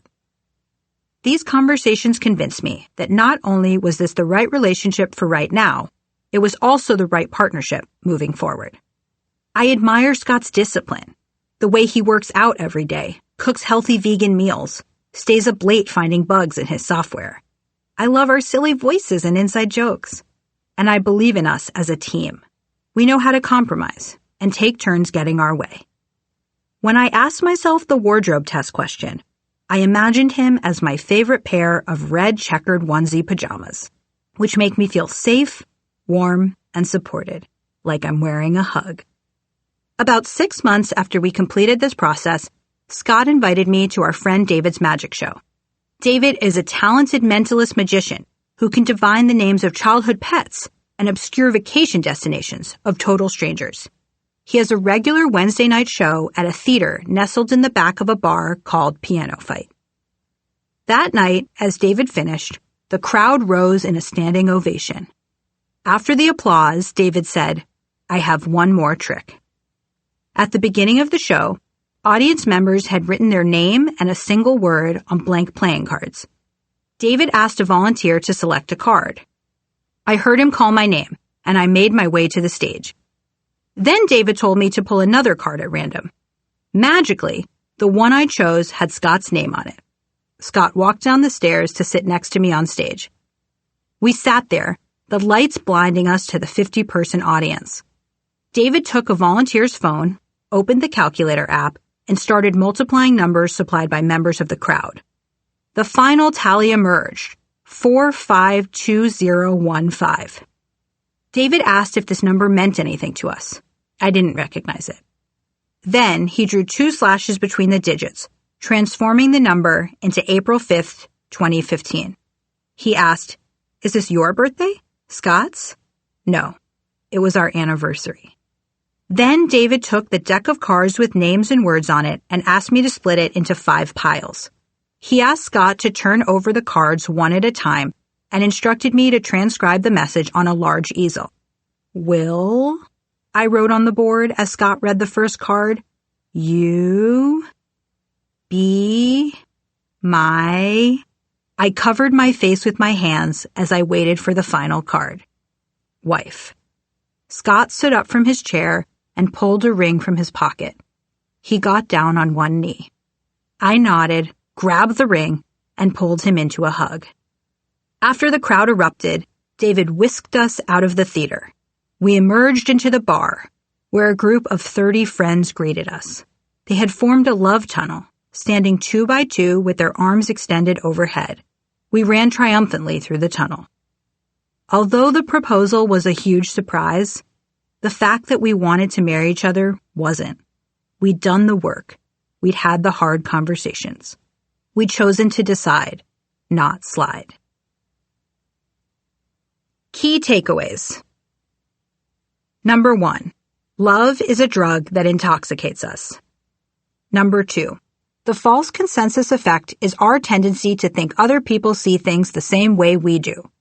When love and the false consensus effect combine early in relationships, couples often fail to discuss important aspects of their future before they decide to get married.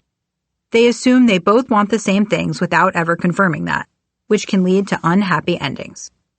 Number 3, before you decide to tie the knot, you can override the false consensus effect by completing a series of self-reflection and partner activities called It's About Time, Past, Present, and Future. You should have conversations about the past, where you've been, the present, where you are now, and the future, where you're going. And it's crucial to make time to discuss topics like money, sex, religion, and children.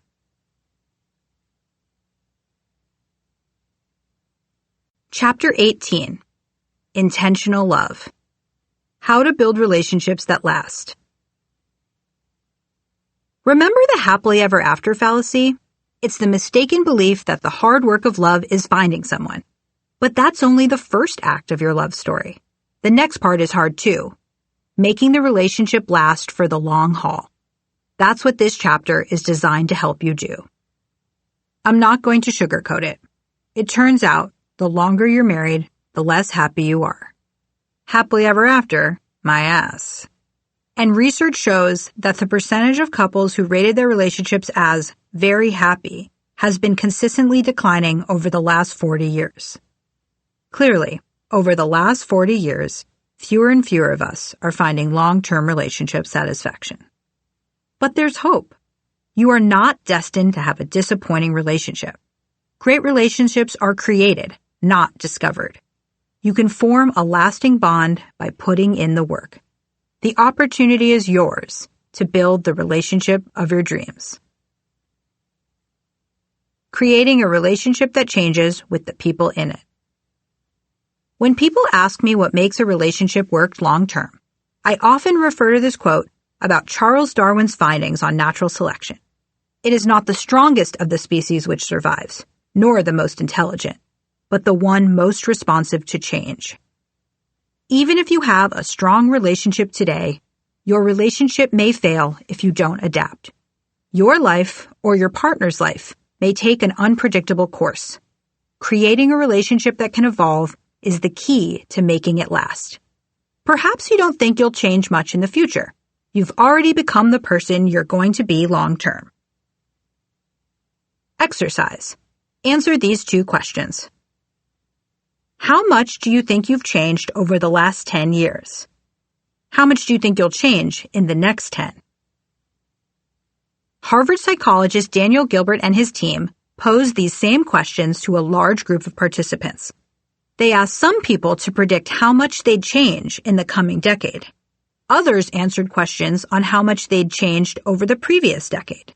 Most people believed they'd changed significantly in the previous decade, but they didn't expect to change much in the next 10 years. Gilbert calls this the end of history illusion. Gilbert pointed out that we fully expect to physically age. Our hair will go gray and our body will change, but we each think that, by and large, the core of me, my identity, my values, my personality, my deepest preferences, are not going to change from here on out. The truth is, we never stop growing and changing. Just as we, as individuals, will continue to change over the course of our lives, so will our relationships. Sometimes one partner will struggle, and the other will keep the family afloat. Sometimes you'll feel deeply in love, and sometimes you won't be able to stand each other. Sometimes you'll find it easy to talk, and sometimes it will feel like a wall has cropped up between you. Because of the ever-changing nature of relationships, we should act as if they are living, breathing things. But too often we treat our relationship like a toaster. We take it out of the box, plug it in, and hope it stays the same. A toaster works best on the day you buy it, and it slowly gets worse over time. No one assumes their toaster will adapt or improve. In marriage, we commit to the institution on our wedding day and expect it to stay the same, till death do us part. Well, how's that toaster working out for us? If you look at divorce and separation rates, 50% of people are returning their toasters. Our relationships are failing, in part because they're not designed to be, in Darwinian terms, responsive to change. Let's ditch the toaster and bring romance into the 21st century by adopting the philosophy of intentional love. This book is about being intentional in how you enter a relationship. That way of thinking guides the next part of your story, too. To get there, I've designed a set of tools, informed by behavioral science, that will help create the kind of lasting relationship we all say we want, but very few of us know how to maintain. For the past few years, thousands of couples around the world have accessed these tools in hopes of creating a relationship that is adaptable, durable, and most important, built to last. The relationship contract. For many of us, the only time we articulate the specifics of the marital commitment is during the wedding ceremony itself. But as we live longer, there might be over half a century between when we say our vows and when that whole "till death do us part" clause kicks in.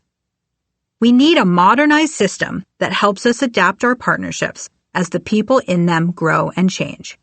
Enter the relationship contract. In Chapter 15, I explain the power of creating a written plan for a breakup and how actively signing up to participate in something makes you far more likely to do it than if you passively agree to it. That's the same logic behind this living, breathing relationship contract. A document that's designed to change and grow over time. This works for couples who are either married or in a long-term committed relationship. Let's start with a disclaimer. The word contract might sound scary, but this is by no means a prenup. We're talking about a non-legally binding, mutually agreed upon document that helps couples create a shared vision for their relationship. Scribble it down on a napkin, draft it in a Google Doc, or spell it out in fridge magnets. These agreements catalyze conversations that couples should have periodically to figure out what they want out of their relationship. They should address questions like, how often do we want to see our extended families? How do we split bills? Is sex important to us? Are we monogamous? And how do we define monogamy? Psychologists Jesse Owen, Galena Rhodes, and Scott Stanley observe that couples who take the time to talk through big decisions are happier than those who don't. I've led workshops around the country to help hundreds of couples do just that by creating a relationship contract. When you fill out this relationship contract, you should be honest, vulnerable, and willing to compromise. This is absolutely not a time to dwell on your partner's shortcomings, nor is it the moment to make demands. The focus should not be transactional, I'll do the laundry if you'll do the dishes, but rather value-based. We commit to supporting each other's dreams and making the sacrifices necessary to enable those dreams. Without fail, I'm surprised by the diversity of clauses in these contracts. Some are serious, like those from the couple who outline how they'd pay off their student debts. And some are silly, like the ones composed by the pair who pledged to stop buying IKEA furniture. On the first page of the contract, the couple sets a specific date in the future when they'll revisit the agreement. On that date, they give each other feedback on how they're doing. Some couples reevaluate their contract annually. Others do it after 5 or 7 years. This conversation forces a decision point when the couple can ask, what does our relationship need now? Then, they're able to amend the contract to reflect how they've changed as individuals. It allows for consistent relationship tune-ups, well before there's a breakdown. As John F. Kennedy said, the time to repair the roof is when the sun is shining.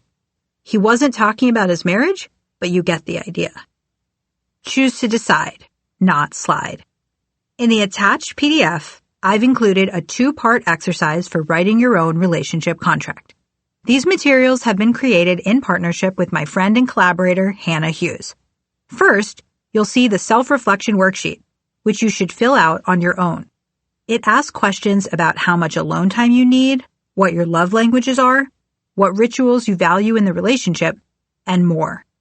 Then you'll see a blank copy of the relationship contract, which you should collaborate on with your partner afterward. Exercise, the relationship contract. Find a weekend when you and your partner are both free. If you can go away on a weekend getaway, great. If not, plan a romantic staycation. First and foremost, turn off your phones. Throughout the weekend, in between delicious meals and constant canoodling, find time to work on your relationship contract. Make this discussion about love and connection. Think love actually, not love contractually. The check-in ritual. I love this quotation from psychotherapist Esther Perel. The quality of your relationships determines the quality of your life. Relationships are your story. Write well and edit often. How often does she mean? I'm a fan of the weekly check-in ritual, a short conversation in which you and your partner discuss what's on your mind. The relationship contract helps you set the direction for your partnership, and the check-in ritual ensures that you keep it on track. Many couples are afraid to speak honestly about what they want, whether it's about having kids, opening their relationship, or even ending it. All relationships have issues, and almost all of us feel awkward about bringing them up. The relationship contract and the check-in ritual are tools expressly designed to make it less awkward. Every Sunday night, Scott and I sit down on our big white couch to talk. He always sits near the door, which I choose not to read too much into, and I sprawl out on the ottoman. He's usually eating popcorn, and I'm still feeling stuffed from dinner. We ask each other these 3 questions. How was your last week? Did you feel supported by me? How can I support you in the coming week? Sometimes this check-in ritual flies by in under 5 minutes. But when we're having an off week, the check-in turns into a long, intimate conversation. Sure, these discussions can be difficult, but they're frequently important and illuminating. We try to deal with problems as they arise. It's how we stay connected and discover new things about ourselves and our relationship. Creating this ritual lets us address what's going on before too much time passes and too much resentment has built up. Just as important as the check-in conversation is the ritual itself. Making this a consistent, recurring event takes advantage of a super simple principle behavioral scientists often employ. If we put something on our calendar and make it the default, we're way more likely to actually do it. And because these check-ins are recurring events on our calendar, neither of us has to nag the other into finding the time to talk about what matters. The calendar does the nudging for us. Many couples I've worked with who've adopted the check-in ritual report feeling happier, more passionate, and more resilient. Ask yourself this question. What would my life look like if I sat down with my partner on a regular basis and expressed what's really going on for me?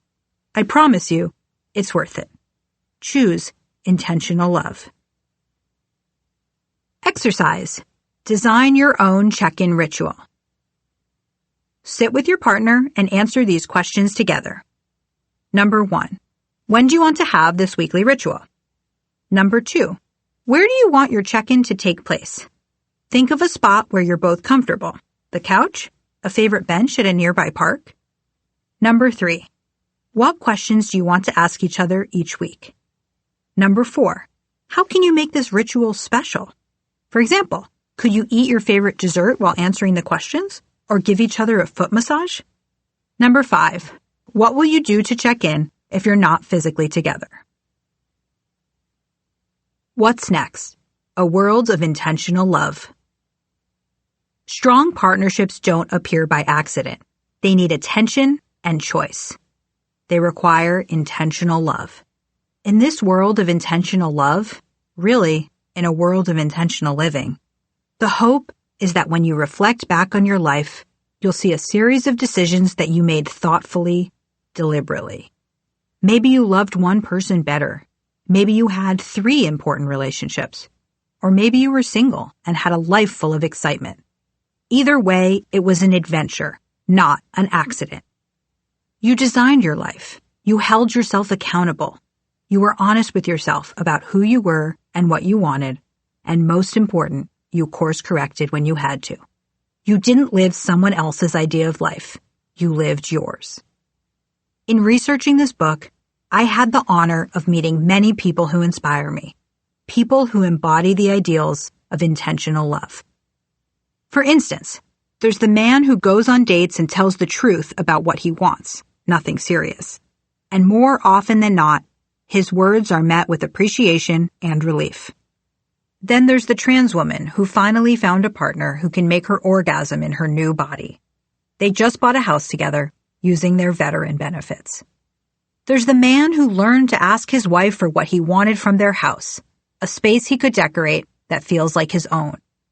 There's the couple who embraces non-monogamy and bought a home for their secondary and tertiary partners to all raise a family together.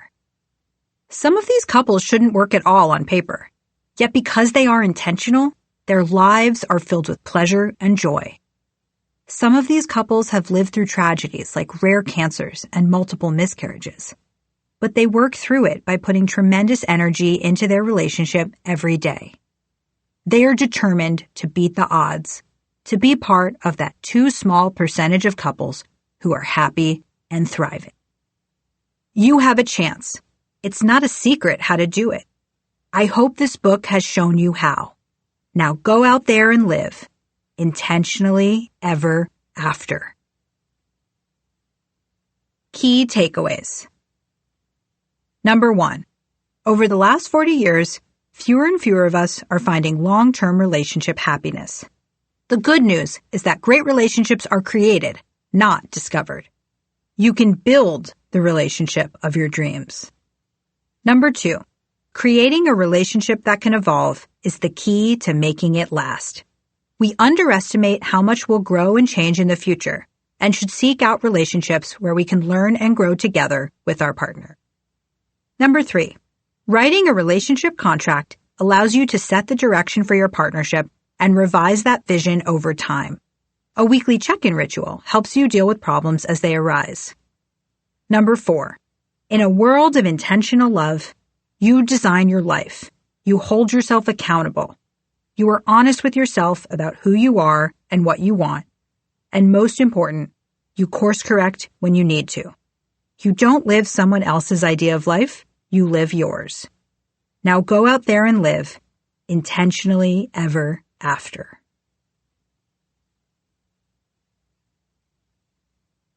Acknowledgements. Writing a book is something you do alone. Unless, like me, you're lucky enough to have a community of trusted friends and advisors who take on your project as their own. Scott Mayer McKinney, you spent countless hours editing the manuscript, stewarding my mental health, and reminding me that I have much to learn in the field of relationship science. You are my forever co-author. Molly Glauberman, my beloved product manager. You created the structure and support I needed to give birth to this book. It's only fair you'd get Ben in return. Ellen Hewitt, my grammarian and trusted advisor. Your generous feedback at all hours strengthened my ideas, writing, and jokes. Making friends in adulthood is challenging. It took me 8 years to find you two, but I am grateful every day that I never stopped looking. Connor Demon Yauman, I feel so lucky that you chose to pour yourself into this project. Each chapter is funnier and deeper because of your input. Liz Fosliant, I admire your creativity, wit, and brilliance. Thank you for your candid feedback throughout the book process. I am always myself with you, and that is a rare gift. Kimberly Bodwin, we make a great team. Thanks for saving the day, often. Britt Nelson and Hannah Hughes, thank you for lending me your excellent taste. Your design skills offered strength through a challenging time. Rose Byrne, thanks for your invaluable contributions to the proposal and the book's foundational research. Toby Stein, my partner in mischief. You are the paragon of friendship, and your hands-on support throughout the book process proved invaluable. Emily Graff, my indefatigable editor at Simon & Schuster. You saw this book in me so early on and have been my advocate at every step along the way. Together, we brought this project to life. To my lifelong friends, you define me. Our relationships are my greatest accomplishment. I live for our conversations and time together. I am here, having achieved this long-standing goal, because you were there with me this whole time. Danny Hellitzer, our friendship has spanned 3 decades and outlasted so many ex-boyfriends. You are forever my family. Lana Schlesinger, how did we manage to find each other at 14?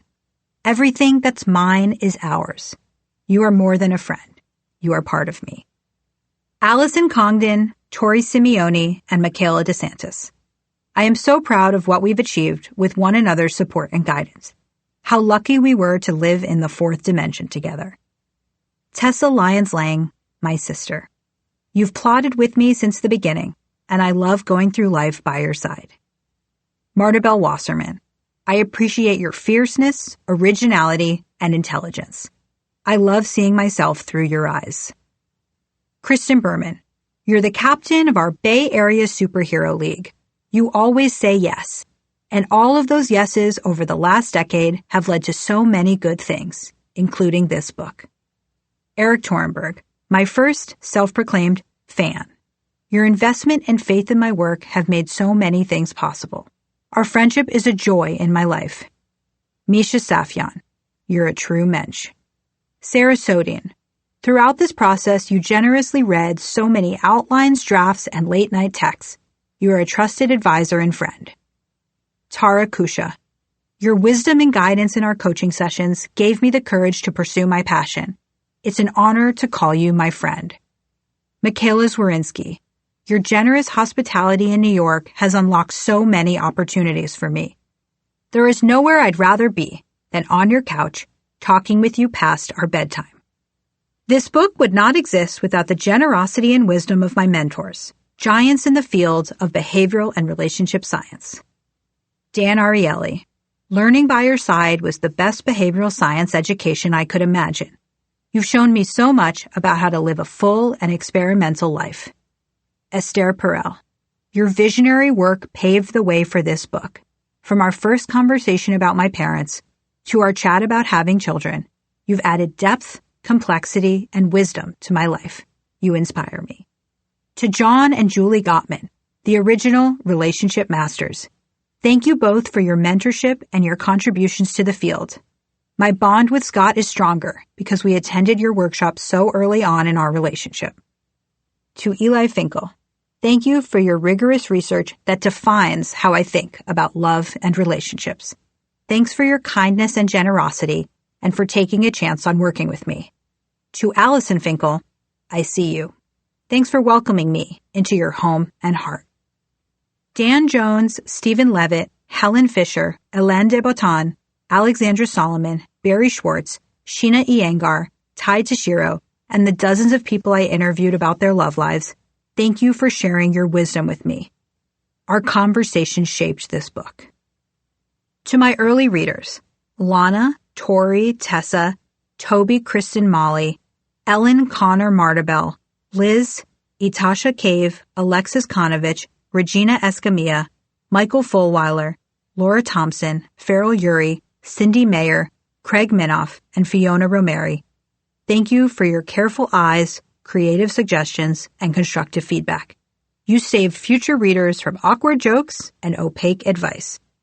Thank you to Mike Wong, Jessica Cole, Rui Bao, Tyler Bosmany, Ryan Dick, Brenna Hull, Tessa, Sam Steyer, Stephanie Scher, Macy Huang, Josh Horowitz, Natalie Tulsiani, and Marina Agapakis for generously hosting accountability dinners. The ideas and feedback shared around your tables shaped this book. David Halberstein, thank you for generously lending me your brilliant legal mind, even during your first week of paternity leave. Allison Hunter, my agent, you believed in this book from the beginning. I couldn't have asked for a better advocate. To my clients, thank you for trusting me with your love lives. Your vulnerability, dedication, and passion motivated me to write this book. To my family, so much of what was required to write this book came from you and how you raised me. Tenacity, a love of language, and an outsized confidence in my own abilities. Farrell Ury and Ben Sachs, we are so lucky to have your love and loyalty just across the bridge. Aunt Nancy, your marriage set the bar high, and your kavanah, intention in this realm, inspired many of the ideas in this book. Bonnie and John Ury, you instilled in me a love of reading. It was my greatest wish to write a book that my parents would read. And here we are.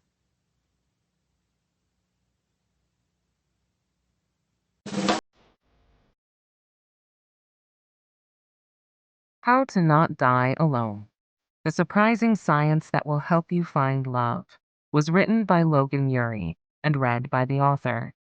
It was recorded by Brian Matheson at Skyline Studios in Oakland. Editing, mix, and post-production by Like 2,000 Pounds. The associate producer was Anna Chan. How to Not Die Alone. The Surprising Science That Will Help You Find Love was produced and directed by Travis Tunn. This has been a presentation of Simon & Schuster Audio.